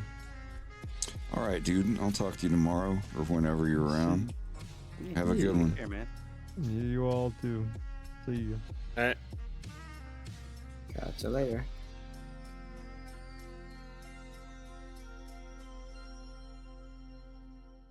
Oh, fuck.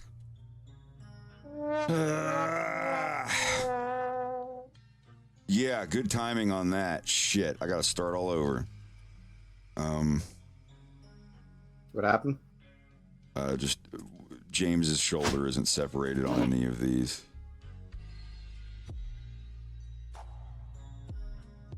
It is on that one. Wait. Is it? Oh, yeah. No. We're good. Can I undo back to where I was? Yeah, okay. Sweet.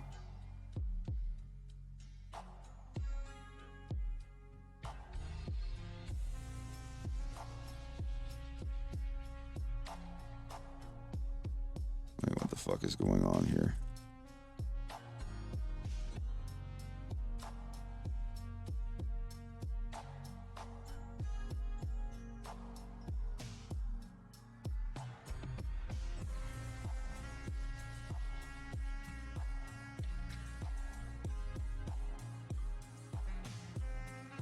Yeah, there we go.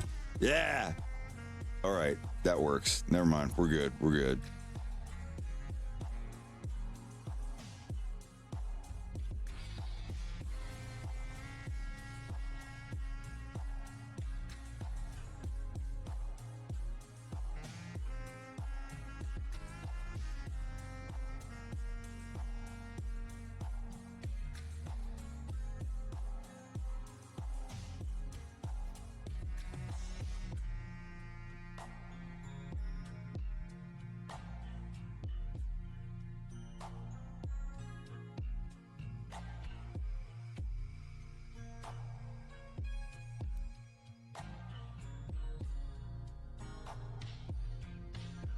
Now I've got to do one for his muzzle too.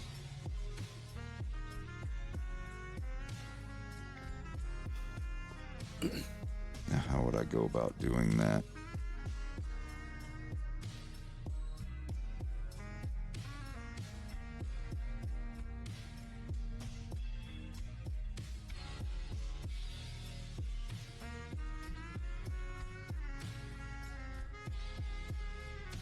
Mm-hmm.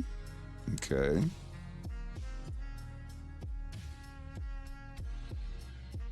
It'll start. That's it. Well,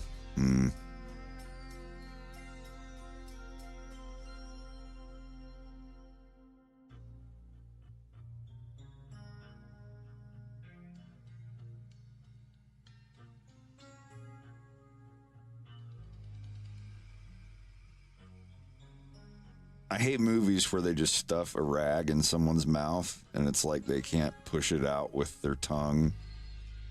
Who started that? If someone like puts a rag in someone's mouth, it's not like you can't just go, I can talk now. Like, or like,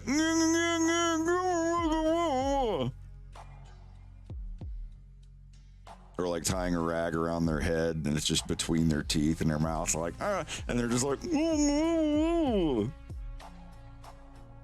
yeah, you will be able, like, yeah, you're right.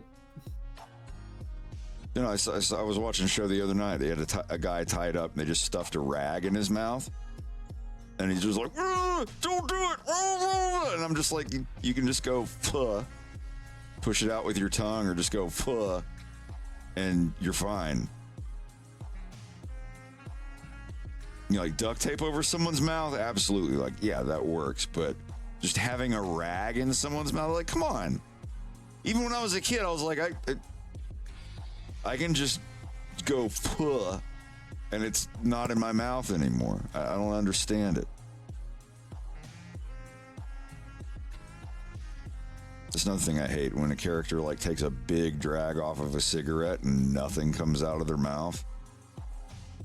It's like we're at the point where we can at least edit, you know, smoke coming out of someone's mouth instead of the safe herbal cigarettes that don't have anything. I was like, give me a fucking cigarette. Let me just actually, I will take a fucking hit off of an actual cigarette than go wash my face and lips and hands and whatnot. But I don't get it. Wizrope, thank you for the sub.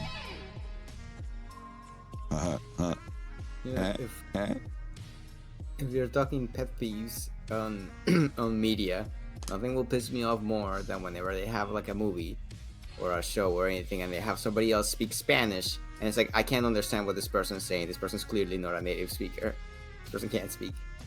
You know, happens a lot actually. Or are they just talking gibberish or something? Not gibberish, they're trying, but it's like, dude, you know, like you're not.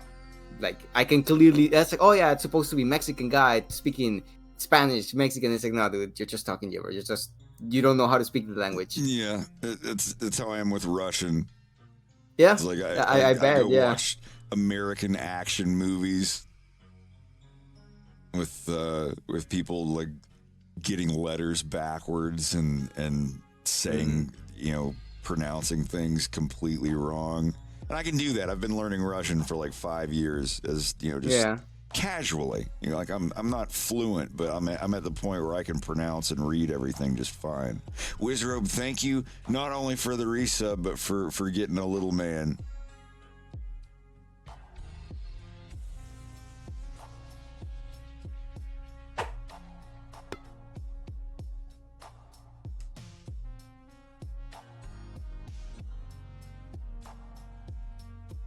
Also the classic Spanish and English mixing, and it's like, yeah, no one talks like that. Like the way what's his name? The guy from Mass Effect. God, I forgot. But you know, like when they say, "Oh yeah, no, I'm very feliz to meet you," and it's like, dude, no one talks like that. I'm sorry. They either say the yeah, no, I hate it. I hate it. It's such I don't know. It's like a stereotype, but it's also like, like, I don't know. It just sounds weird. It doesn't sound right. Wait, he says feliz to meet you. He says he calls you loco, you know, and it's like, hey, what's to save the day, pendejo, and then he like mixes Spanish with English like that, you know. And it's like, okay, I get it. You want like the Mexican Marine, you want the Mexican Marine guy. Every Hispanic character in every sci-fi movie ever made since Aliens. Yeah. Like, oh, we need that. We need the Spanish character that says loco and pendejo after every sentence. Yeah. That's what Spanish-speaking people do. Yeah, that's one thing. The main thing about the violence, like the series I'm doing, other than, you know, the extent of human evil and unfathomable horror being the main themes, I want internationality to also be up there with those and like believable.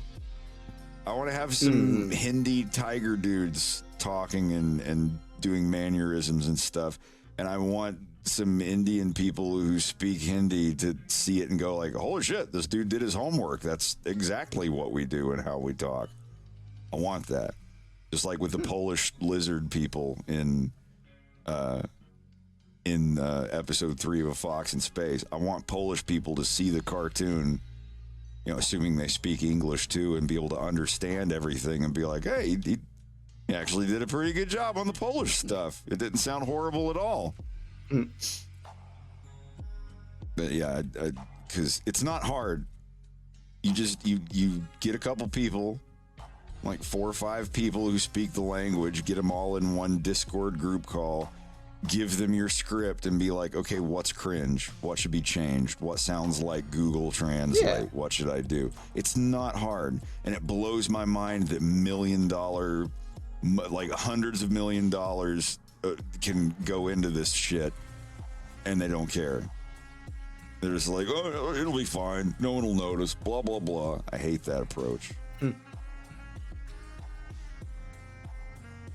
mean, it only takes having, like, again, a couple of people who are native in the culture, and then again, just like you said, put them on a Discord call, or just ask them and say, hey, how does this sound? You know, how do you pronounce this? Or like, what's like a common thing? You know, For example, a good example is if you've ever seen Gravity Falls. Yeah, yeah. Something that actually caught me, and I was like, "Oh, wait, that's pretty cool." There's this character named Zeus who is supposed to be like from Mexican descent, and his mother calls him. Huh? Hi guys, what are you doing? It's like... Yeah, and the reason why they call him Zeus is because his name is Jesus. Jesus, yeah. Yeah, and they just go, I get it. You never catch it until they go over to his grandma's house. Yeah, where he stays. You're like, yep. oh. Yep. And also decoration, like the furniture, is super legit as well. It's like, oh yeah, no, this is old Mexican lady house type decoration. I'd see it. And also yeah, the decor. And also it's like a little thing. Like she calls him mijo, which means my son, but like the way she says it, oh mijo, and it's like, oh yeah, like the little things like yeah. I like it. So somebody out there. Yeah, no, it is a great show.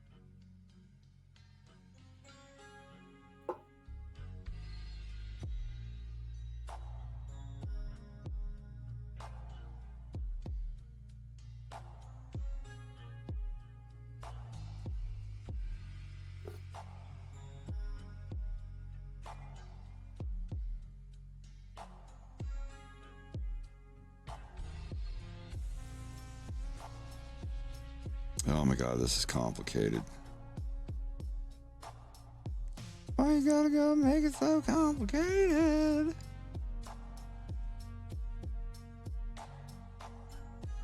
So what I will do on her head here,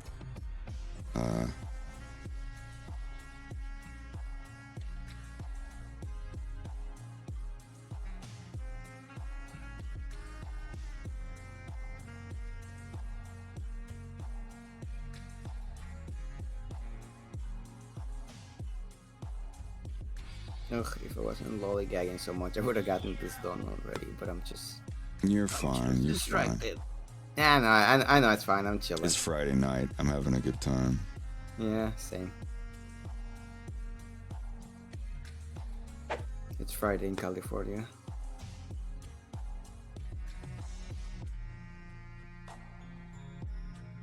Or wait, yeah, I guess it's Saturday here.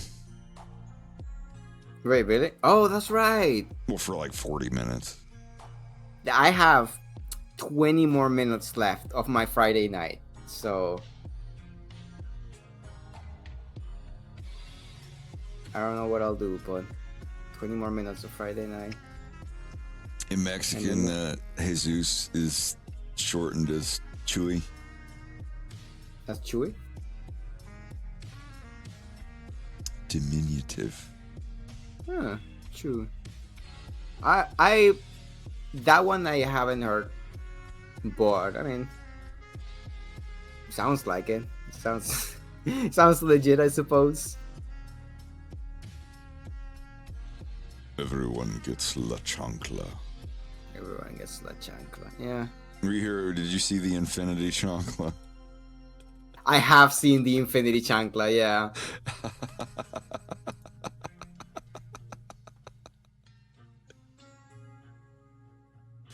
Yes. Your mom getting all the Infinity Stones to give you a whooping. Quite literally. I've had an Infinity Stone whooping before. If I... Yeah.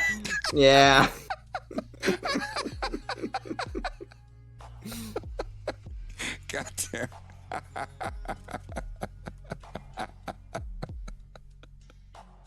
That's so great.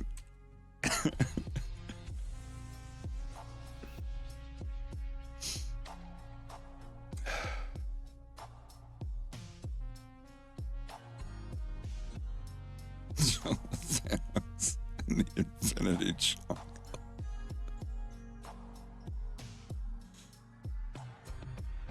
I was also thinking another pretty legit, like, interaction. If you've seen Spider-Verse 2, right?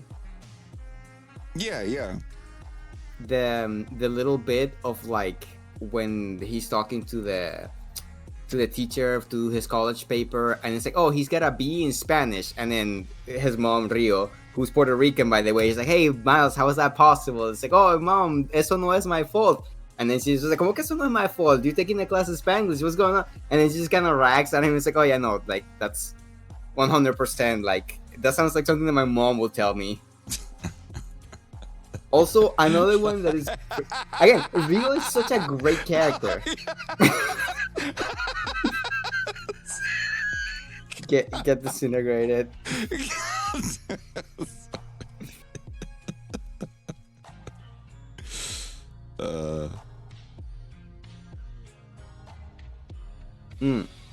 Miguel Ojara too. Miguel Ojara is Mexican. He's Mexican Irish, I think. Spider-Man 20, is it like 2099? Yeah.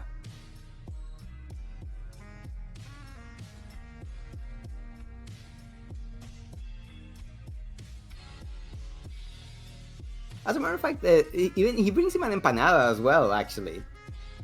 He's like, oh, I brought you an empanada. It's like, que maravilla. And it's like, oh, it's great. I like Miguel. He's pretty cool.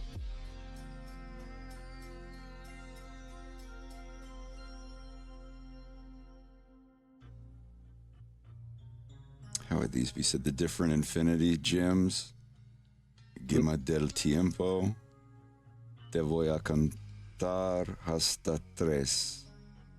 Te voy a contar hasta tres. Yeah, I'm gonna count to three. It's like I'm gonna give you the count of three. Yeah. Gema de la mente hasta que te acuerdas que tienes madre. Wait, say that again? You remember you have a mom? It's Gema de la mente hasta que te acuerdas que tienes madre. Yeah. Gema del alma. Me traes con el Jesús en la boca. Okay, that one is like. Is that like if you use the Lord's name in vain? Yeah, no, me traes con Jesús en la boca means like you got me like calling Jesus on you because you're like Messiah, and it's like, oh, you know, it's like, oh, on the Lord's name, or like with Jesus' name, or like in crucified Christ. And, like it would be very common for my mom to say like, oh, eso llora ante los ojos de Dios. It means that like that makes that brings tear to God's eyes, or you know. Yeah. Or there's a bunch of like, oh, en los clavos de Cristo crucificado, amparado. I like, oh, it's always like. Gema del espacio. Si voy y lo encuentro, ¿qué te hago? It's like, if I find you, what am I gonna do with you? Gema de la realidad. Te voy a dar una razón para que llores. I'm gonna. Oh, that. Okay. Okay, I'm gonna give you a real reason to cry. I'm going to cry. It's like, you aren't crying. Wait until I get a hold of you. You're really gonna have a reason to cry. Exactly. Yeah. Yep. Gema del poder. Porque soy tu madre y punto. Because I'm your mom and that's it. Porque yo soy tu mamá y punto. Sí. It's either hilarious. that or it's like porque yo digo, and it's like because I say so, basically, you know. Yeah.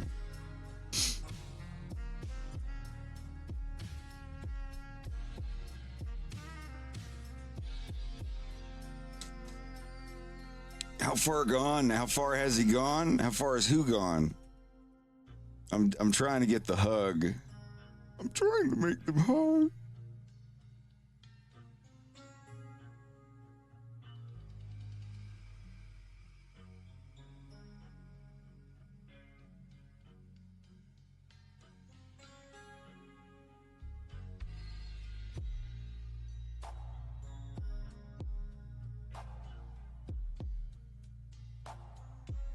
I'll have to go back in and... No, I know what I'm going to do. Sorry, it's just more of this where I've got to mask the character in front to show what the character in back has, like like James's hands here. But I've got to have, since she's in front, I've got to have her masked over his hands and stuff. It's a complicated thing. Yeah, like there's 9 shots left for my in-betweeners to do in-betweens on. And then I can put the voices and stuff in. We've got all the voices recorded. I got Greg's lines. His mom recorded her lines for LeBlanc. I've got Matt's lines recorded for Bill. Still got to get Joe and Chris to do their lines for Marvin and Stuart, the 2 Cornerian agents that make everything go away. That's like 3 lines. I'm not worried about that. Greg, don't sign that. I beg your freaking pardon. I beg your friggin' pardon? Yeah, that's gonna be so great.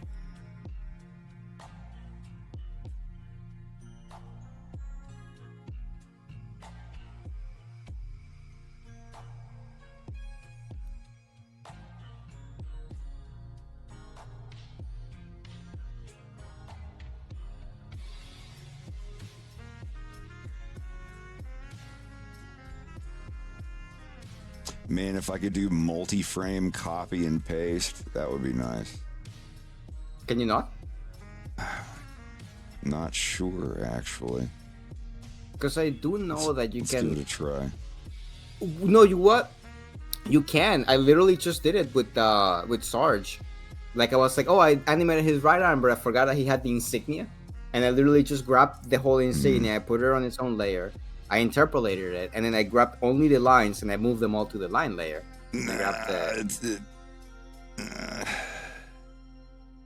Oh, you have to have frames on it, though. Yeah, there are frames. Oh. Yeah, it just pastes them all to the frame. Okay, to the single frame?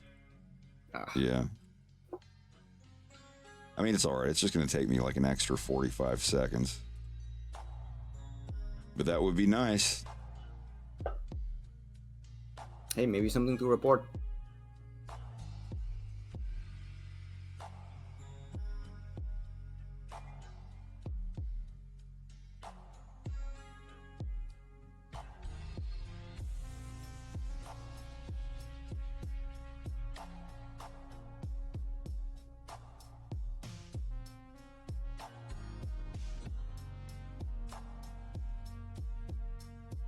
Ooh, all I need to do now is mouth layers. You got them all done, or just you got a couple more to go? I only need to do her and Bill, but Bill only moves his head. So, yeah, like Bill's on that one is pretty little. Like the most again, and then his eyes are just looking around. Yeah. I think the most every time, whenever you send me shots, the character that moves the most is Sarge. Like he's very... That's the thing. Bill can't move. He's handcuffed to a table. Yeah, so like all of Bill's scenes are easy because he's handcuffed to the table. And LeBlanc just stands there with her hands in her pockets. Yeah, she's just there as a witness. She's there to just because anytime someone's interrogated, there has to be at least 2 people. Right. At least that's her. Or that's their law. I don't know what the official law is, but it seems to make sense. Like anytime someone's being interrogated, 1, it has to be recorded, and 2, there has to be more than one person either in the room or watching from another room. And they've got that covered. I think it's not too bad. All right, what have I got here? Only a couple more. Yeah, this isn't hard. It's just busy work. I've got to click him, copy his muzzle, go into her layer, paste it, change it to the holdout material. And I've also got to go back and copy like the line of his head and add that so the left side of her head is blocked out. Are they both in the same grease pencil optic, or are they 2 different? Hers is in front because you've got his here. Hmm. and then you've got hers in front. Oh, that have okay, those okay. masks. So I'm just pasting the masks from. I'm pasting his arm and leg. I'm copying his arms and hands and pasting them in front of her, but changing their fill material to hold out instead of fur and arm sleeve. But it's I know how to do it, and it's 100% going to work. It's just kind of busy work. Easy shit. Do you know what busy work is? I don't know if you've heard that before. No, Like in that one I school. have heard. Yeah. Yeah. It's like when the teacher gives you 100 problems on a piece of paper, and it's just, like 5 times 5 and shit like that. It's like, here's some stuff to do. I got to check my phone. You guys finish these problems. And everyone's just like, this is busy work. It's like, it's not busy work. They get so mad.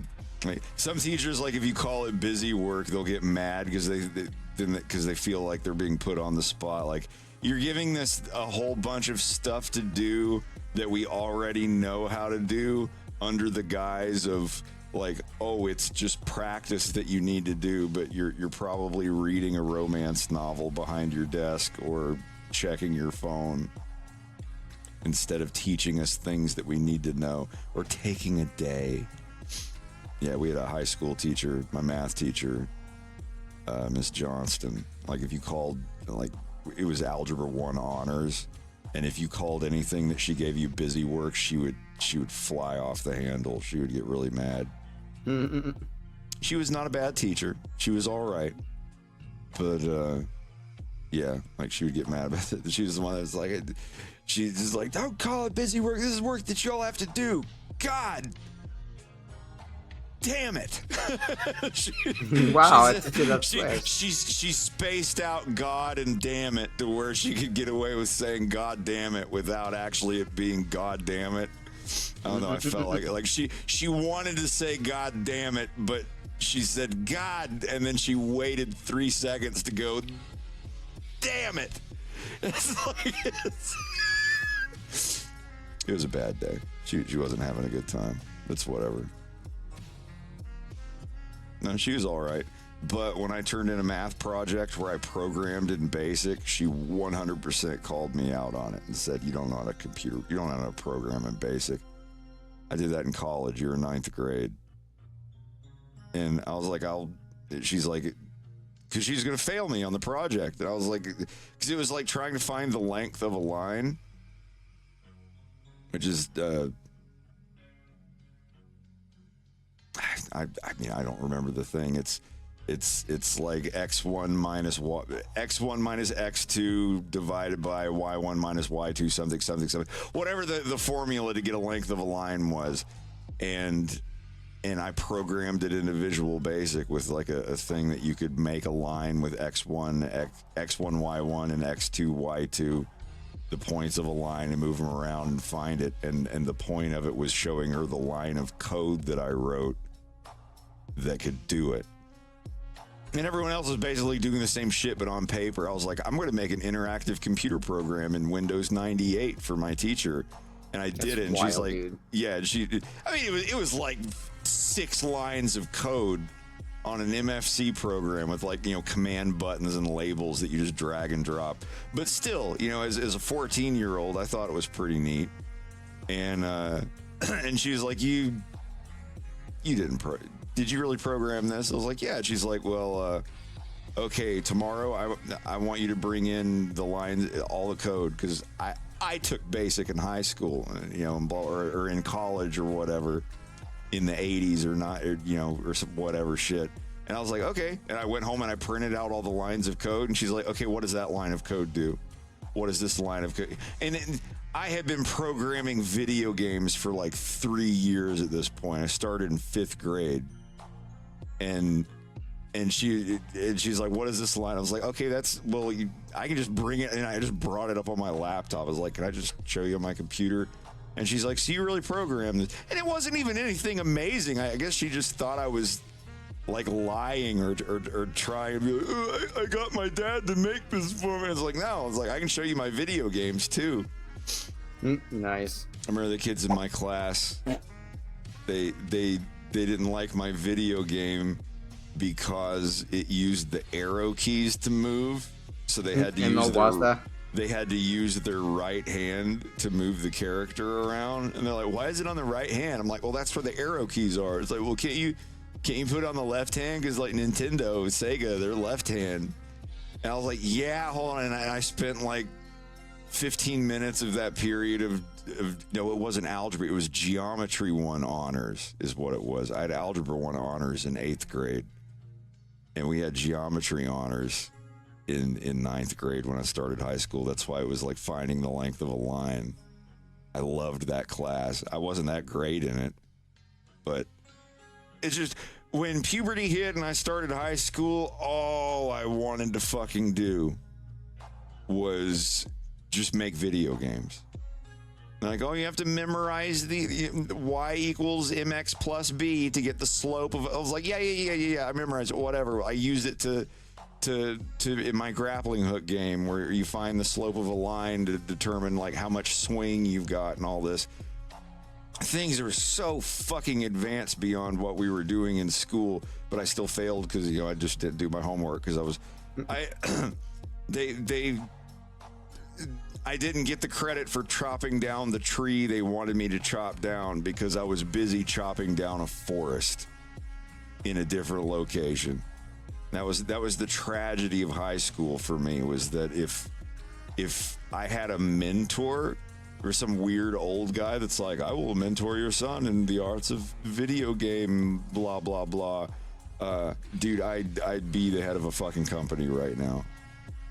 A friend of mine, my friend Derek, who programmed silly stuff with me back then, like he would always be there with me when I was programming 90% of the shit I did. And like he's been senior programmer at Bethesda and like a dozen other places over the past 10 years. Like he was the one that actually went for it. Me, I was just like, nah, I'm gonna go do drugs and make Flash cartoons for 15 years. It's like, hey man, but like, look at where you are now, dude.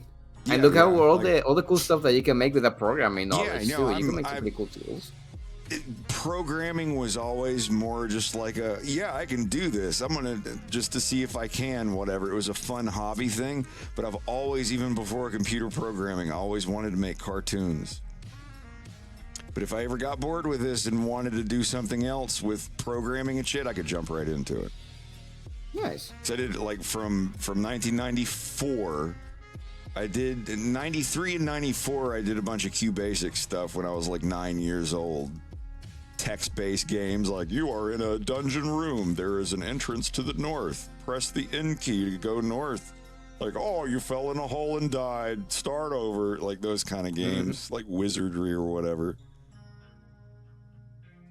But yeah, like looking at looking at the game industry now and the animation industry, I'm just like, wow, I picked two of the most wild, volatile things that I could have gotten into. Should have been a fucking plumber. But no, I'm very happy where I am. I'm thankful for what I got. I have, my car is paid off, our mortgage is almost complete. And it's paid off. We just have to wait for everything to go through and they give us the final, like, we believe you. You paid it off.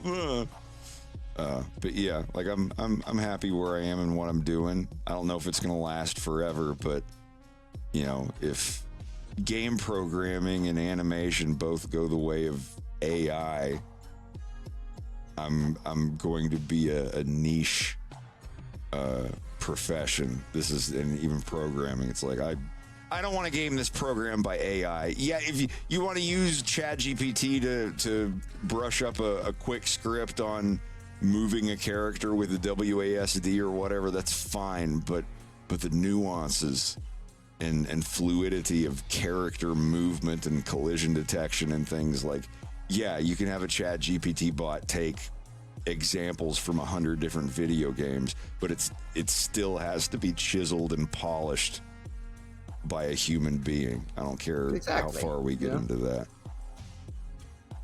But now you've got the AI thing that's generating Minecraft and Doom from memory.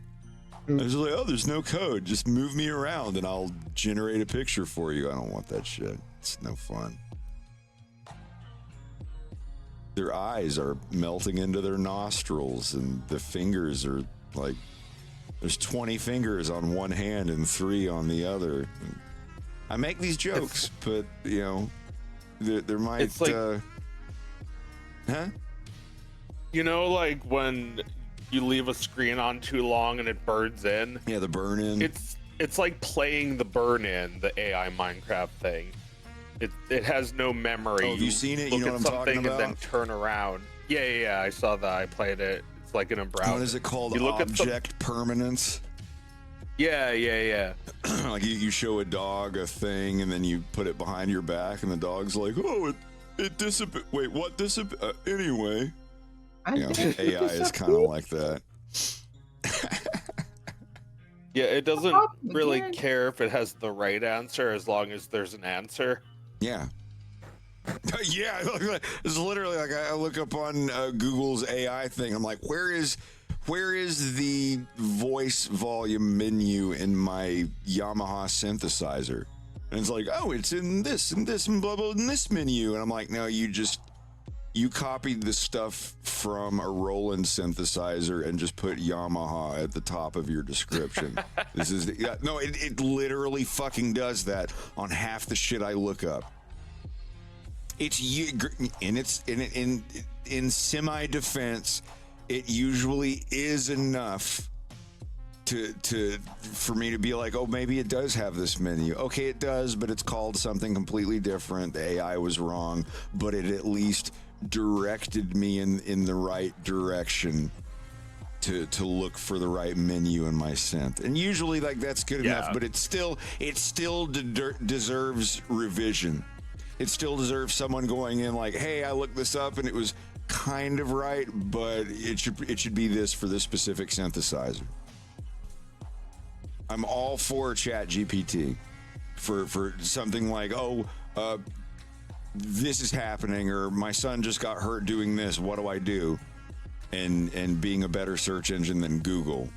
Or I have a skit for Total Ret that I was gonna do where someone's dog is choking on something, and they're all kids and they're dumb and they don't know what to do, so they're like frantically searching TikTok and stuff for, you know, what do I do? My dog is choking. And it's just, my dog is choking. Funny skit, the original video. And it's all these funny videos. And then a guy's doing an auto-tune song with his wife and kids about, my dog is choking. What do I do? And they're all like crying and freaking out. And the dog's like going blue, just like choking, dying on the ground. And they're like, oh my God. And, you know, and finally, the dog like wharks up whatever it's choking on. And then they're all like, oh, what do you guys want to do? You know, but like the whole thing is like they're searching for serious medical information while their dog is choking on stuff. And it's just these horrible results from ChatGPT and TikTok. It's like, my brother fell out of the tree and his head is looking behind him. What do I do? Oh, Jesus Christ. They search TikTok. Funny video. Boy fall out of tree. Head turn round. Cops called. Gone wrong. Gone sexual. 3 a.m. You know, or some shit like that. I want to look that up.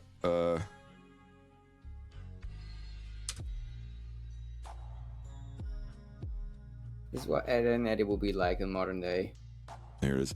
People on the phone with Gen Z 911 dispatch, frantically YouTubing what to do for some medical thing of dog choking, something horrifically awful. But things like dog choking bring up funny, stupid YouTube skit called "My Dog is Choking." They click on it instantly, but it's farty meme bullshit. And the following videos and the results are just other YouTubers reacting to the "My Dog is Choking" skit. Eventually, the dog wharfs up the foreign object at the peak of their hysteria, and they numbly go back to whatever it was they were doing beforehand. Yeah. One of the results should be like, my dog is choking is not funny. ban Yeah, this yeah, sick it's just filth. literally shit like that. You know, whenever there's the video, a meme video that happens, and you're looking, you type it in and type in original video, but they're all stepped on. Stepped on is a term for like when you buy weed, but you buy that bag of weed from someone who bought it from someone who bought it from someone who bought it from someone. So instead of a 5-gram bag of weed, you get like 3 grams of weed with 2 grams of pencil shavings and lead fishing weights that are painted to look like pot seeds. And you know what I'm saying? Like you're like, oh man, and you just get it and you're like, holy fuck, this weed has been stepped on. That's the slang term for that. When you get drugs that have been cut down so far, it's mostly just baby laxative and a tiny bit of heroin or cocaine or whatever. Yeah, that's what, when you get a bag of something that's been stepped on. I use the same term for memes. You ever found a really fucking hilarious meme and then you're trying to search it up and you can't find the original? All you can find is the original, but it's at like 10% JPEG compression quality, and above it, it's got a white bar with laughing, crying emojis of "this is what happens when you think" or whatever, and then they put a red arrow pointing to the funny part on the meme, and then on the bottom bar, there's a white bar with laughing, crying emojis, and it says, "Oh, dag, Shawty had to do it to him. OMFG, LMFA." This is literally me. Yeah, And yeah, there's, like they impact add font and the iFunny logo. Yeah, and then the proverbial cherry on top, iFunny.co. Yeah. That is a heavily stepped on meme. Whenever I say like I've been looking for this meme, but like they're all fucking stepped on. That's what I mean by that. When they have the like TikTok text in the middle of the video, in the front, in the center, it's just like one lowercase my word. boyfriend really had to do it to them. Just a mood. Yeah. Big mood. Big mood for my baby. When Bay had to really do it to him, crying, laughing, crying, laughing, crying, laughing. When it just, the TikTok girl voice just narrates the name of the emoji. Laughing, crying, laughing, crying, laughing, crying, fire, fire, fire. Eggplant, water squirt, water squirt. Holding my breath till my boyfriend saves me. Literally that. Literally that. Jesus. Bay, you can't do that. I'm sorry, I keep saying Bay like it's 2013. But Bay, hey Bay, hey Bay, Bay, they play. That's my song. Turn it up. White folks, gangsters, and the thugs. Hey Bay, rolling in the lack like a mug. Hey baby, y'all remember? Hey baby. I think that was 2007. Maybe 2006, I don't know, but I remember 2006, 2007. That was like Soldier Boy up in it. Oh, okay, that I do remember. Yeah, that I have memory of. That was 2007. That had to be. Watch me crank that Soldier Boy and Superman. No, now watch me. You. Oh God, programmed, deep state brain programming. I mean, it's you know what it is. People call it brain rot nowadays. That's essentially. That's all right. People called Club Mario 90s brain rot, and I got super butthurt over that because I didn't really have a good defense. I mean, Club Mario, it was like, you know, the original Super Mario Brothers Super Show, but instead of the for some reason for a year for all of 1991, instead of the live action Mario and Luigi guys, Captain Lou Albano and Danny Wells, they got the two guys. They're, you know, like, whoa, dude, radical, go rollerblading and surfing, dude. It's the 90s now. Wow, radical tubular. Like, but I loved it. Like, that's all good. Let me bring up the Club Mario video. I'm gonna show it. I know there's one that's just really long. Club Mario. Like I get hardcore dopamine watching that because it just makes me think of being in first grade.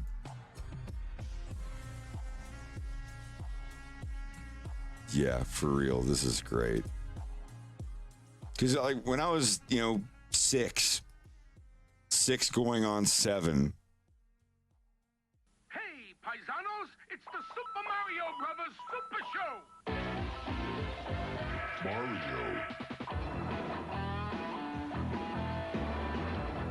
This was so dope. If you want to know what it was like going from the 80s to the 90s, this right here is the best example I can think of for like 1990 to 91. What was considered cool and everything. Because, like late 90s is completely different than early 90s. Well, yeah, of course. Like, okay, people like to think that, like, you have one color, and the moment you switch to another era, you snap into the next one. You don't. That's a great. It's the 90s now. It's like, no, there's like a going through puberty kind of thing. Yeah, you don't snap your fingers and suddenly you're a teenager. This is the acne that the 80s had to deal with. Turning into the 90s. Yeah, that's exactly what it is. Yeah. Yeah, Tommy Tree Hugger, Peace, Love, Recycle. Co-MC, stay real. Hey, man, today's Save the Planet Day, dude. Which planet? Earth, man, Earth. And you can do your part to save the planet by subscribing Recycle, to the World dude. Wildlife It's Fund. tubular. I did it. Here's my name, Tommy Tree Hugger. For like $25, man. Hit your parents up. A mere $25. On today's cartoon, okay, check this out. Our heroes travel to the desert, and the evil King Tut is making them live by the 10 commandments. Oh, wow, Get a grip, man. dude. Hey, dude, move back. We gotta go satellite surfing. But whoa, don't fall off the roof, man. All right, let's check it out. Actually, I'm gonna segue into something that I actually wanted to ask. If you have any good a good recipe to make like a nice CRT TV filter on Blender, I'd appreciate it. On Blender? Yeah. Yeah, I could. Like, what in the compositor or for a material? No, in the compositor. Okay, so. Because I know how to do chromatic. You already showed me how to do chromatic aberration, but how would I do like a little bit of the lines, maybe a little bit of static, that kind of thing. Now here's some more stuff you ain't supposed to see. If it's not too complicated. This is where I first discovered Legendary Wings. I paused it on this. I was like, what is this video game? And I could never figure it out for the life of me. And then I went into 7-Star Video is the VHS in Nintendo rental place. They only rented VHS and NES games in like 91. And this was a screenshot on the back of the NES game. I was like, oh my God, this is the one from Club Mario. And I rented it, and it's one of my favorite games of all time. I thought that was neat. Yeah, let's do that. So first, what I would do is I would get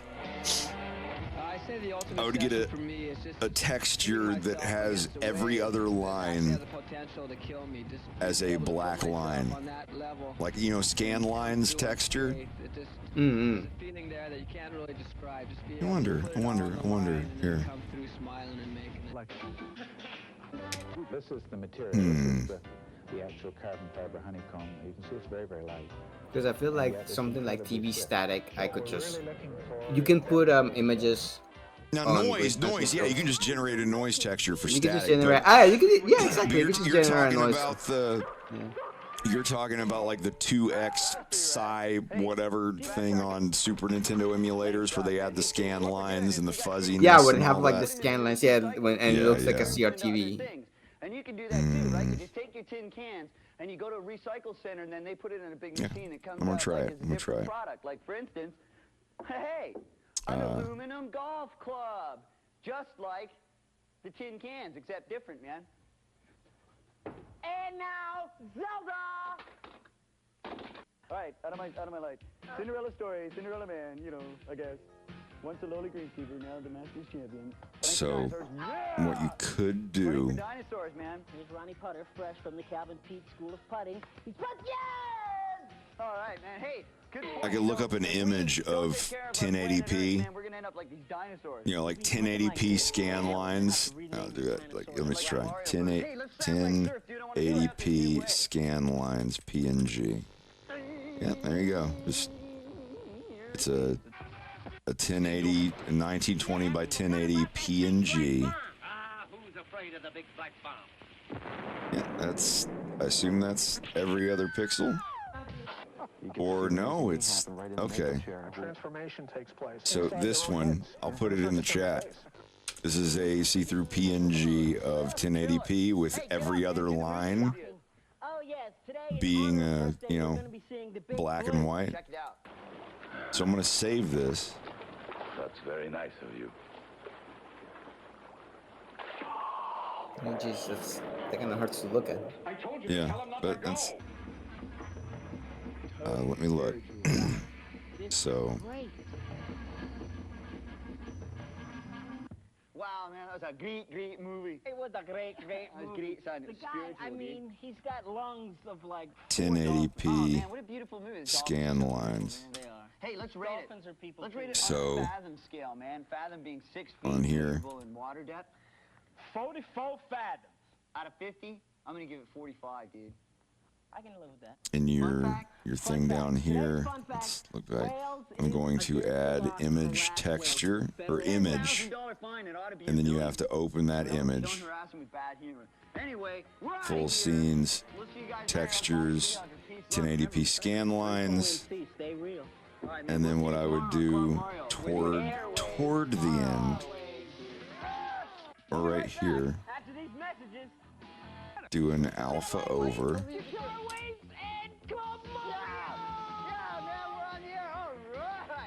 Hi, welcome to Club Mario. I'm co-MC saying stay real. Yeah, man, and I'm Tommy Treehugger. And Recycle. I do image here, and then image here, and then alpha over that. Survey says. Inline rollerblader, AJ. Yo, what's up? Yeah, so I've got to duplicate it, I guess. Hey, AJ, what is the difference between roller skating and rollerblading? A rollerblade skate, as you can see, is an inline skate. The wheels are all in a line, unlike a traditional roller skate, which is side by side. I forget how to do this. Translate. You got all your duds and everything on, dude. Would you be willing to go outside and do some killer stunts? Let's go do it, man. All right. Hey, James, we need sound, so cruise on out there, man. Yeah. All right, you go after him and like full cruise. This will be. Could you please, full screen it? Because right now it's some bit like Yeah.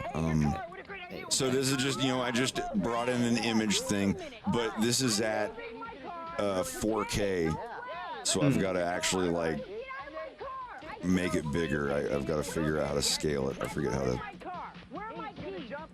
transform scale image. Will that do it? Survey says. I'm so. What are you kidding me? Do you realize what this is? This is There you go. Are you ready to move? Huh. Just like that. Let's give him a countdown. Ready? What if I do absolute and leave it at 1? 2, 3, 4, 5.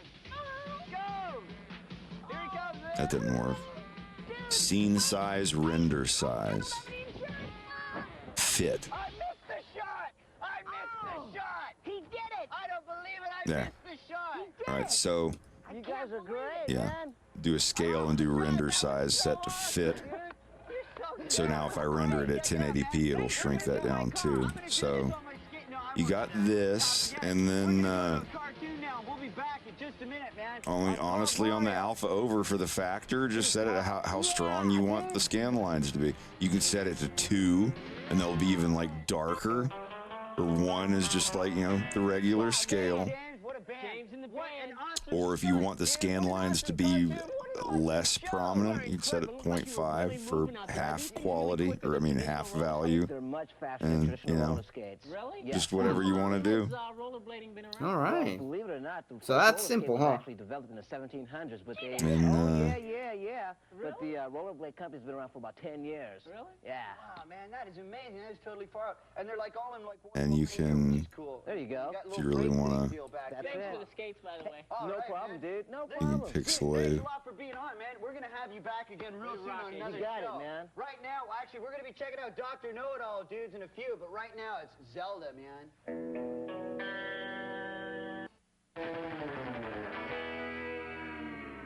Oh yeah, dude. Hi, we're back. Welcome to that part of our show called Dr. Know-It-All. Doc, I hope you got your attitude in check, because this is the third time up. 3 strikes, you're out. Yeah, man, don't diss us this time. Hey, Dr. Know-It-All, that's the dude who produced the entire show. Dear Dr. Or Know-It-all, the what's the world's largest lake, brah? Well, Tommy, as you may or may not know, and in fact you probably don't, a lake is defined as a body of water that's surrounded by land. Now, the deepest lake in the world is Lake Baikal in the Soviet Union. However, it's only about 3 feet around, so it's probably not the largest. damn, Pixelate really takes a lot of time, huh? Excuse me, that was not the question. Yeah, what was the world's largest lake? But yeah, The see, like largest, you can biggest. make it super pixelated The one with the most water, okay? Are you happy now? You dragged it out. and have the scan lines. See, go on to do it. I mean, is there something else you wanted to do that I'm not doing it real like? But The grain and the, I mean, with the grain and the chromatic aberration. And again, the noise, that you can just generate a noise and just kind of. And it's. I mean, yeah, I've got the film grain right here. James and the band kicking it. All right, man. We'll see you later on Tommy Treehugger. And that film grain, it's just you just go to textures and you just pick noise texture, make new texture, and set it to noise. Do it, James. I guess that pixelate node really takes a long time. Oh wow. Hey, look, we're on TV again. Hi, how you doing? I'm co-MC. Stay real. I'm Tommy Treehugger. Peace, love, recycle. Hey, you're probably wondering how There we go. But yeah, like it's got some noise and stuff, but then you've got the scan lines. And notice that the scan lines are at the middle of each edge of the pixel, like they line up perfectly. It's very important. That picture that I linked in the chat, did you download that? Yeah, I did. I have it downloaded. Yeah, it's a good example of one. It's perfectly 1080p, and if you go up to 4K, this picture's in 4K. So if let me turn down the size back down to just regular 1080p and see what happens. Study this photograph of Queen Sana carefully, Bodhi Lee. It is Bodhi Lee, photon. Queen Santa, your knight in shining armor has come to take you home. It's good to see you. I will not have insolence in I my can't move. Look, lady. I will not be spoken to in that manner. You will just have to wait till the Freon ray wears The Freon ray, because he's frozen. Ticked. I can't believe that Deruvian Dexter's the queen, and I'm only a princess. This is terrible. I'm so depressed. Yeah, here's Get out here's of how here. it looks. Get. Oh, Like if I, at actual size. Trippy, dude. What's on TV today, man? Hey, man, let's check our ultimate. So yeah, if you really wanted to do a pixel whatever thing and make it look like that, I would just use that image with the alpha over node. Okay, all right. We'll start.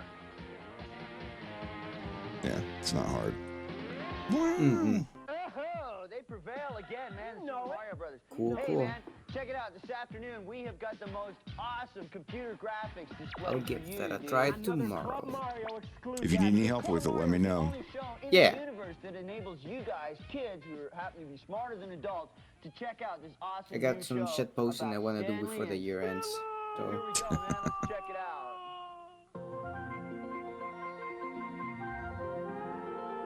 Yeah, it's also this thing that I'm doing with a friend. Like, yeah, this one's just for fun though. There's nothing too like ambitious or concrete. I'm just doing a fun little goof. Yeah. You gotta balance between work, passion, and goofy shit.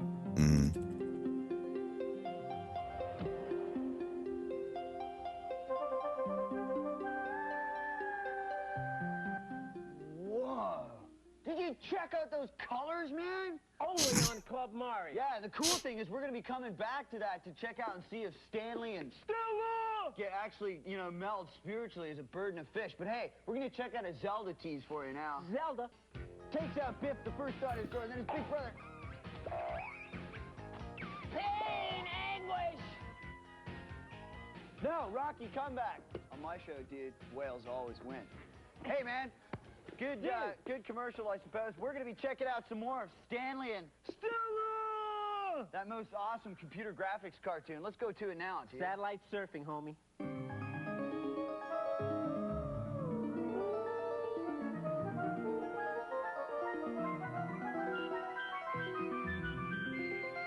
He's gonna break through. I remember that.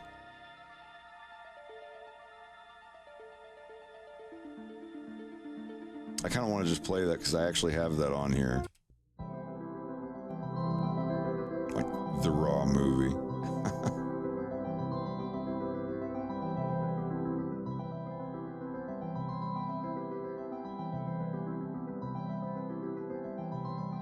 Joe, how are you doing with LeBlanc? Have you done any, or wait, have I sent you any of LeBlanc yet? No, I haven't started on LeBlanc. Okay. No biggie. This is done except for the shirt.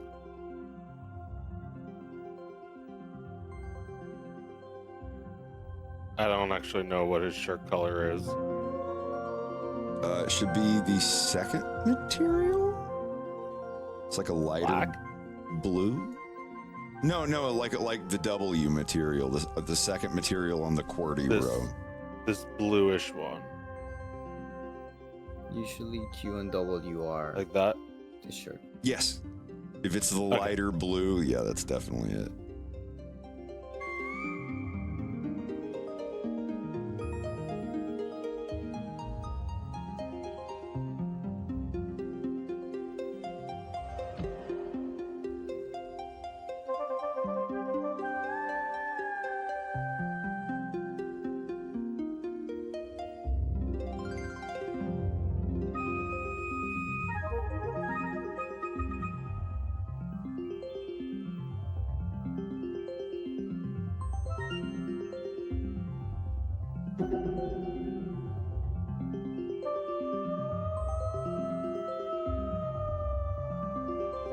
Remember this shit was 1987, but that's some of the most advanced 3D graphics that you could ever see.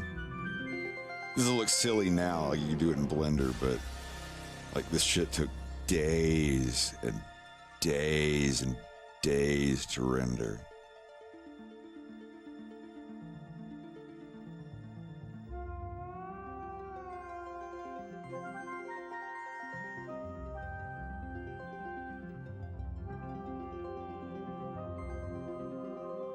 Abstract 3D art. I love that shit.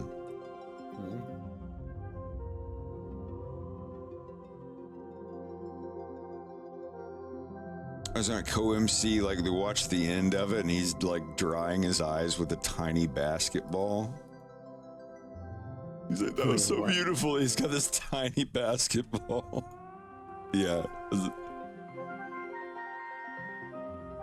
I think so, if I remember correctly. Like, oh man, my heart is big, so beautiful.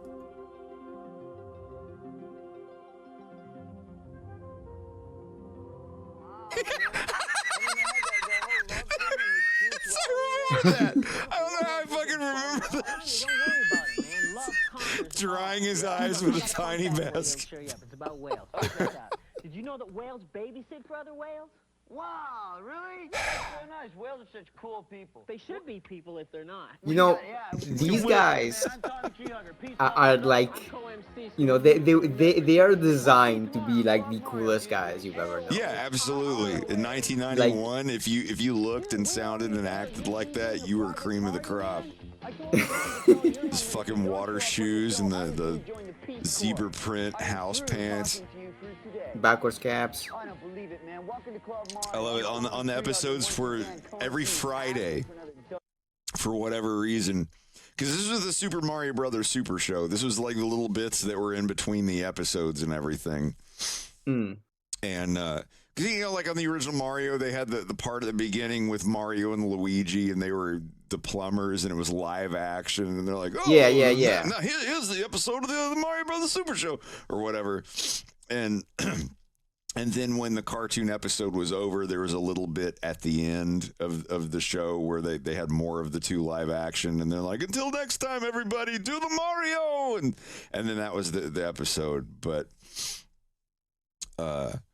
on this one, it's just like everything you've been seeing. But on Fridays, what was it? Evil Eric. So the white dude is Tommy Treehugger, Peace, Love, and Recycle. And the black guy is Co-MC, Peace, Love, and Conserve Water. Like there's, on the back, like in the early 90s, everything was about recycling and conserving water and whatnot. But every we should Friday... still be practicing that, by the by. Yeah, sure. But on the show every Friday, there would be like special guests like Tommy Treehugger. His sister, Tammy Treehugger, would show up and she would hijack the show and put on puppet shows. Or this other guy named Evil Eric, which is just, the guy who plays as Co-MC. But he'd be like, I'm Evil Eric. I left Co-MC tied up to his chair at home, and this is my show. And he would come in and he would like tie everybody up and be like, yeah, shut up. We're going to watch some Mario Brothers today. And Tommy's just like, oh man, this is so bogus. I'm tied up and I can't escape. And his sister's like, shut up, Tommy. I'm going to put on a puppet show. Hello, Tommy. And she'd do all these sock puppets. But it was every Friday. Wow, man, I hope his evil twin brother Eric doesn't show up. I can't stand that guy. And my bratty little sister, man, Tammy. She keeps coming over here. I wish she was born with 4 heads so that she wouldn't be able to fit through a doorway and she'd have to stay in her room. But we do have Zelda today, and today Link rescues this old man named Sleaze Nose from his attackers in the woods. And as a reward, the old man stinging a stinger. Oh, no! My door was locked, but I got out of it, and I worked hard all week on a puppet show to do for the show today, which I would like to prepare for you right now. Puppets are so uncool. This is a cool show with cool people and cool issues, man. Oh, no! Shut up, Tommy. Wow, I'm taking over. I'm back, and you know what? This is my show. Let's do some surfing.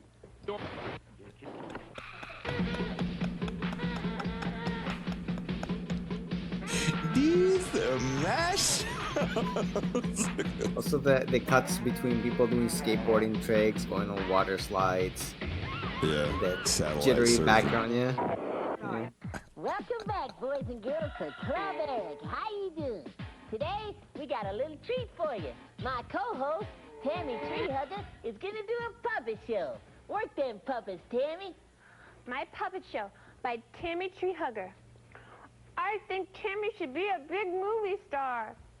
I'm a puppet, and I think she should be one too. Hey, and Does she I'm just a not have a puppet, petite? and I think Eric's gonna be a big star. These are not puppets. These are dad's socks. And not only is he going to be totally mad when he finds out that you took one of each pair of his best socks, but he's also going to ground you and make you stay in the backyard. Now give him the remote. Shut up, Tommy. It's a my mode. And now we go to satellite surfing.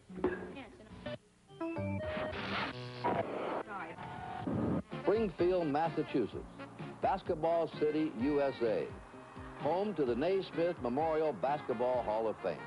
The Indiana farm boy or, the inner city, star, they all end up here sooner or later if they've got what it takes. Well, I want to be a basketball player when I grow up, so I just dream about being one of the best basketball players there was. It's like walking through the halls of history, a place where the world's greatest have left their mark. I'm Princess Centauri, and I'm back. I was upset yesterday about this whole queen thing, but I went shopping, and I'm better now. Let's check out the show. You will just have to wait till the Freon ray wears off. What's that?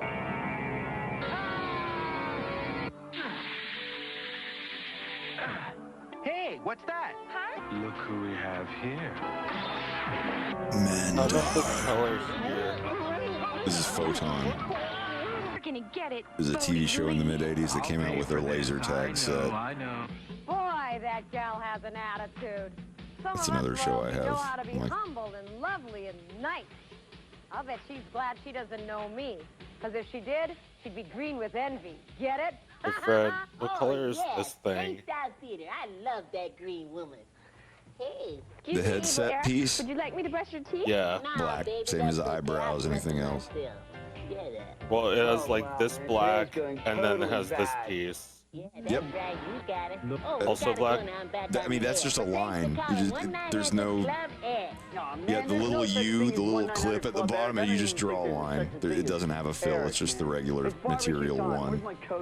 Okay. Right here, but it's my puppet right now. Oh, give me that, would you? That's like no good, dude. Forget it, man. We don't have time Cool. for You fucking got this shit like you. 300 piece of recycle. See you later for Club Mario. Seems like there should be maybe a little bit of eyebrow on that first frame. My puppet show. Yeah, you're probably right. Tiny bit. I think Timmy should be a big Yeah, I could movie do that. star. It's just that, like, I've been usually leaving the first and last frames alone, whichever ones were there already. But I agree. But yes, you are correct. If you can, like I said, when I look at that's something I can fix in like 4 seconds. I don't care. I mean, I Everything drew an else looks eyebrow and amazing. then deleted it because I didn't know if I was opposed to. Poisons Mario, and they have to figure out a way to make prehistoric Oh, pizza you the same. opposed to? Hey, well, let's check So out I the don't cartoon, man. have It looks to. rad. Dude, where's the moat? Where's the moat? Under the box. Oh. Be wise. Fair enough. Inspire. But All right, is this gonna clip? Good, good. All right. I wish I could get the soundtrack to Club Mario because the music was really good.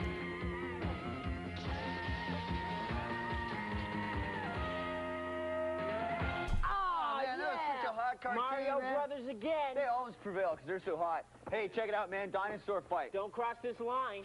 Ruga. Ooga. Ooh, I'm gonna get you. Ooh, boy, am I gonna get you. Ooh, ooh. Hey, man, wait until you check out in honor of Dinosaur Day, the most killer Are You Bogus guest, man. This one is gonna blow them away. I'm so sure. But in the meantime, Satellite surfing! Selection. Rescue is the key word in another phase of the helicopter's role in saving lives. The world's busiest operator of rescue helicopters is the United States Coast Guard. When boaters, fishermen, hunters, swimmers, and others get themselves into trouble, it's the Coast Guard's job to get them out. That was great. Hey, dude, I got a killer fun fact for you, man. Share it with us. Most dinosaurs were no bigger than chickens. No way. Yeah, seriously, man. Oh, That's dude, amazing. I got to remind you again how killer my Are You Bogus guest is today. It's going to blow your mind, dude. I'm looking forward to it. Let's watch Zelda, okay? Joey Butterfuge. Yeah. Cameraman, step off a little. Thank you. Right now it's time for another edition of Are You Bogus? Tree Man's got somebody on today. I don't know who it is. T-Man. Word. All right, man, check it out. I've got a 100% genuine caveman, dude. Look at him. In honor of Dinosaur Day. Yeah, watch, check it out, man. Hey, are you a caveman? See? Are you 2 billion years old? See? Don't you think that Glasnost and Gorbachev are good things? See, he said, yeah, I'm really proud of Gorbachev and, like, lightening up and, like, loosening his grip on the world. I'm convinced. Dude, I recognize you now. He's the guy that designed all your clothes, man. He's bogus. You're right, man. You are the guy that designed my killer clothes. That's why we look the same. Dude, I'm going to have to ask you to leave. Get off of our roof. All right, well, then I'm taking my hat back. Oh, come on, man. Get out of here, man. You bogus schmo. He's You bogus schmo. I get nothing but stains on my reputation, man. Hey, man, we got lots of Brontosaurus bacon pizza left. Don't worry. That was about it. originally Let's what go surfing. What do you the say? script Yeah, okay. in Satellite. when Wolf is driving the car. Coming back to the Boys Club is something that you always dream about of playing in the NBA. Farrah calls Wolf a bogus schmo, and he gets super butthurt about it. It's like, I'm not a schmo, you're a schmo. You're both bogus schmoes, and I have to deal with you. Was the original script there. And then he's like, just kidding, you know I'm your biggest fan. Blah, blah, blah, blah, blah.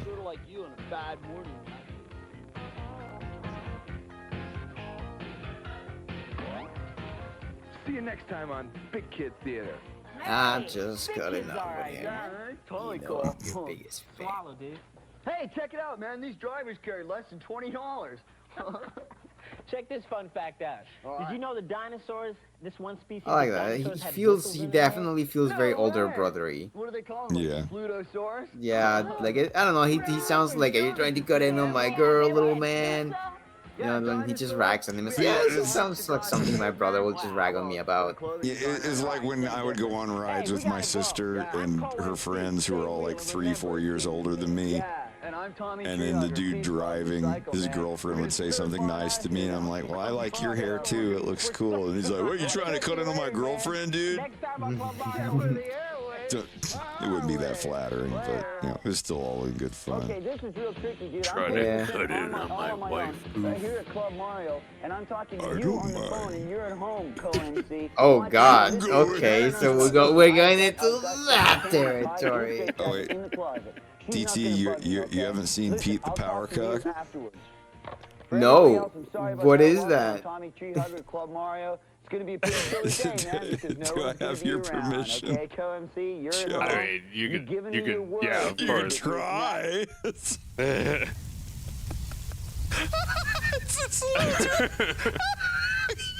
Oh wow, it looks great on that TV. What do you think of my wife, Goof? Pretty hot, huh? I've never thought about it. I suppose. She's a real piece of ass, if you know what I mean. Don't you think? Come on, Goose, you can say it. Well, I suppose so, Pete. Yeah, she's real pretty. Would you... You know... with her...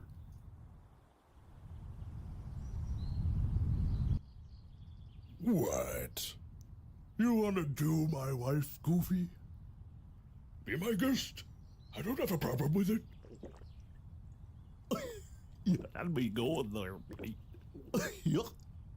Oh, but I'm being very serious, Goofy. I know you're lonely, pal. I know you haven't been with anyone since your wife kicked the bucket. I just want you to know, I'm here for you. We're here for you. Oh no. What's up, Teacup? Oh yes, what were we talking about, Goofy? Gore. Matthew's evil twin brother Eric is going to be showing up, alright? Fantastic. Check this out. We've got Zelda this afternoon, dude. And today when Ganon captures Zelda, he has a most evil plot in mind. Let's go do some satellite surfing. You didn't tell me what you used to... You said that was just a kiss noise? It sounded like someone squishing a balloon for the kiss. I don't remember. In our last show, Bodie Lee. No, in between chat, like the people... Well, I can't point at it because my hand's stuck here, but down here The on the thing bottom zooming in left of and the out. screen, that's DT and Joe helping me in between a Fox and space. But yeah, Yeah, anyway. I made that cartoon. Lamp Candle says you are the bomb, Joe. Or Did you just do? I mean, did you just do finger guns? I did like Cecil Turtle doing an okay with his fingers and like when he wins the race. Yeah. Shut up, Tommy. Can I have some broccoli? Hey, I got you, broccoli. This is my show, and here's Zelda. I mean, yeah, I would love to turn that into like a 30-part series. I'd be up for it.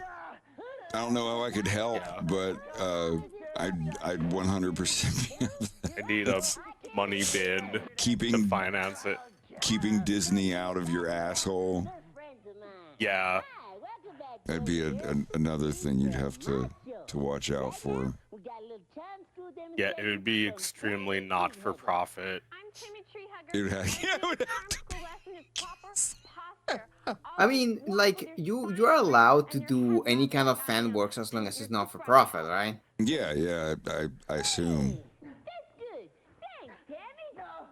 No, this day has tainted my interior emotions. Co-MC, I'll never forgive you for this. You gave me your word. Because I'm always planning on, I want to one day make a little Metroid fan series, even if it's just like a short, even if it's just like a single. You should work with Jack on that. That's the thing that he wants to make more than anything is an animated Metroid short that's really cool.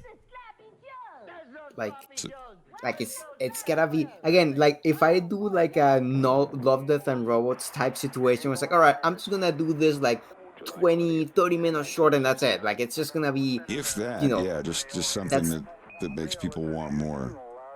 Yeah, like people could either want, I'd be satisfied with it because yeah, this is kind of what if Nintendo gave me the money, this is what a Metroid cartoon would look like if it was made by me, or if it was made by like, you know. Yeah, it's a foot. Oh, hold on a minute. That is not the window I was looking for. It's not even showing my hand because it's disabled. But never mind. You look so I want cozy. Disney to give me the money to make my cartoon. In Denmark, they have banana flavored. Pete the. If they think they own it, then they should pay for it. If they strike this, that means it's canon. Yeah. Well, that I already know. It's the goof truth. The first two things I ever remember is that, like, I know they weren't like chronologically the first, but the first two things I ever remember, like parody cartoons that were stricken, was that one, Pete the Power Cuck, and what was the one that Meat Canyon did that immediately got blasted? Got me looking like you looking like a double wide surprise. Wasn't it the fucking Space Jam one or whatever? No, it wasn't Space Jam. It was like Rabbit Season or something. But it was. Oh, he had this disgusting belly button thing. Was it just called Wabbit Season or Rabbit Season or? Big Chongus. Oh, looking like a double wide surprise. I remember it because I downloaded that one and then it got removed from YouTube.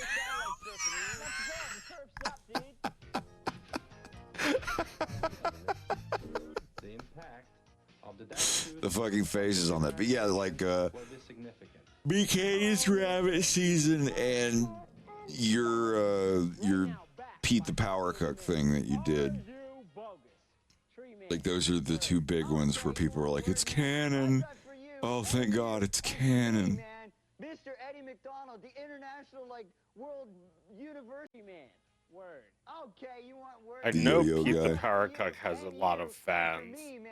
Mr. Eddie McDonald, the international world universal yo-yo champion, the best guy that's They're all out there lurking.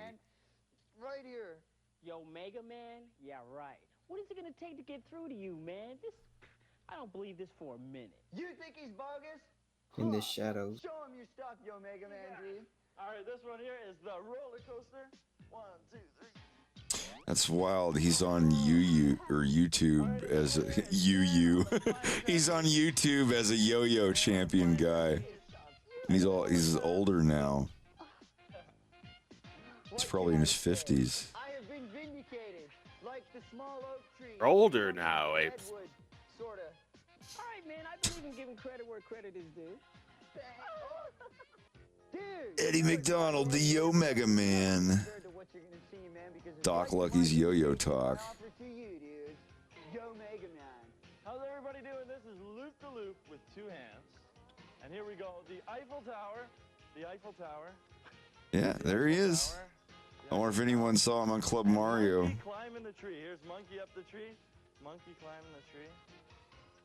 Whoa. He is still very active in the yo-yo world. Chinese rockin' the baby. Chinese rock the baby. Chinese rock the baby. Chinese rock the baby. The flying saucer. Yo, Mega Man, dude, you rock. All right, thanks You're a lot, so man. hot, man. Dancing.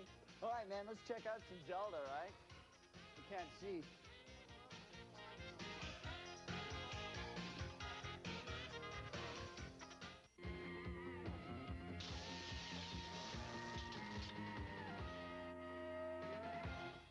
Club Mario is back. Okay, I'll give you credit. The guy was good. Let's see if we learned anything. He was, man. Let's see if we learn anything. You ready? Okay. Okay. That's cool. Here, watch this, man. Dude, how are you wearing an athletic sport? Don't try this at home, kids. You could hurt yourself. Oh, let me try that one more Okay, time. we're gonna go do some yo-yo Message. in space. Check Yeah, this man, out. watch. I'm lame. Anything else, sir? Oh no, I'm lame. If you wanted the goldfish today. Did you wanted the goldfish today? He says they didn't drink what he gave them yesterday. Rest. What the fuck? A little something. I'm Yo-yos lame. in space look a lot better than ours. That you know was what I'm awesome, saying? man. I can't yo-yo to save my life. Check out this fun fact, man. Go on. Female aphids, which are little tiny bugs, Sorry. are born pregnant. What do the male aphids do? Cruise through life watching football games? I guess.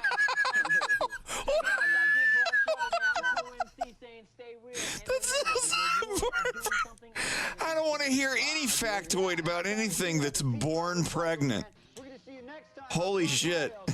What? It's like- no, it is because they always do the fun facts about nature and wildlife and whatnot. He's like, did you know that female aphids, it's like the insect that eats stuff on leaves.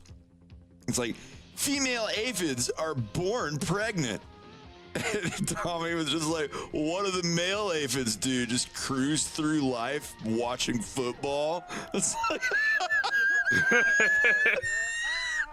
Bro, that's such a 90s response, dude. like What me the as a hell? kid just whooshing over my head like, what, In today's show, our lives mirror the lives of the Super Mario Brothers. We've been locked up by the evil Koopa. Yeah, man, because Koopa took everybody to this island dungeon called Koopatraz, man. So in honor of that, we locked ourselves back here. Now we can't get out! He's got the princess. He's gone too far. Do I get a phone call in here or Let's what? go to satellite surfing, man, and try and figure it out while we're watching. Blue Lightning Team has go-fast boats of its own to beat the drug runners at their own game. And fast, long-range jet aircraft to seek out traffickers in the sky.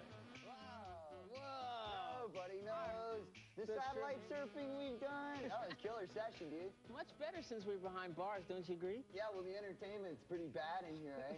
All right, Surfing's dude, let's radical. go check out the cartoon now, man. Tune on.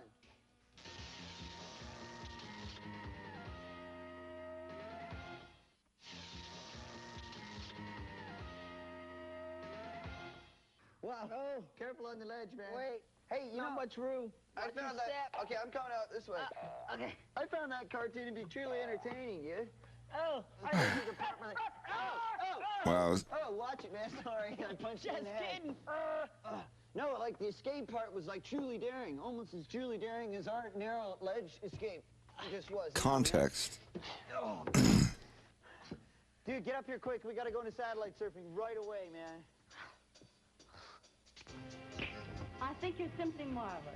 I wonder if you could make the King of Hearts come to life. Certainly.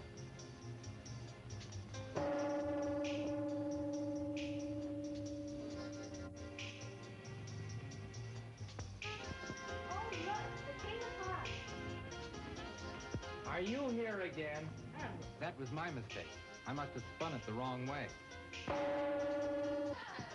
Okay. Cut it out. You're king of the penitentiary, man. Do you keep it up? I'll send you back there. No Bad way. food, no Oh, girls. everybody reads Hey, your listen. mail. Bogus. Yeah, listen.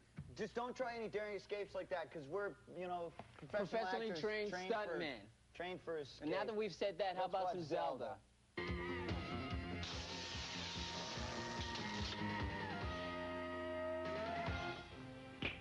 Club Mario!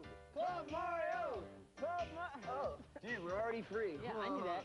No, we're just kidding. We did. Hey, what do we Go up here. Celluloid review? Yeah, let's watch. Hey, a movie about Penn two and Teller. musicians. Penn and Teller Get killed. Check it out. On the screen. Do what you want to the girl, but leave me alone.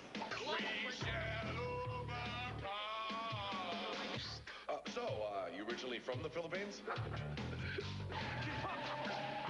We will be performing the best magic you've ever seen. Are we live? Yeah! And now, Teller's Rising Cards. Hey, man, that was a killer movie, huh? What a great movie. Penn and Teller, I'm pledging my allegiance to Penn and Teller right here on national TV. I thought it was okay. I thought it was good. How are we going to rate this? Let's rate it on a 1 scale. Oh, okay. 21's being the best. I give it 19.999. I'll give it 18.5555. All right, man. We got to do some satellite survey. Oh, There's this guy waving us on over here to satellite survey. Out there telling I'm wearing eyeliner. And now, ladies and gentlemen, I shall return to my mystic kingdom. Can you? Unbelievable. I have been blown away before, but never quite like that, man. Ever. Never ceases to amaze. Only right here on Club Mario. We escape. Excellent movie review, Penn and Teller. Yeah. Hey, public service announcement. Stay out of jail. Don't go to jail. That's public service. It'll be bad for your health. You know what I'm saying? We got to get out of here, man.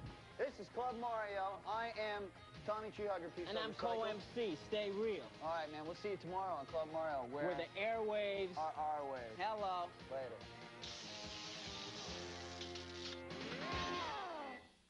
Oh, wheel it in here. Wheel it in, dude. Oh, yeah, wheel it in, man. Woo! Shout Hey, out. what's happening? Welcome to Club Mario. How you doing? I'm Tommy Treehugger, man. Peace, love, recycle. Hey, today's cartoon is called Mario of the Deep, man, and the Mario Brothers cruise down into the deep blue sea to save the day, man. And we have a very special guest for you today. His name is AJ, inline skater extraordinaire, Mr. Rollerblade Man. Yeah, dude, check it out. That's why we got Rollerblade Day 2 happening. That's why we got our elbow pads, knee pads, and our killer rollerblade skates on, man. And kind of a colorful little coordinated outfit, wouldn't you say? Yeah, hey, you know what? If you missed him last time he was on, check this out on the big screen, man. This is what he did right here in our studio. Jump. AJ, he's going to do something really unbelievable. Did it? No way. Yeah, let's get in the car. All right, I'm going to upload this now. I can't believe this. Conveniently located next to this I'm moving my car. Oh, are you done? Jump it. Give me my keys. Yeah. Do you have any others to do? Oh, I can't remember if I said. Yeah, I have the one of LeBlanc. Mm-hmm. I'm so Well, I'll be around. Just let me know if you have any trouble with it. I mean, she's all right. Okay, we're gonna count him down. Are you ready? Yeah, I'll take care of that tomorrow. Camera, dude? I don't believe Let's give him a countdown. I Ready? can't believe it. You count them down. I can't 1, I'll be right back. 2, 3, Right. 4, 5. Go!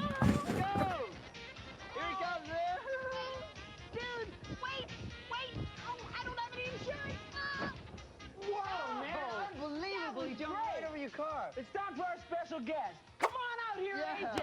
All right, man. Hey, what's up, man? Come see. How you doing, man? All right. Welcome to our show, dude. Hey, listen, I was wondering, these things are like really hot and everything. Is it totally necessary to wear all this junk? Oh, of course. It's absolutely necessary to wear your helmet, your elbow pads, your knee pads for all the type of tricks you're going to be doing.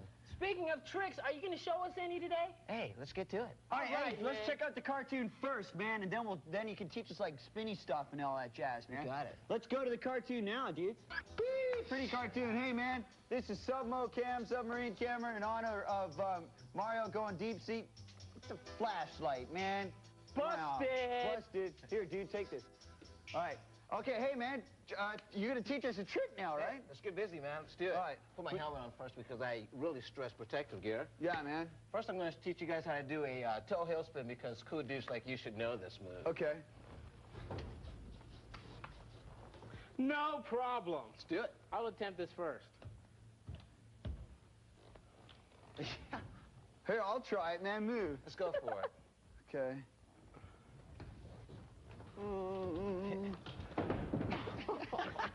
Let me try it again. We are a couple of smooth dudes, aren't we? Okay, let me try. Come on, you can do it, man. There you go. Wow, I'm so slick, man. That's it, man. And now we're going to Zelda. Wait, one more trick. One more trick. Okay. Yeah, do it 360 deal. 360, dude. Hey, I'll try that. I'll try Go for anything, it. man. Hey, I didn't even crash. Wow. All right, let's go to Zelda. Oh, Zelda.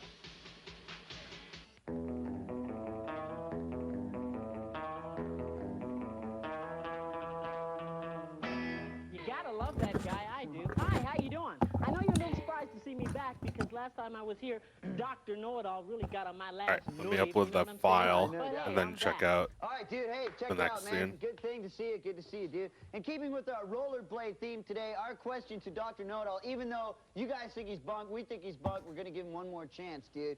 Who invented roller skates?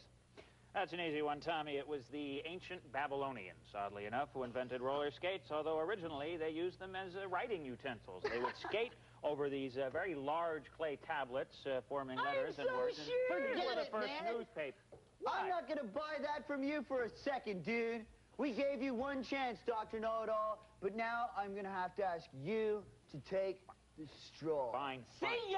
That's your attitude. You don't want to know. I All wash right, my yeah. hands. Goodbye, dude. What an awesome show, dude. Thanks to AJ from Rollerblades That for being here. skater extraordinaire, I'm co-MC. Yeah, and there he goes. It loses my window because I took too long filling in stuff. Where the airwaves are our waves. Take us out of here, James, buddy.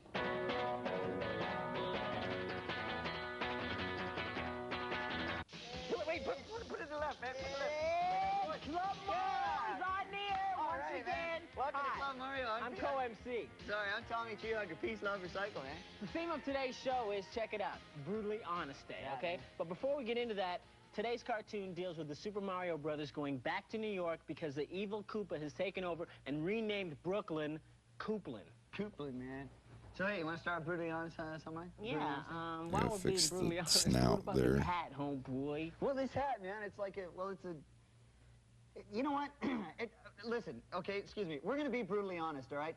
Come here, stand up for a second, would you? Kids, this show's a sham, all right? I'm not really Tommy Treehugger. Why don't you help me out with this, Mike? Okay. Hey, yeah, this isn't too much work, but My name's Michael. I'd I'm a better New York-trained actor. save it for tomorrow anyway. Being brutally honest. Satellites, these aren't real satellites. They're umbrellas cleverly disguised. This barbecue, this ain't the smoke. It comes from this, okay? It's wired. We plug it into the wall. Bump, man. You know what I'm saying? Woohoo! Hey, tricky. Special effects. Oh, man, sorry It's okay. about that. Special effects, hey, This yeah, ain't right. no screen, you know what I'm saying? It's a piece of wood. Oh, the You know what I'm timing saying? got, no, This we gotta, broke look, my we heart screen 'cause we gotta as a go to child. Get out of the way. You don't want to screw up the, you know. But it's not a screen, so it doesn't matter. I could stand right here and go, yo, we're going to cartoon. Use a good tool. So, yeah, here we are. I was like, back on Brutally Honest Day. I don't want to see how the magic is made. This, okay? So don't, we were talking right to see How the magic is made? a real rooftop. Well, they're like, I'm not actually Tommy Treehugger. I'm an actor named Chris. Oh. I'm an actor named Michael, and this isn't an actual TV screen. This is Carla. She designs our costumes. Yeah. Good work. You're beautiful. I mean, it was still neat to see, but as a kid, I was like, oh You man. have a right to know this, all right? Watch my microphone, What are you Kevin. doing, man? I'm just being What are you brutally doing? We're honest. playing Yeah, around today. Get I know back how on that the set feels. And get us in a spaced out theater and then get into my office, man. Oh, I'm really scared. See, Satellite somebody's surfing? What are you Mom, doing get my yourself, room ready. Kevin I'm O'Donnell, coming Mr. Director, home. Producer? Let's do You some don't scare me. Hello, satellite surfers. We're back for another interstellar ride. Today, Bodie Lee has to avoid red-hot lava to get a date with a red-hot blonde. Let's check it out. Over there! The rocks are moving! No, it's some kind of monster! Don't shoot! Mind your... You must come with me. I'm a friend of the Guardians of the Light. That's me, Guardian of the Light. I'm afraid I must ask for your weapons. Dr. Know-It-All was played by Kurt Weldon, a crew member who wrote several episodes of Super Mario cartoons, as well as its corresponding show, Captain N, the Game Master. That's cool. Well, was that red lava or did someone spill their Slurpee? Talk about your special effects. Well, tune in tomorrow to see if Bodie Lee gets fried. Hi, we're back on Club Mario. Yeah, do I have Photon on here? Getting dissed in a major way. You know what I'm saying? Yeah. Oh, excuse me, we gotta do Zelda tease, dude. Huh? Zelda tease. Okay, you know what so a Zelda tease is? we do- It's when they waste 30 seconds of valuable airtime so they can waste time and not have to spend any money. Take the money. Getting carried away. Don't listen to him, okay? This is my show. As you can see, this isn't a real pencil on Brutally Honest Day, but it really came in handy for starting a new concept. Brutally Honest Day. OMC. Oh, my boy is getting dissed in here, man. club co-MCs looking better and better. You know what I'm saying? This will be my couch, my table, barbecue all my...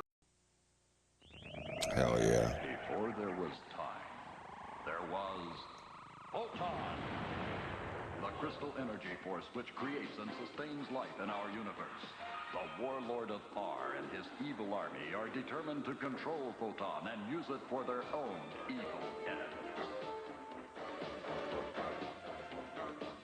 The only thing that stands in their way is the Earthling Bodhi Lee, who along with 5 other Photon champions are known as the Photon Warriors.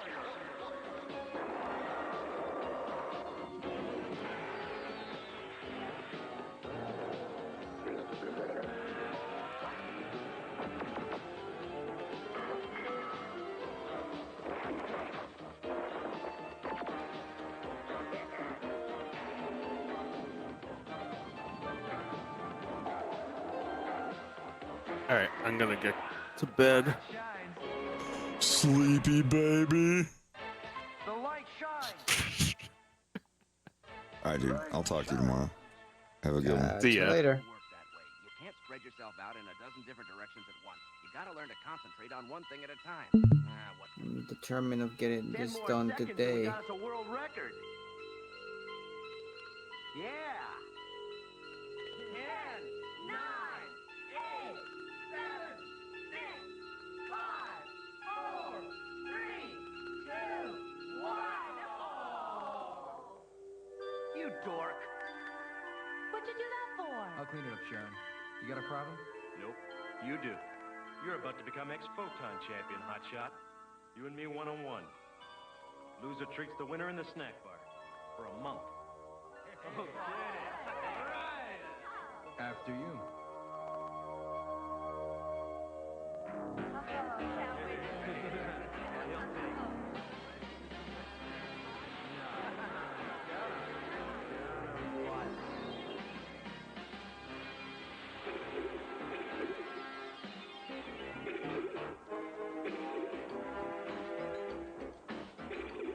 Can't hide forever. Come on out. Anything you say. Should have known. Mom, your timing is the pick. The light shines.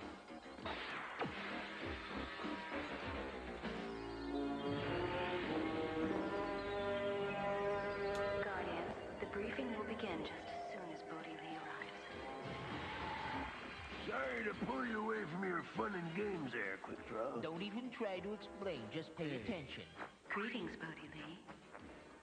Better late than never, Bodhi. I don't know, Parsifal. I'm beginning to have my doubts about that. If we may all settle down now, children. Today's mission holds a very special significance for us. Where's Bathan the Humble? Lord Bathan is on MX-8, the planet which you now... What you working on, Bubba? But that's Bathan's home planet. What's an Aryan ship doing there? Good question. Finishing up a picture of Bowser and watching a guy build a small tiny cabin out of pallet wood. Can you share the Bowser picture on stream? It is imperative that you go to and assist Lord Bathan. I guess? Are you sure? I mean, there's... apart from some nips, there's nothing, like, bad about it, but... Are they big and hard and sweaty? I'm just checking. I have to check. You know what? Hold on here. Let me show you what I've got personally so far, and you be the judge. Being able to share any Bowser picture. Uh-huh.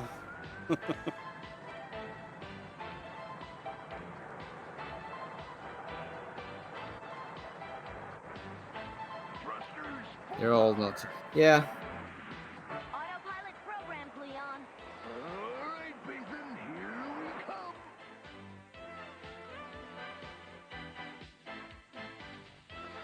Under any kind of context, a lot of things could be considered not safe for work. I am generally not safe for work, just as a baseline. It's good to be back. I have come to recharge the crystal. I have something different in mind for you, dear Bathan.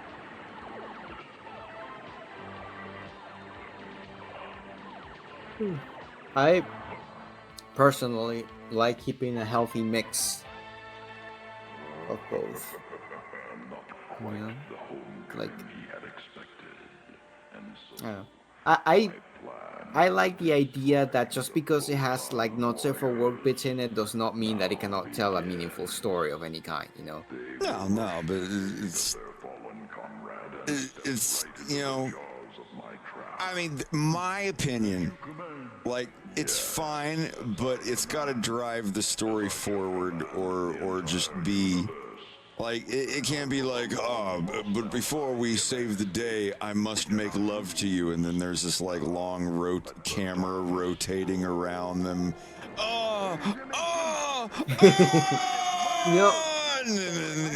It's like, come on. It's like, have you seen Blue Eye Samurai on Netflix? I've heard of it. Everybody keeps talking about it. It's good. And I think Blue Eye Samurai has a really good balance of, like, you know, story and character interactions, and there are a couple of, I'm not gonna super spoil it, but there are a couple of sex scenes. It is very explicit about it. However, they, you know, they are one with the story. It's like, why is that the characters? It's like the characters. Ninja Scroll had sex in it, but it was things that happened in the show that, you know, character getting, you know, saved from big rock guy, and then the girl showing up after she was assaulted to her boss, who's just clapping that random girl's cheeks, and he's like, "Did you find them? You must go and go."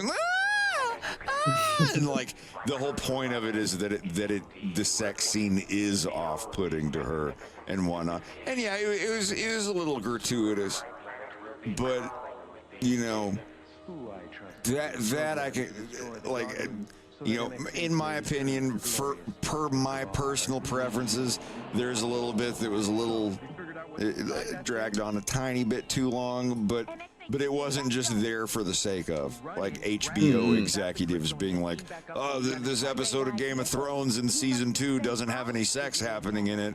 We've got to see at least one titty. Just one. Doesn't even have to be 2. Got to see at least one titty, and someone's got to clap cheeks for at least 3 seconds. Like, we got to meet a quota. Like, when they're doing it to meet a quota, I can't get behind that. Right.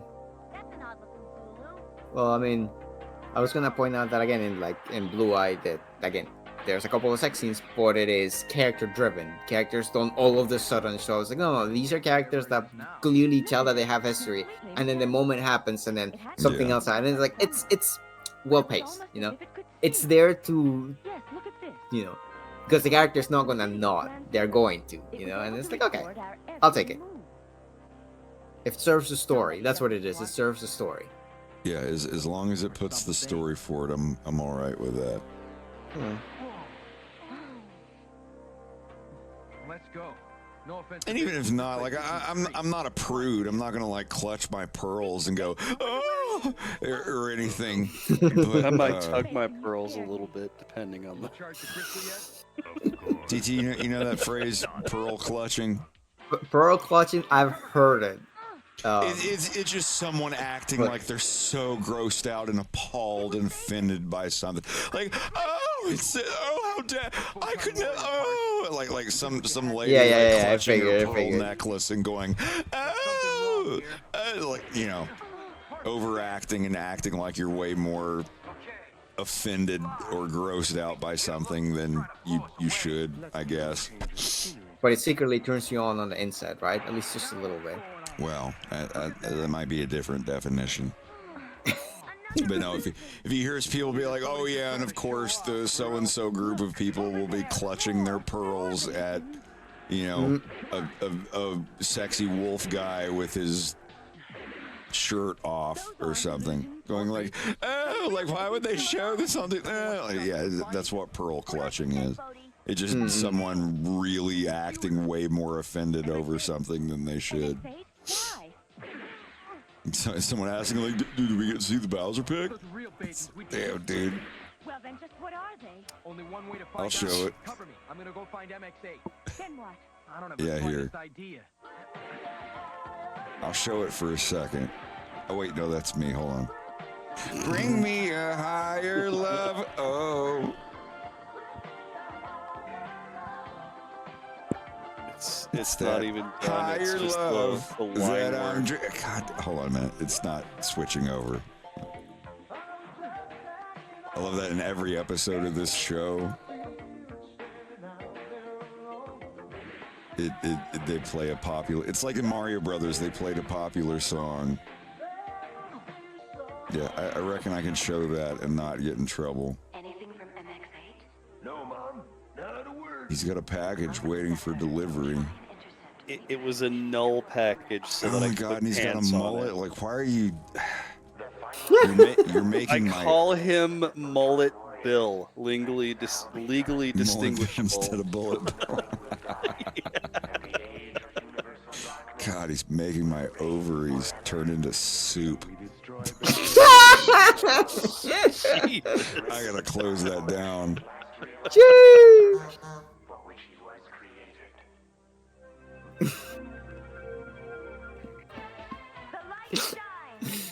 I am a hyena. The light shines. Daddy, chill. Chilling. I am a hyena, and I'm chilling in the cafeteria of a submarine while I draw my gay furry fan fiction, even though this is a man and his wife. And I have had a little bit of whiskey, hoping that no one hits our submarine with a missile of any sort while I draw.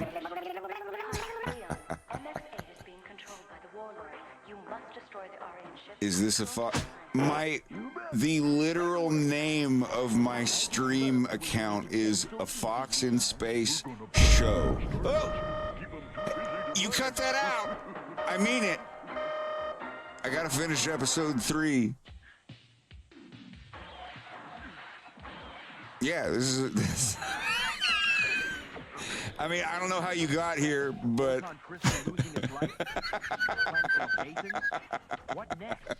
I apologize. I had to ask. Kamala got me tripping out on that Gamma Red Super Pack. That's that Bhutanese Shadow Garden grown dark evil pack for a fox in space. Give him to me. You sound like I got them Ryan Carney Tic Tacs or something like that from Dracula Flow.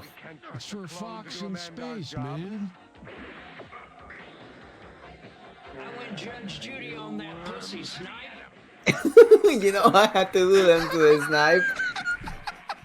Hurry, Bugger, quickly. No, we're good. We're all right. We get along.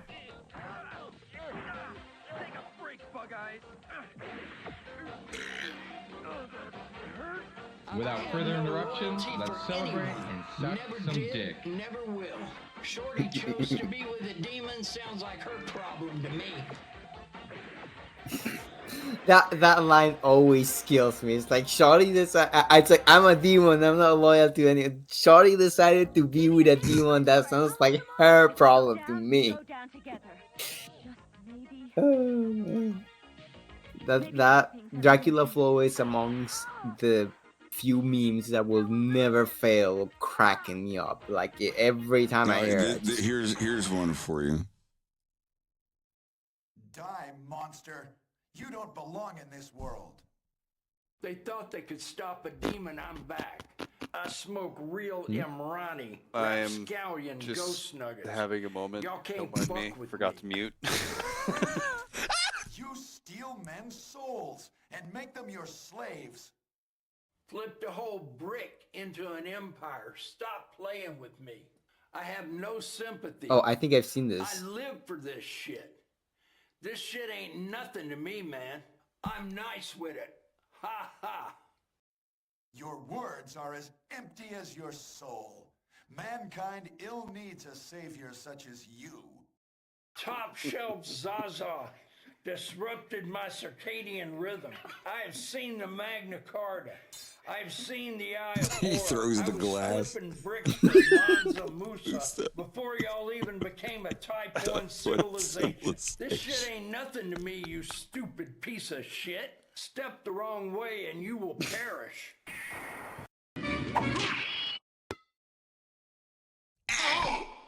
I think my favorite edit is still like claim to love the darkness. Richter slides Go then in and dwell and then there for Dracula all pushes eternity. the glass off his chair and just goes, fuck! But my goal is achieved.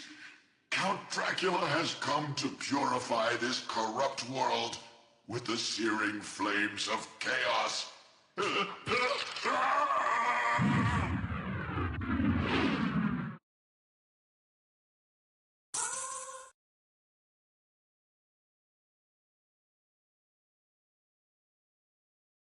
Man, I need to play those games. I'm peeking off this Danny Phantom slime. Can you remind me who I am? I was hoping we would not see each other again. I can't allow you to leave here, Father. You think I care about this shit? Ask me if I care about this shit, cause I don't give a shit. If I had $1 for every time they said I gave a shit, I'd be broke, cause I don't give a shit. Last guy who ran off on the pack got choked out by some Givenchy gloves. The last thing he ever saw was the price tag on them. Slowly faded into darkness, and I let the archangels take him. Think you I would forget such a thing? No, but neither do I seek revenge against them. This shit ain't nothing to me, man. I'm not loyal to anybody. I'm a demon. I have no loyalty for anyone. Never did, never will.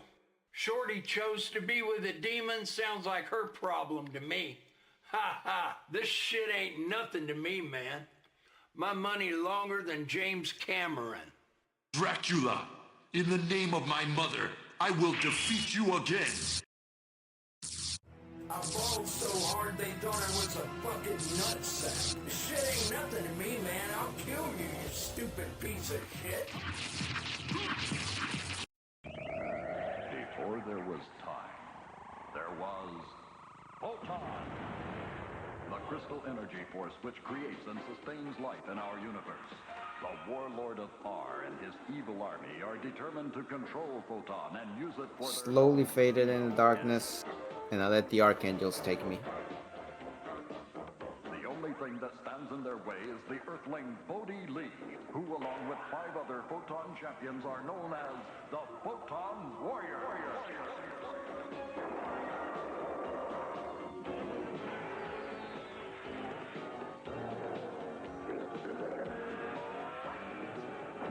Sorry, I had to go refill my Jack Daniels.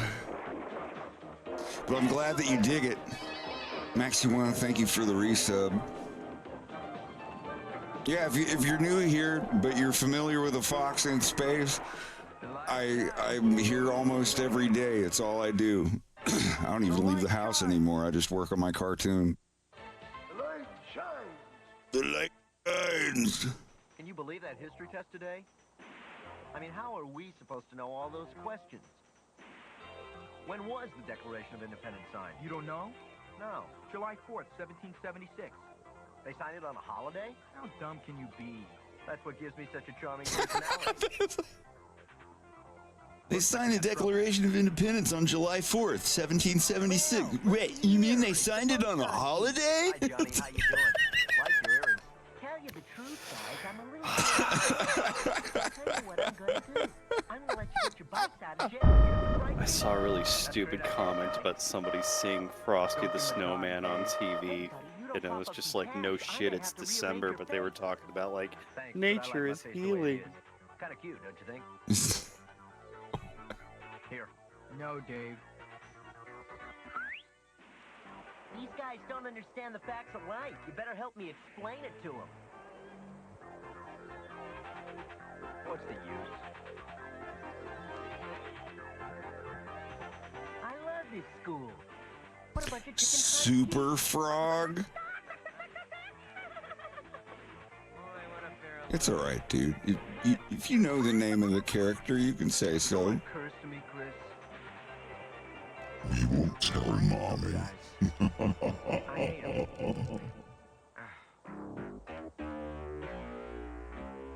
We gotta do something about those guys, Dave. Sloppy road. Every school needs a bully, and our lives wouldn't be complete without one. Come Are on, we let's trying to get Slippy Toad? Trying to dodge Nintendo's lawyers. I'm sending a couple of Italians to Mr. Gafford's house to fix his pipes. The light shines.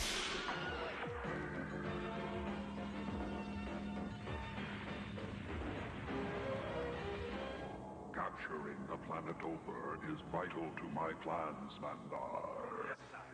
This will give you an excellent opportunity to redeem yourself for your past failures. Oper will be destroyed, Warlord. And the next planet, and the next, until the entire universe is in darkness. You will now demonstrate the power of the new weapon I created for you. Prepare the Ganar. Everyone observe.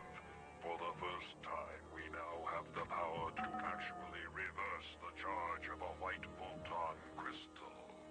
Arm the Kandar. As you command, we shall do so immediately. We may now begin the demonstration. I've sighted Planet Oper, Warlord. Now show the universe the power of my invention.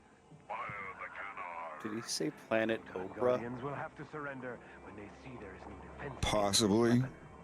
Hurry, All you right. fools. There is only limited time possible with a neutral crystal. I mean, I think this is before Oprah Winfrey started her show. This was like, what, 83, 84? Maybe she did have a show back then. Can't remember. It shall, my lord. It shall. The crystal is loaded, sire, and the automatic rangefinder is zeroing in Nope, on September 8th, 1986. Yeah, that's when Oprah's first episode. Yep.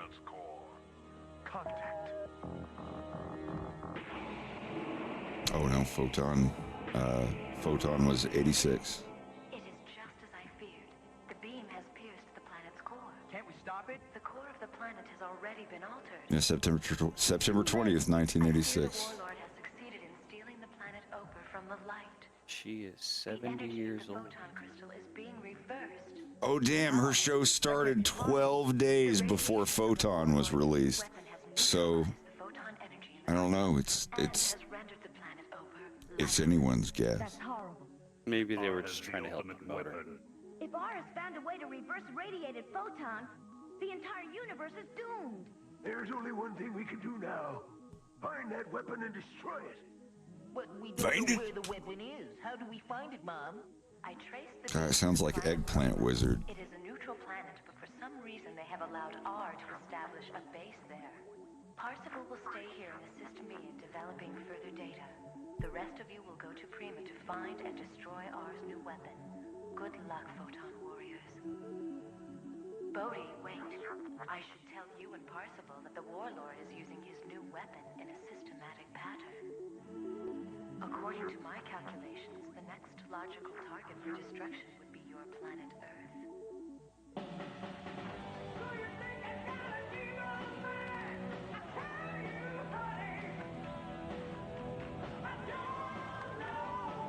I think that's a little above ground. Photon I can get away with.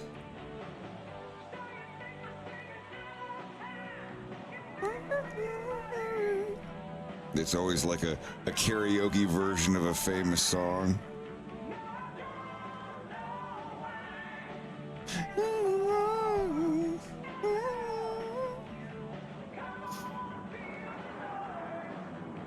Take a shot with me, I won't tell. And while the boys are taking shots, girls, I want you to rock them.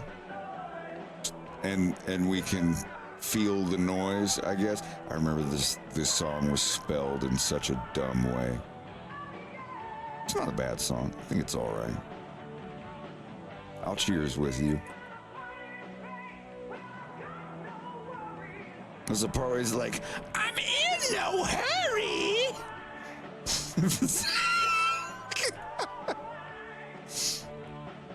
I could be wrong. But I could be right. I don't even know how the media pipe thing handles up to that. I mean, it's fine, but have a shot of Lipton's sweet tea with me. I won't tell. We've ever had. They've got to find and destroy that weapon before it destroys us.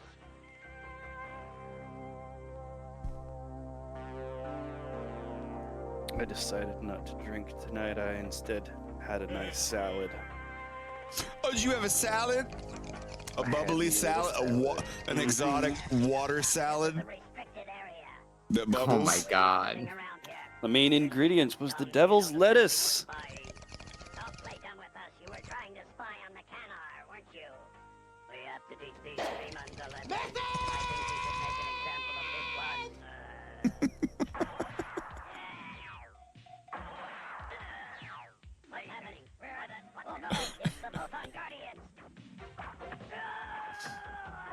I mean, you can do a shot of beer. Do 60 shots of beer in an hour.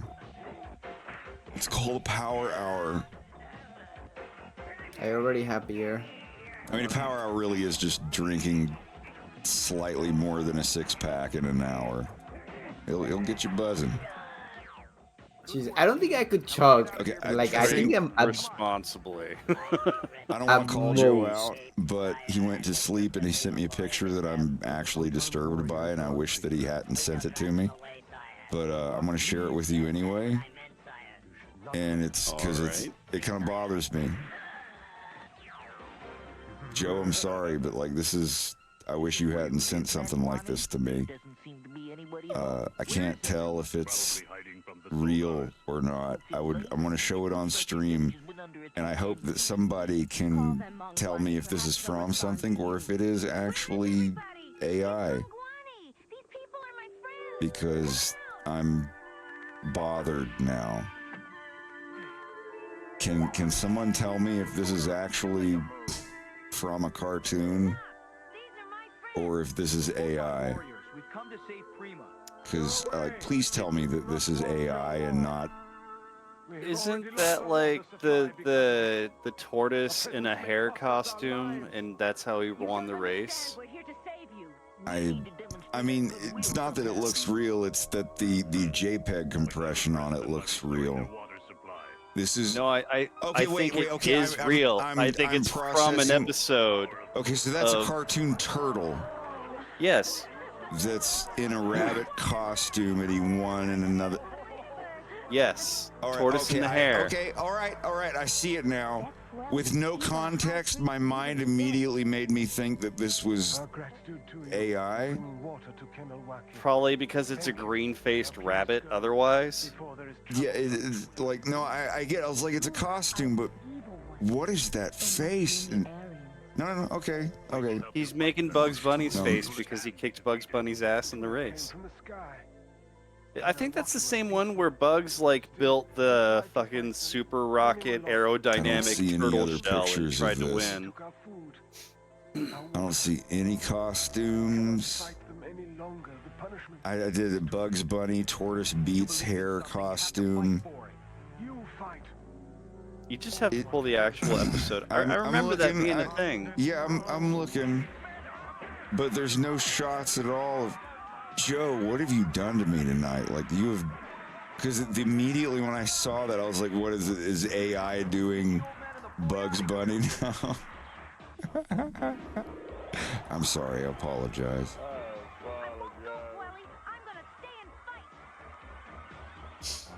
Yeah, I don't want to get too distracted, even though I've been going for over 7 hours straight. This is a preview of the previously section. This goes back to James McLeod when he's barely old enough to drink, and he and his wife start working for Andros.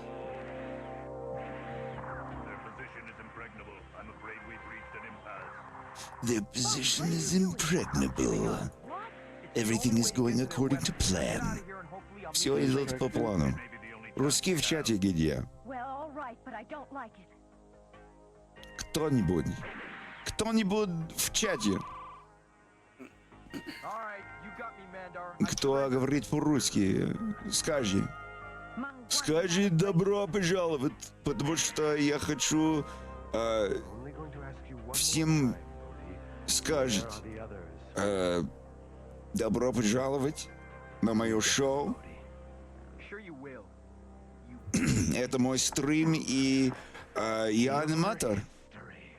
Я обычно работаю на Твиче, но я тоже на Ютубе. И я аниматор на Ютубе. И я создаю мультфильм. Он называется AFoxInSpace, или по-русски «Лис в космосе». И я приглашаю всех, кто говорит по-русски, даже если вы из где-то другое. Бля. Извините, блин. Я учусь говорить по-русски, потому что хочу увеличить аудиторию, а также завести новых друзей.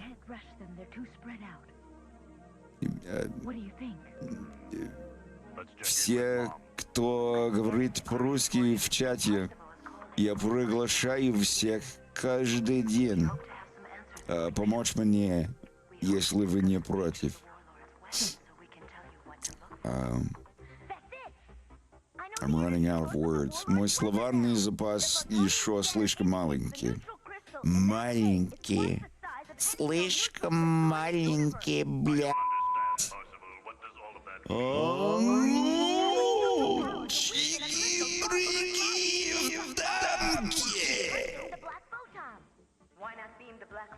I could play some Stalker too. The one video game I've actually been waiting for 20 fucking years. Not quite 20. We're almost there. Jesus. Yeah, it's been about 14 years, I think. 15 since Call of Pripyat came out. We need help, Mangwani. Your people must create a distraction so we can get to Crystal. I will make them come. Okay, Joe showed me the thing. Alright. Alright. At least I have some fucking context. I can't believe the size of that crystal. Keep moving. Alright, come on, get up. Ooh-wee. It's a good thing that Blender can do weird shit like what I just did. What did you do? I forgot to draw the nostrils, and I had already interpolated it, but I just drew the nostrils on a different layer. So I always tell everybody, just make a new layer called temp or interp. Draw the thing on the first frame, move it over, interpolate them, select it all in multi-frame, and just move it back to the other layer and delete it. It's a pain in the ass. It's stupid. Not. It is stupid, it's but tedious. It's tedious. Yeah, it's tedious. But that's one thing I've been sitting down and actually writing in a physical notebook. I'm trying to find the logic in which where you're like, oh, this happened, I need to interpolate other piece on this, and what would be the quickest way to do it. You would have to enter in first frame and last frame. You know, like, if you know what I mean, if I wrote a script to set it up for you, like step one would be to create a layer called temp or something. And you hit the button and it's like first frame and last frame, and you type them in and hit enter. It makes the frames, or rather you go to the first frame, hit a button, go to the last frame, hit a button. And it's like, if there is not a layer called temp, create a layer called temp and add a keyframe on the current frame. If there's already a layer called temp and the person is pressing the button again, then they must be on the end frame. So do not try to create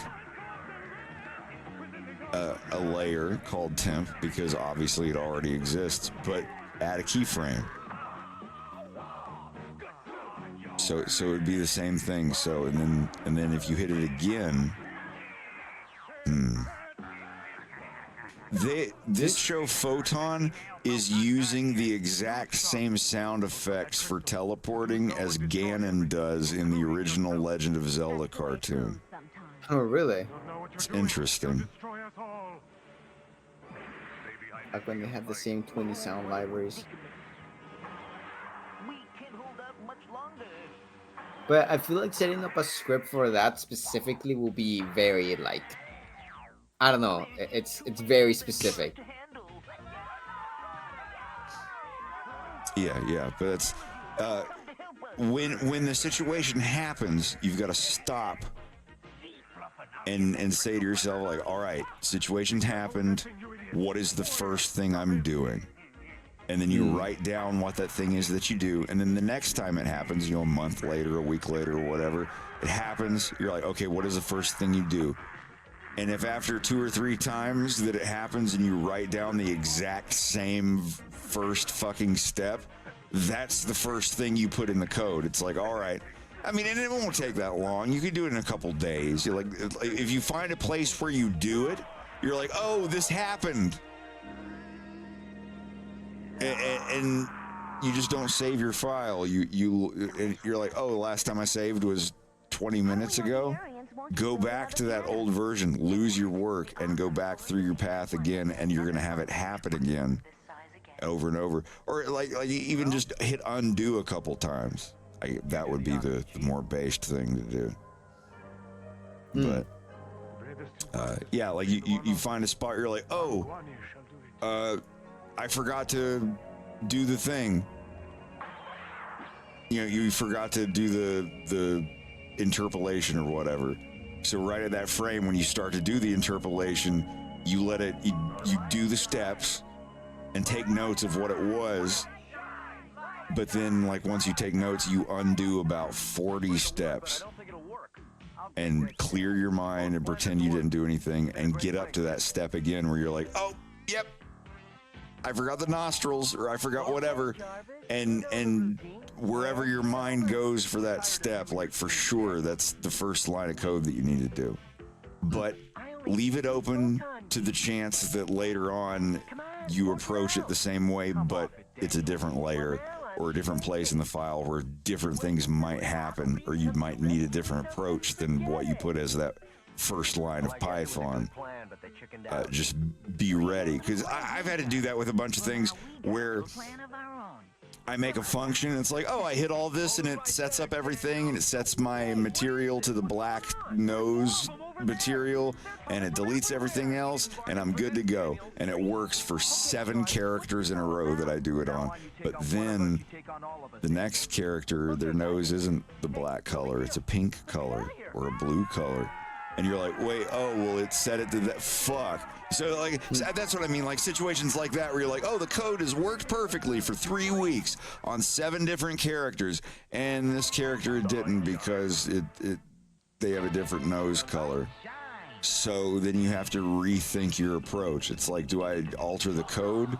Or do I start having a specific color in every one of my characters' palettes that's called, character name _ nose color or something. You always have to be ready for that.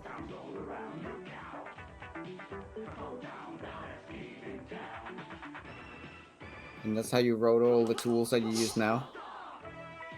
It's how I'm still writing them, because there's things where I'm like, oh, this works. It'll work for a year, and then I will adopt a different philosophy for certain techniques, and then I will go back for the first time in a few months and use that function with that keyboard shortcut and be like, oh, this doesn't work anymore. And then I got to go down here and open up the text editor and open up my layer manager and scroll down to wherever the line is that's the code that I need to change.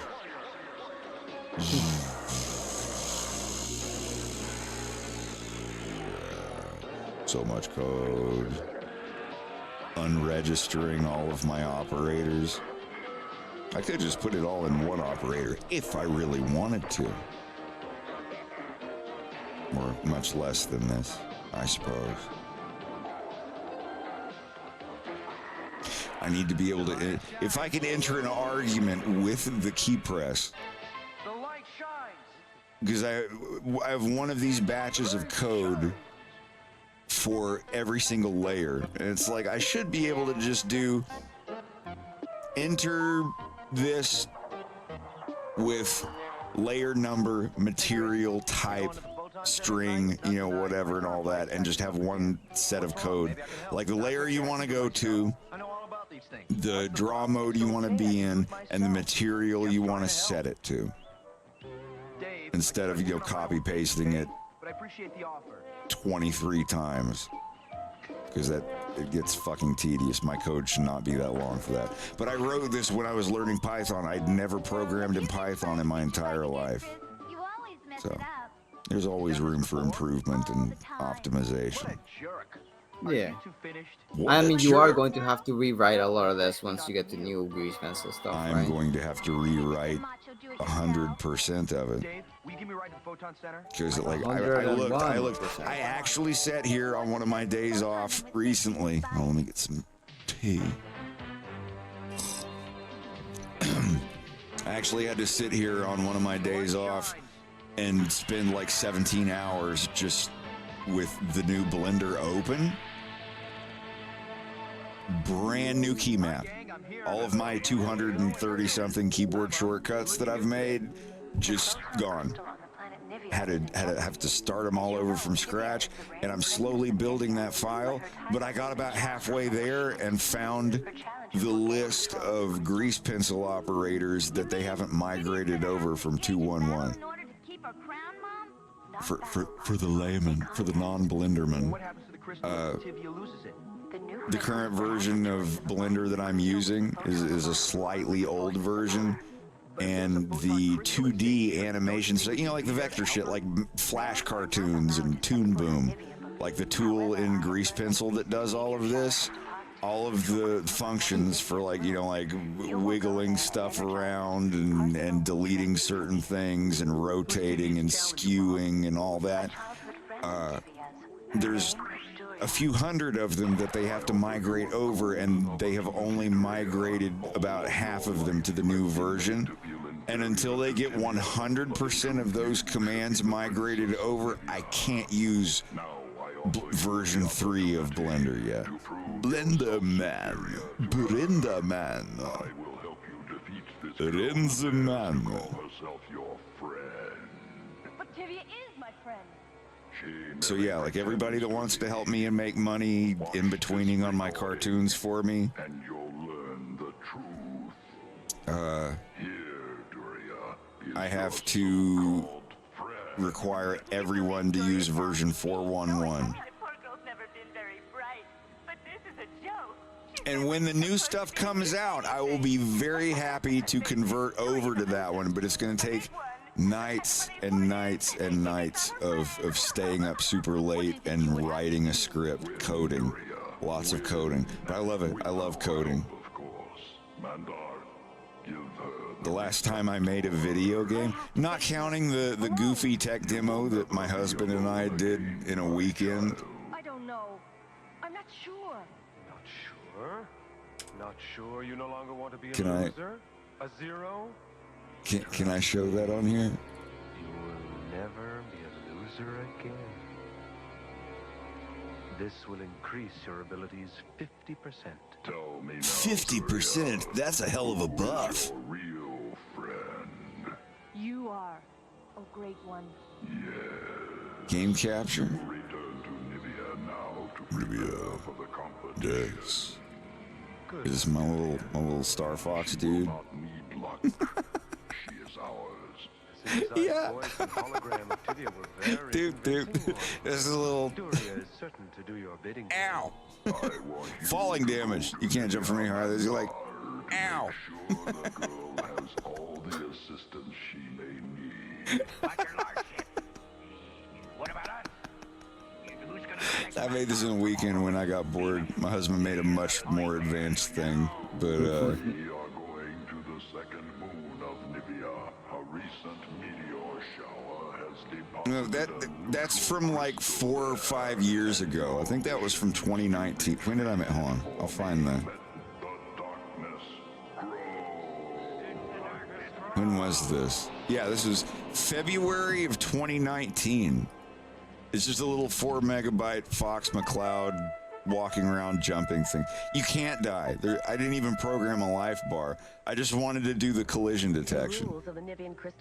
Collision with enemies and all that stuff, I don't give a fuck about that. It's the collision with the level and the tiles and everything that matters the most. But yeah, when I was 10 or 11 years old in 5th grade, like late 2000 or not 2000, late 1994, I got into video games and programming in Visual Basic and Windows 3.1. But it was never a serious thing. It was, just a hobby. Always for the funsies. I love that kind of stuff, but it was always a hobby. I wanted to make cartoons more. Ew. Getting hit in the knee with a farting hyena. A sign of class and perseverance. Hey, listen. Sign of status, my man. Keep an eye on things. I've got some homework to do. I don't believe you're ready to handle the Zephyr by yourself yet. Ow. I can handle it. You're gonna throw it at my fucking face. All right, buddy. I'll go instead. Now you keep an eye on that monitor in case we need help. You got it. No problem. Let's go. We don't want to risk the Aryans finding that crystal before we do. Remember, Bodhi, keep monitoring us every second. We don't know what we might run into down there.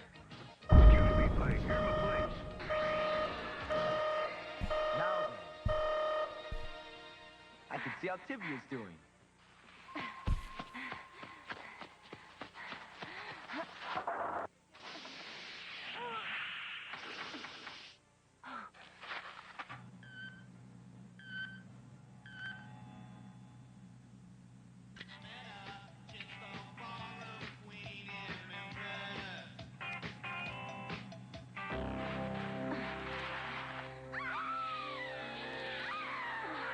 That's all we get of the honky-tonk dream.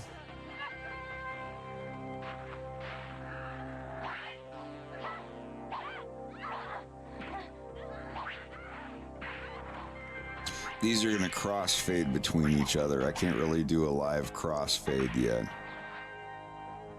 There's one thing that's always puzzled me, Nathan. What happened to all the men who used to live on Nivea? Long ago, there was a great war. All of Nivea's male It's population close. perished in it. Tragic. Oh, is he talking about the genophage? Then, 100 years or so later, the Queen Mother organized a revolution. Women. They formed a matriarchal society. No men are allowed to go there. With no men, how do they, Maintain their population? No one knows. Wait, another sex joke? The men go away and chill and watch football all day. There is no need for that.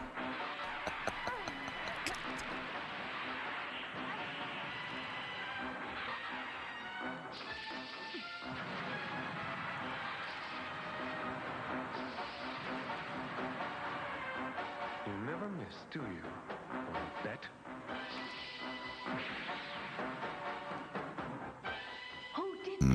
What if on both of these I added a border layer, like a square, like this, and I moved that single thing to a new layer called border. This is for the live lighting. If you take this and move it around, it affects. It's hard to see too well. You see it like when I move this up and down, she gets lighter and darker. See, like you can see her body like getting lighter and darker because this thing is moving out. It's not a good side effect or whatever, but I have to put it here And if it's on its own layer, always, you move it up to the top. And it is the widest points of the entire object at all times. The light of her will not change. But there's still this here and this here. Why does it do that? Oh, because I know exactly why. I know why. Stop the contest. I'm certain of it, Mother. Because of this. At my final shuriken. Tibia, you know interference in the Crystal Challenge is not permitted, ever. But Mother... Calm yourself, Tibia. You made a small error, that's true, but you haven't failed. She sounds like the original dubbed lady from the original version of Vampire Hunter D. Now, surrender that sword! Ugh.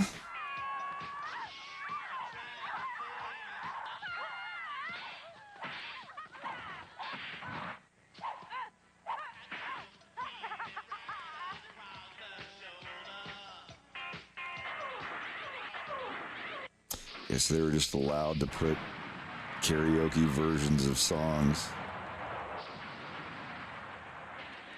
Wait.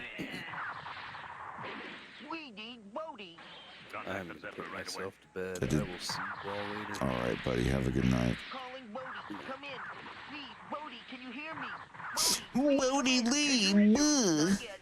Bodhi, please come in. Come in, Zephyr. Bodhi, can't you hear me?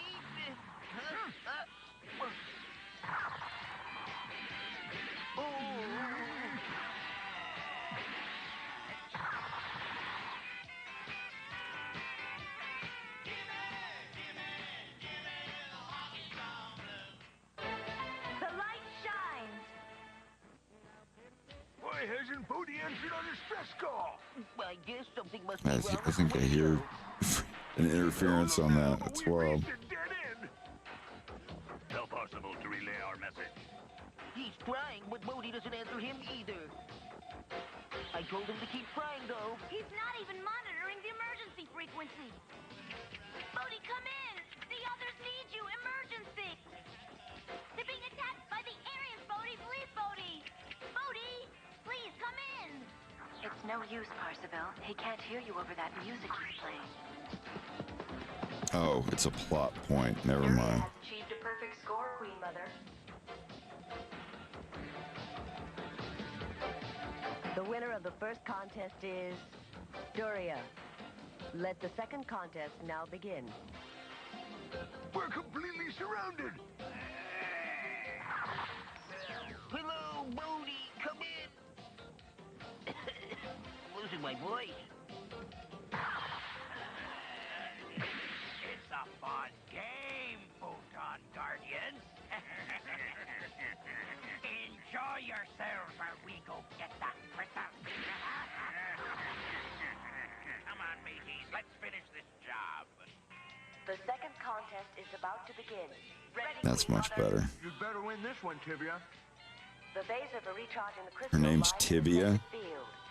The first contestant to reach Isn't the that like phaser and secure possession of it shall be declared your the winner big and bone? guardian of the crystal. The Fibia is the little At my one. signal, you will begin.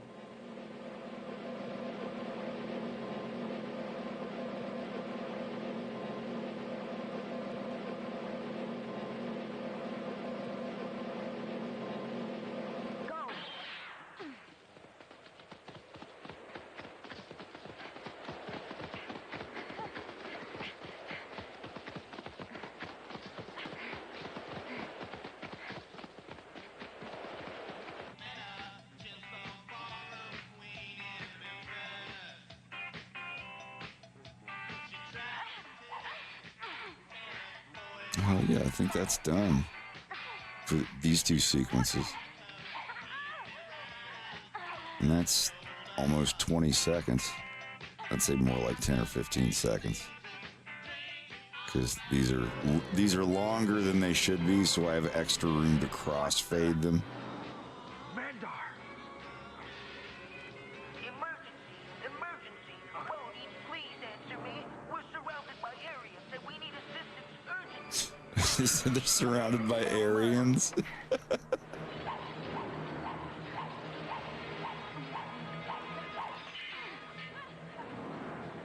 Surrounded by what?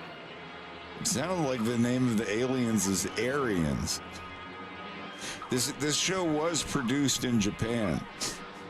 So maybe they're like, we're surrounded by Aryans. Or pure blonde-haired, blue-eyed European folk. I don't know. Durian, this is a contest, not a real battle. Why are you trying to kill me? I'm for the forces of R. I wish you could edit 2 grease pencil objects at once.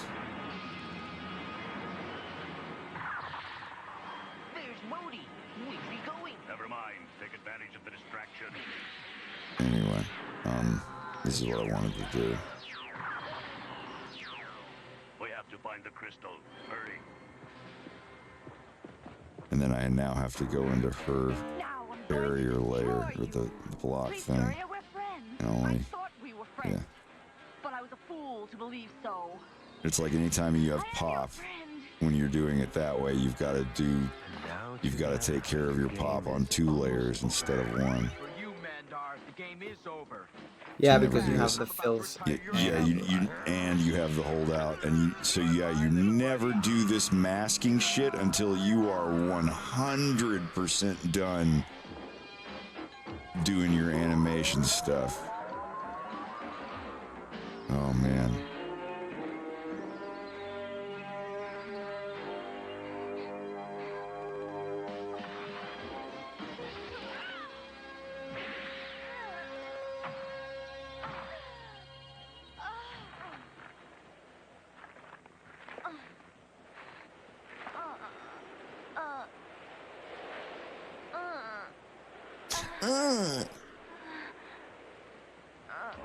Near eyeball to eyeball. Who's gonna blink first? Not me. Just turn around and walk away, Guardians. Or you're dead meat. We are not that easily frightened, Pyra. Are we? That's right. Yeah. You're asking for it. Ready. Aim. Hey, dirtbags, over here!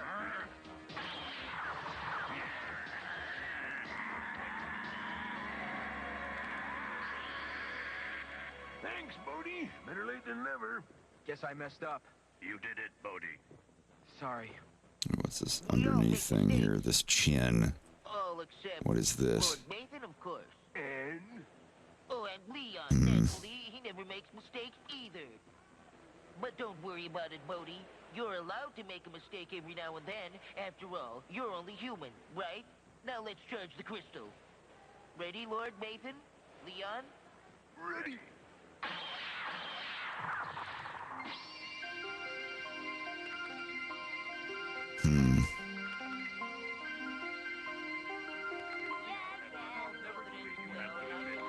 Mom, is Vivian gonna join us? She'll be back shortly, Parzival. But in the meantime, would you like to see the outcome of the challenge?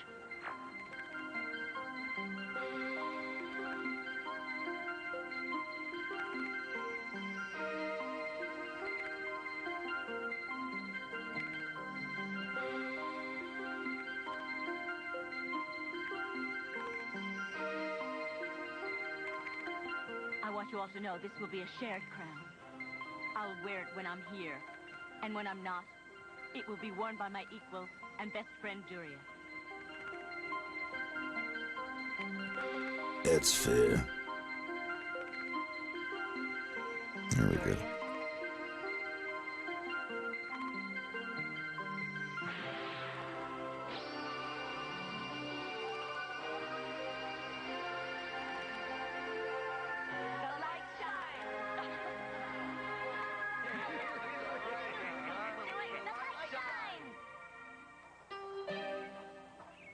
Thanks for the ride, Dave. See you tomorrow. Yeah, we can work on your bike if you want. Yeah, that'd be great. All right. Hey, it's Something America. Something popcorn hot dog. Ah, don't be gay. What do you think? I think you did a terrific job. Are you mad at me? No, I'm not mad. By the way, there is one thing. What? I think the guy, I think he, like the dude that plays Bodhi Lee, went on to be like a Navy SEAL or a Navy guy or something, which is pretty cool. super based.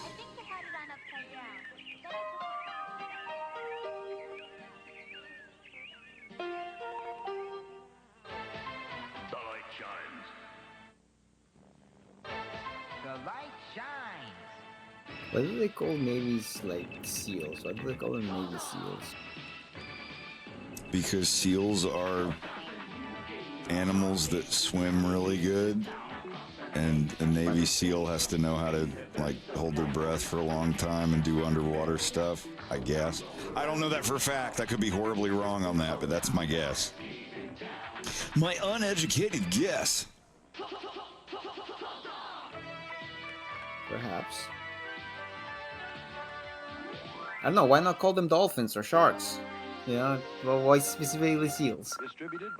But To give the enemy a false sense of maybe whatever. There was Photon, to juke the enemy. energy force which creates and sustains life in our universe. The warlord of R and his evil army are determined to control Photon and use it for their own evil ends. The only thing that stands in their way is the Earthling Bodhi Lee, who along with 5 other Photon champions are known as the Photon Warriors.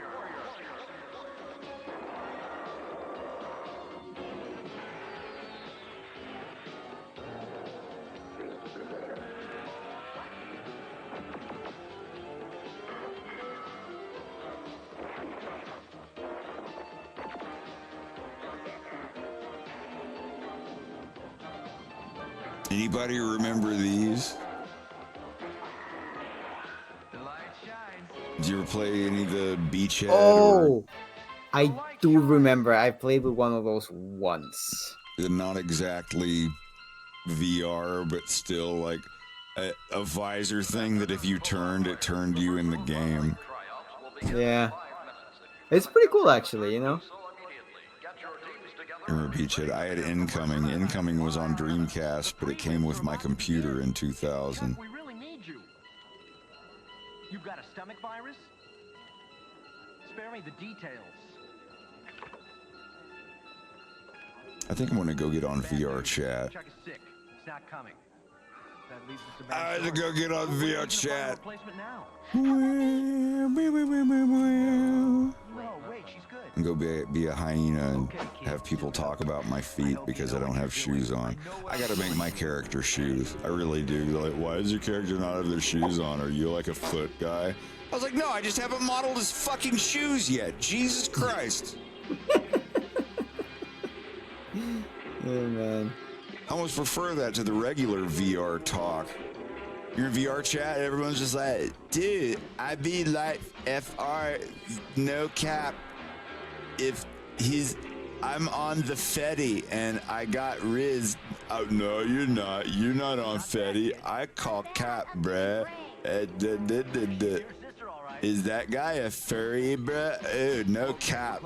Furry is cringe, bruh. Like, it's just 25 people in a room talking like that, interrupting each other. It's wild. But then I find like a couple of people that I like to hang out with, and we're just like, yeah, I'm here. This is my hell. I'm like, well, I'll chill with you. Look, man, VR chat is like... It's just like it is, chat like room. you said... You go into a random chat room somewhere, you're gonna have your brain turned inside out. But if you find a chat room where people are just, chilling out or whatever, then it's like being at a furry con or a comic convention or a really cool room party, but not in real life. That's the thing, like, if you just go on VR chat and you don't have any friends in VR chat and you go on there, you're never gonna go on again. It's the worst thing you can possibly imagine. It's the exact same as like going to a chat room if you know no one there. Like, I'm gonna go to a chat room and see if I can meet somebody cool, and you just pick a random one. Like, you go on Twitch and you just go to a chat room called The Chat Room or something. Yeah, it's going to be a bunch of, like, 14-year-olds going skibidi riz bip dip dip dip. Are you a furry, bruh? Cringe. FR. No cap. Blah, blah, blah, blah. Like, yeah, it's all. And I'm not just saying that because like slang, alpha slang or whatever. Now, it's always been like that. If you just pick a like even in AOL 1995, if you picked a room to go into and it was just a random room, you know, people were a lot older on average, but it you know, people were still shitty and random. You have to like go on there when you have to have a friend who's been on there for a long time. Like, oh, dude, you're on VR chat here. Come over here and hang out with these people. This is, yeah. Don't go into public furry hideout. Jesus Christ, come over here. Yeah, you gotta watch out. Yeah. Yin vibes. Let's see some yin vibes. Anyway, yeah, I'm gonna go Fox in Space on VR chat, and I might be on here tomorrow otherwise. But y'all have a good beginning of your Saturday, and I'll catch you soon. It is the beginning of Saturday. The exact times of access, you must not attempt to approach the crystal until he tells you it is safe.